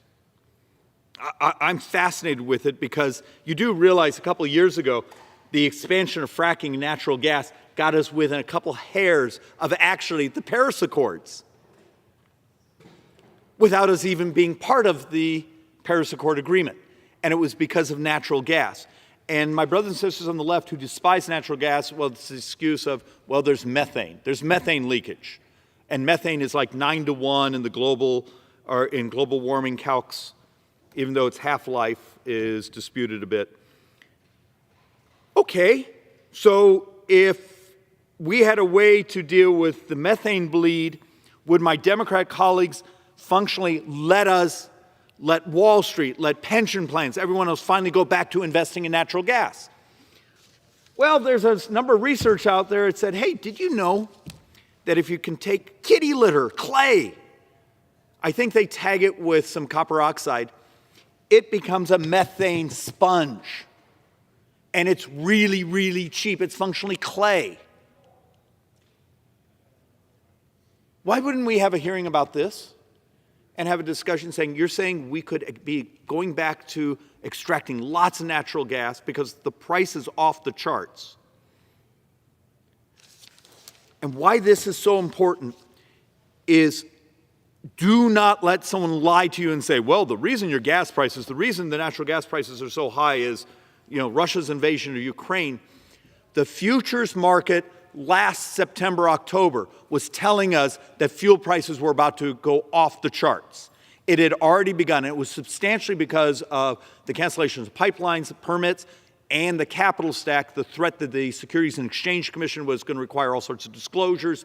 The fact of the matter is, this majority became very hostile to hydrocarbons. It was already coming.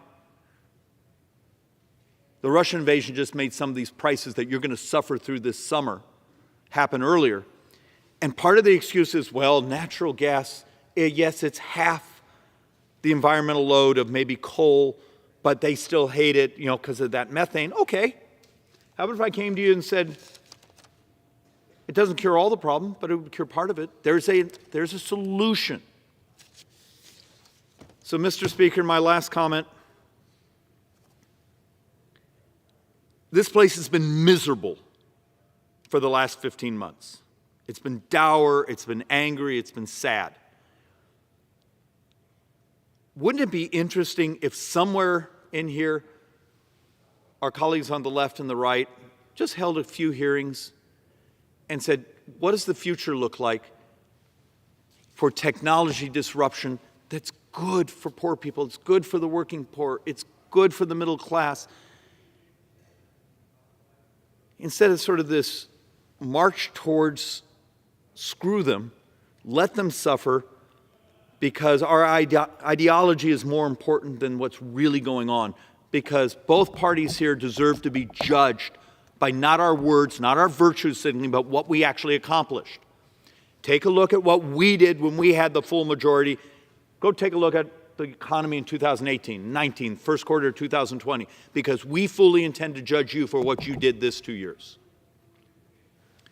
And the fact of the matter is, income inequality, food insecurity, the poor, the middle class, all had a hell of a lot better economy, a better life during our years than yours.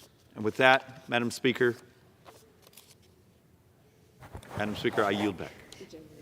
The gentleman yields back. The chair will receive a message.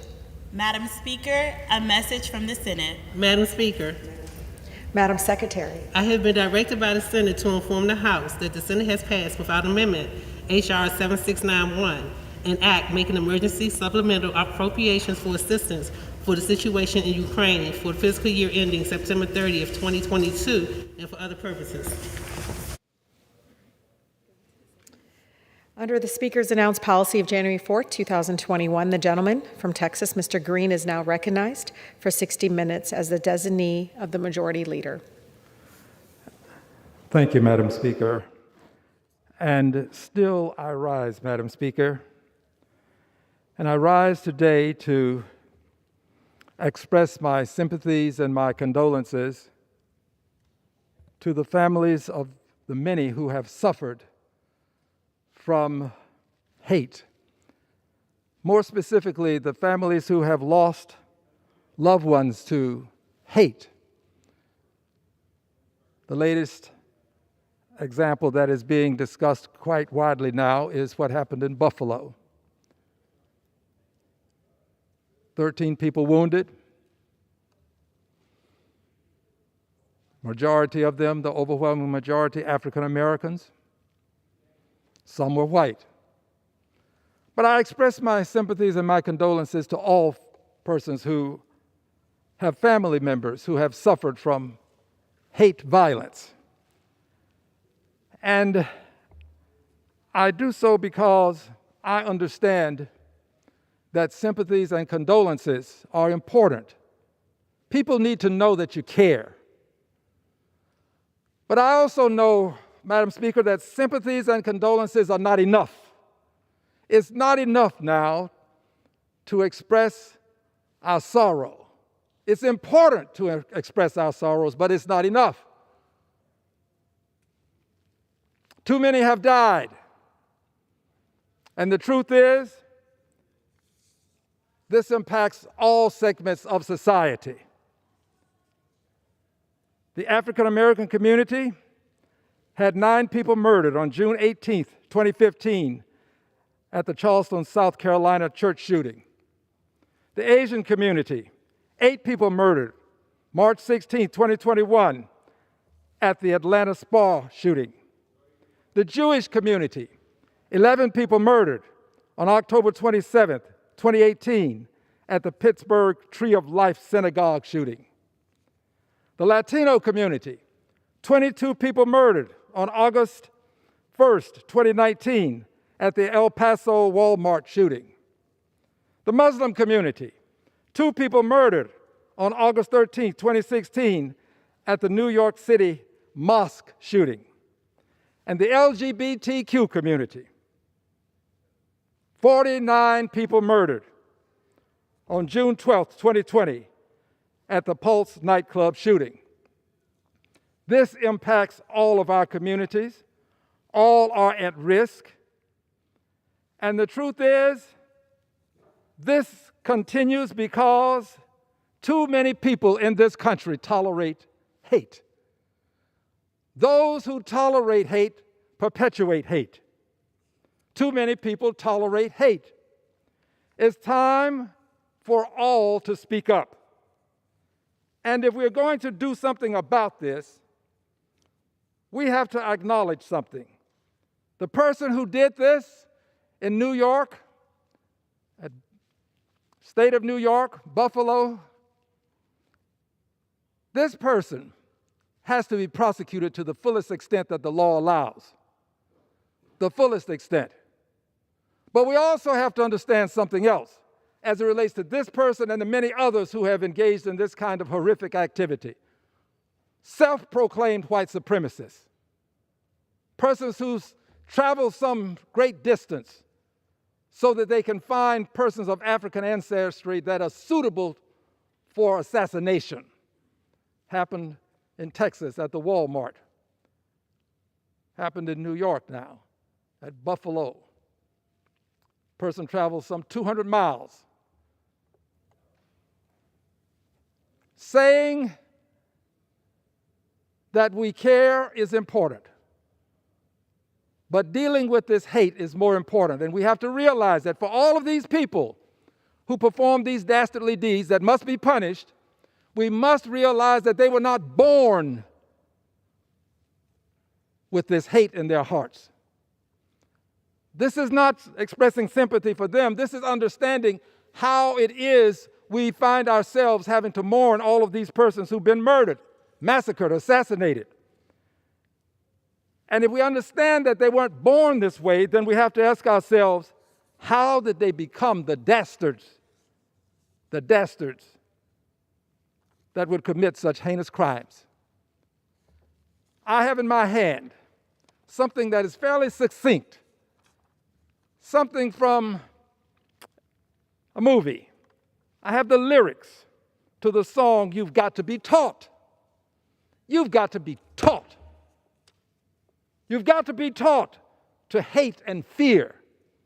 You've got to be taught from year to year. It's got to be drummed in your dear little ear. You've got to be carefully taught. You've got to be taught to be afraid of people whose skin is a different shade. You've got to be carefully taught. You've got to be taught before you're too late, before you're 6, 7, or 8, to hate the people your relatives hate. You've got to be carefully taught. Each of these persons was taught. Some at home from families who stated things in their presence that encouraged them to do these things. But today we have the problem of the internet and social media.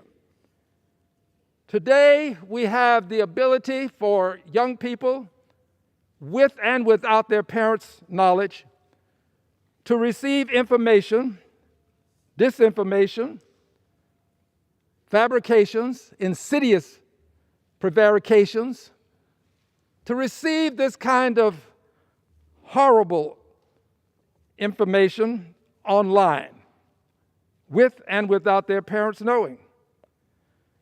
And it appears that there is a theory now, the Great Replacement theory, a theory that immigrants are going to replace white Europeans.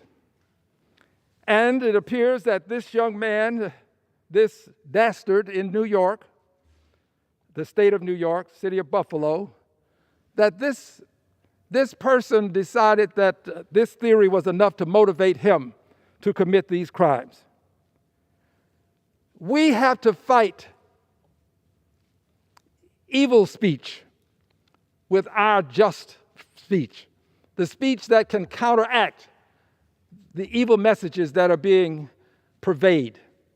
We've got to fight it with our speech. Everybody has a duty to stand up and speak out. Those who tolerate bigotry, Islamophobia, xenophobia, sexism, racism, anti-Semitism, all of the various invidious phobias, those who tolerate these phobias, who tolerate people deciding that they will simply murder and massacre people, those who tolerate perpetuate. And to a certain extent, you become complicit. And as Dr. King put it, after some point in time, those who tolerate hate, these are not his exact words, it becomes betrayal. We have a duty to stand up and speak out, all people of goodwill.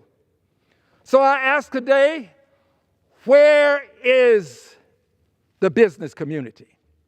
These things are happening in places of business. Where is the Chamber of Commerce? Where are the various chambers of commerce across this nation? Why have they not spoken out? These things are occurring in business places. At some point, people will limit their engagement in business places if we don't stand up and speak out. If people understand that there's a risk of being harmed for going into a food store or a service station, some place of business, people will limit their activities. Someone might say, well, you can always order your food from a source and have it delivered to you. I contend that if you do this, or if you limit your participation, revenue will decline in places of business. The business community has to be concerned about its revenue. Look, we should all be concerned about the lives that have been lost, but this can impact the economy. It can impact businesses and the extent that they will be able to maintain the workforce that they have. We've got to care about all of this. What impacts one directly can impact all indirectly. So we've got to concern ourselves with what's happening and how this can impact the economy. So if we conclude that people are going to limit their access by going into places, choosing not to go, well, if this occurs, as I said, you might want to order your products from these business places. But here is the problem with that. That too will cause the revenue flow to be impacted in an adverse way. Here's why. It is not unusual for someone, and I'll use myself as an example, to go into a place of business looking for one item, not find that one item, and still spend $50. That's because while I'm there, I see other things. But if you don't go into that place of business, you won't see these things, and that can limit revenue. If this continues, these mass shootings, there are people who won't want to live near certain areas. Property values can be impacted. Schools have already had mass shootings. People choose to send their children to schools where they think their children will be safe. This can all impact, all of these shootings can impact schools, places of worship, and businesses. So the business community has a duty to speak up. I have sent a letter to the Chamber of Commerce in Houston, Texas. I've sent letters to other chambers of commerce as well. In Houston, it's called the Partnership. And I am beseeching and imploring the Partnership to take a stand publicly. And please, don't be afraid to say the words white supremacy. We, for some reason, want to allow this to just become another shooting, silo it, many people, not all, silo this shooting, and then we'll wait until there's another, we'll attack it, and silo that shooting.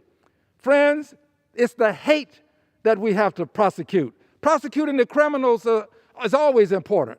They ought to be prosecuted to the fullest extent that the law allows. But we've also got to prosecute the hate that produces the behavior that is taking the lives of people across the length and breadth of this country. And if we're going to prosecute the hate, we've got to have the will to say white supremacy. We've got to have the guts to say what it is.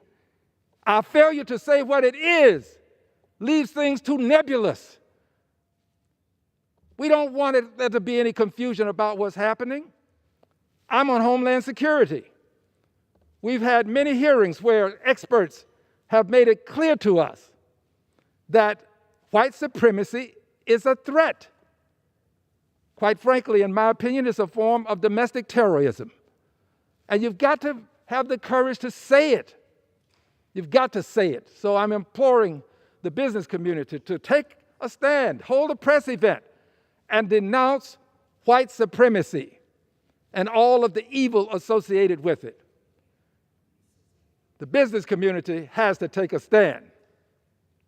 But equally as important is this: where is the clergy?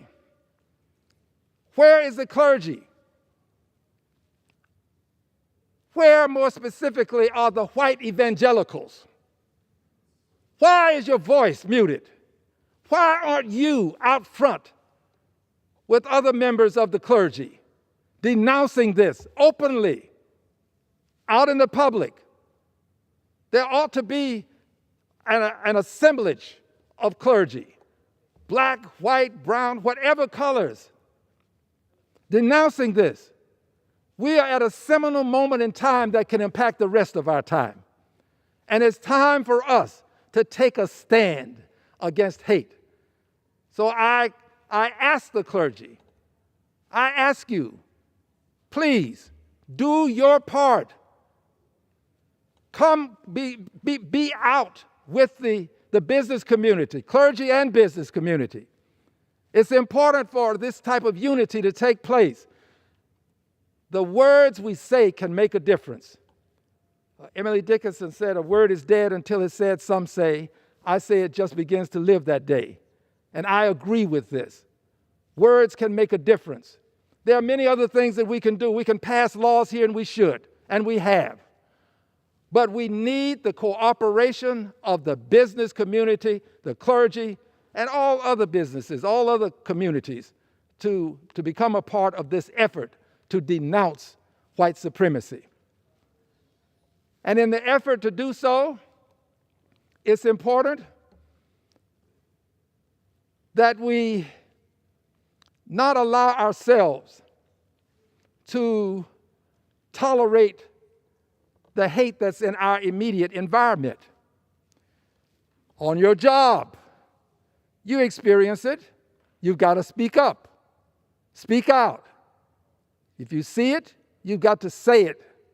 Say that it exists. You cannot say that there were some very fine people among those in Charlottesville proclaiming Jews will not replace us. You can't allow that kind of behavior to go unchecked. Doesn't matter where it comes from. If it comes from the highest office in the land, it has to be checked. Jews will not replace us. That is a part of the replacement theory being articulated openly and notoriously. Yet, we to this day have not done enough to denounce it. Jews will not replace us. We cannot allow people, regardless of where they are in life, what their station in life, to do things that will impact the lives of others. So yes, doesn't matter the source, doesn't matter where you are, you've got to be called out.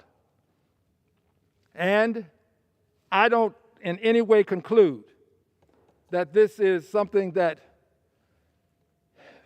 we cannot eliminate.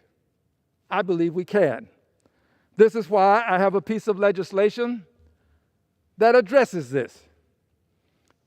It is a piece of legislation for a Department of Reconciliation. We have not reconciled in this country. We have not. From 1619, August 20th, when the first Africans were brought here, enslaved, to this very second, we have not engaged in reconciliation. The reconciliation that we need is not going to occur as long as we silo each of these massacres. We've got to have a formal structure within which to have policies and procedures and laws developed. We need a Department of Reconciliation for this nation. Just as we have a Department of Labor, a Department of Commerce, a Department of Defense, we need a Department of Reconciliation. Just as we have a Secretary of Labor, a Secretary of Defense, a Secretary of Commerce, we need a Secretary of Reconciliation with undersecretaries. The department has to be funded. I've suggested that it ought to be funded by indexing it to the Defense Department, some percentage of the budget of the Defense Department, because the Defense Department will always be funded.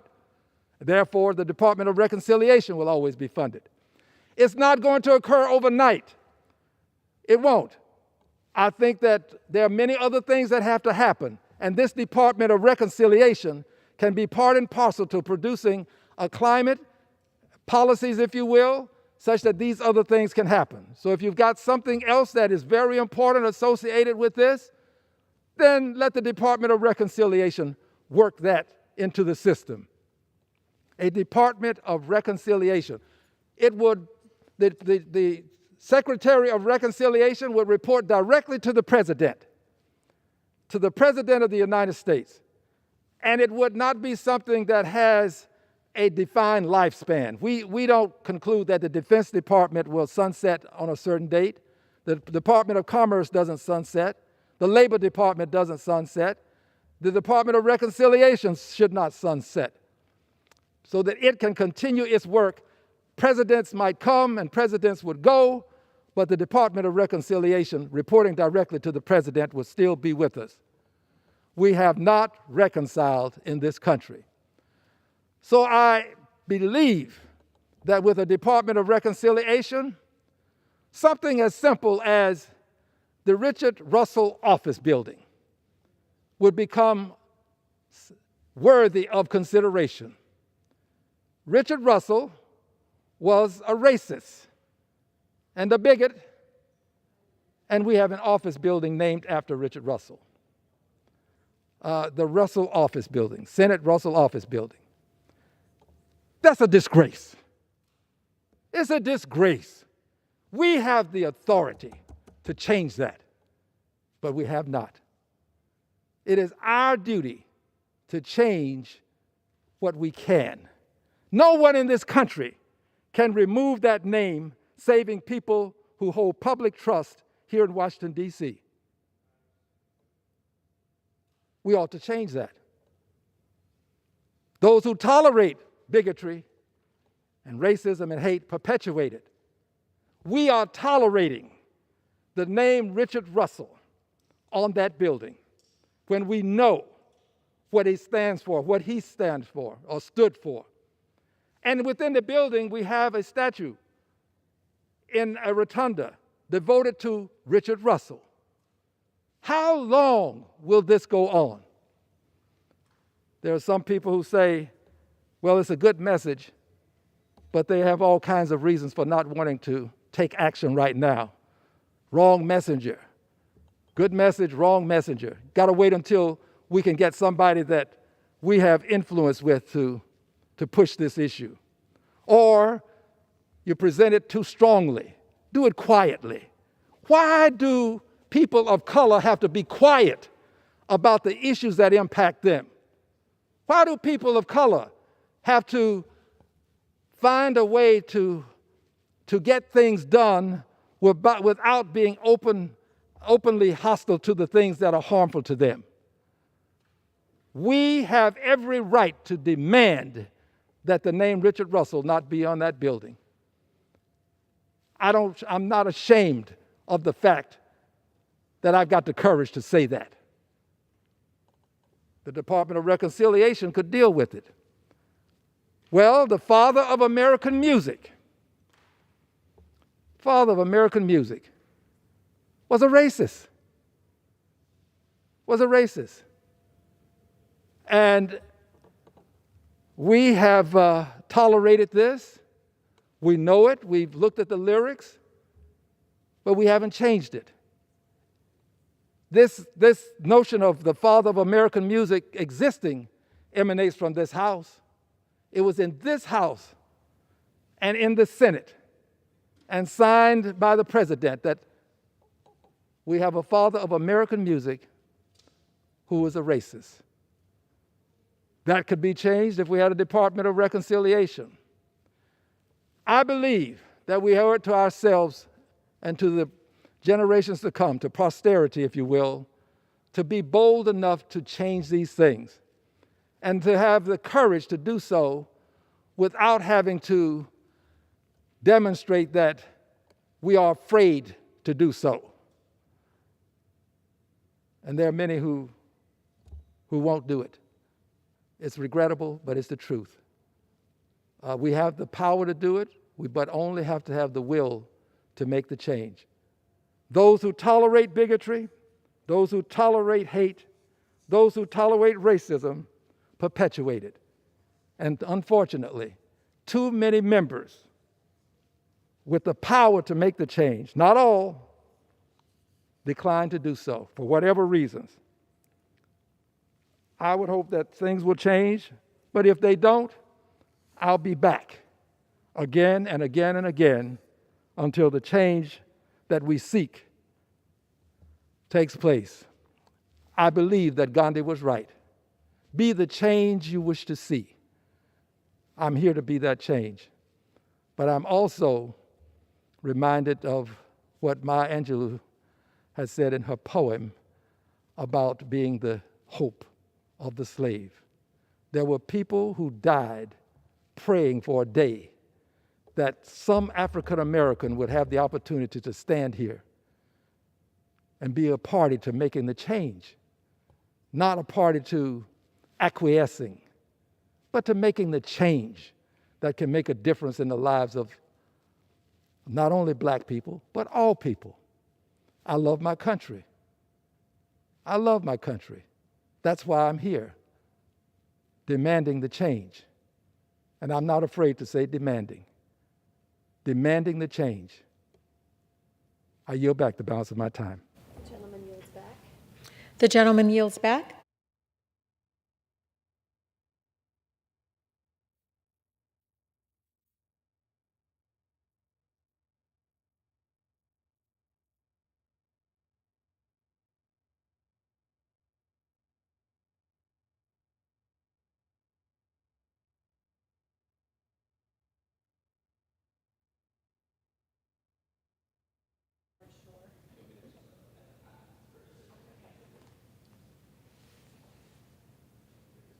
Oh, okay.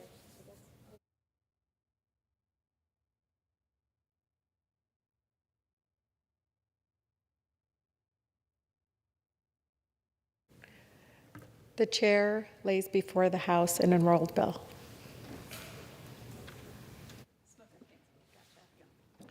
H.R. 4426, an act to amend the Homeland Security Act of 2002 to ensure that the needs of children are considered in Homeland Security planning and for other purposes.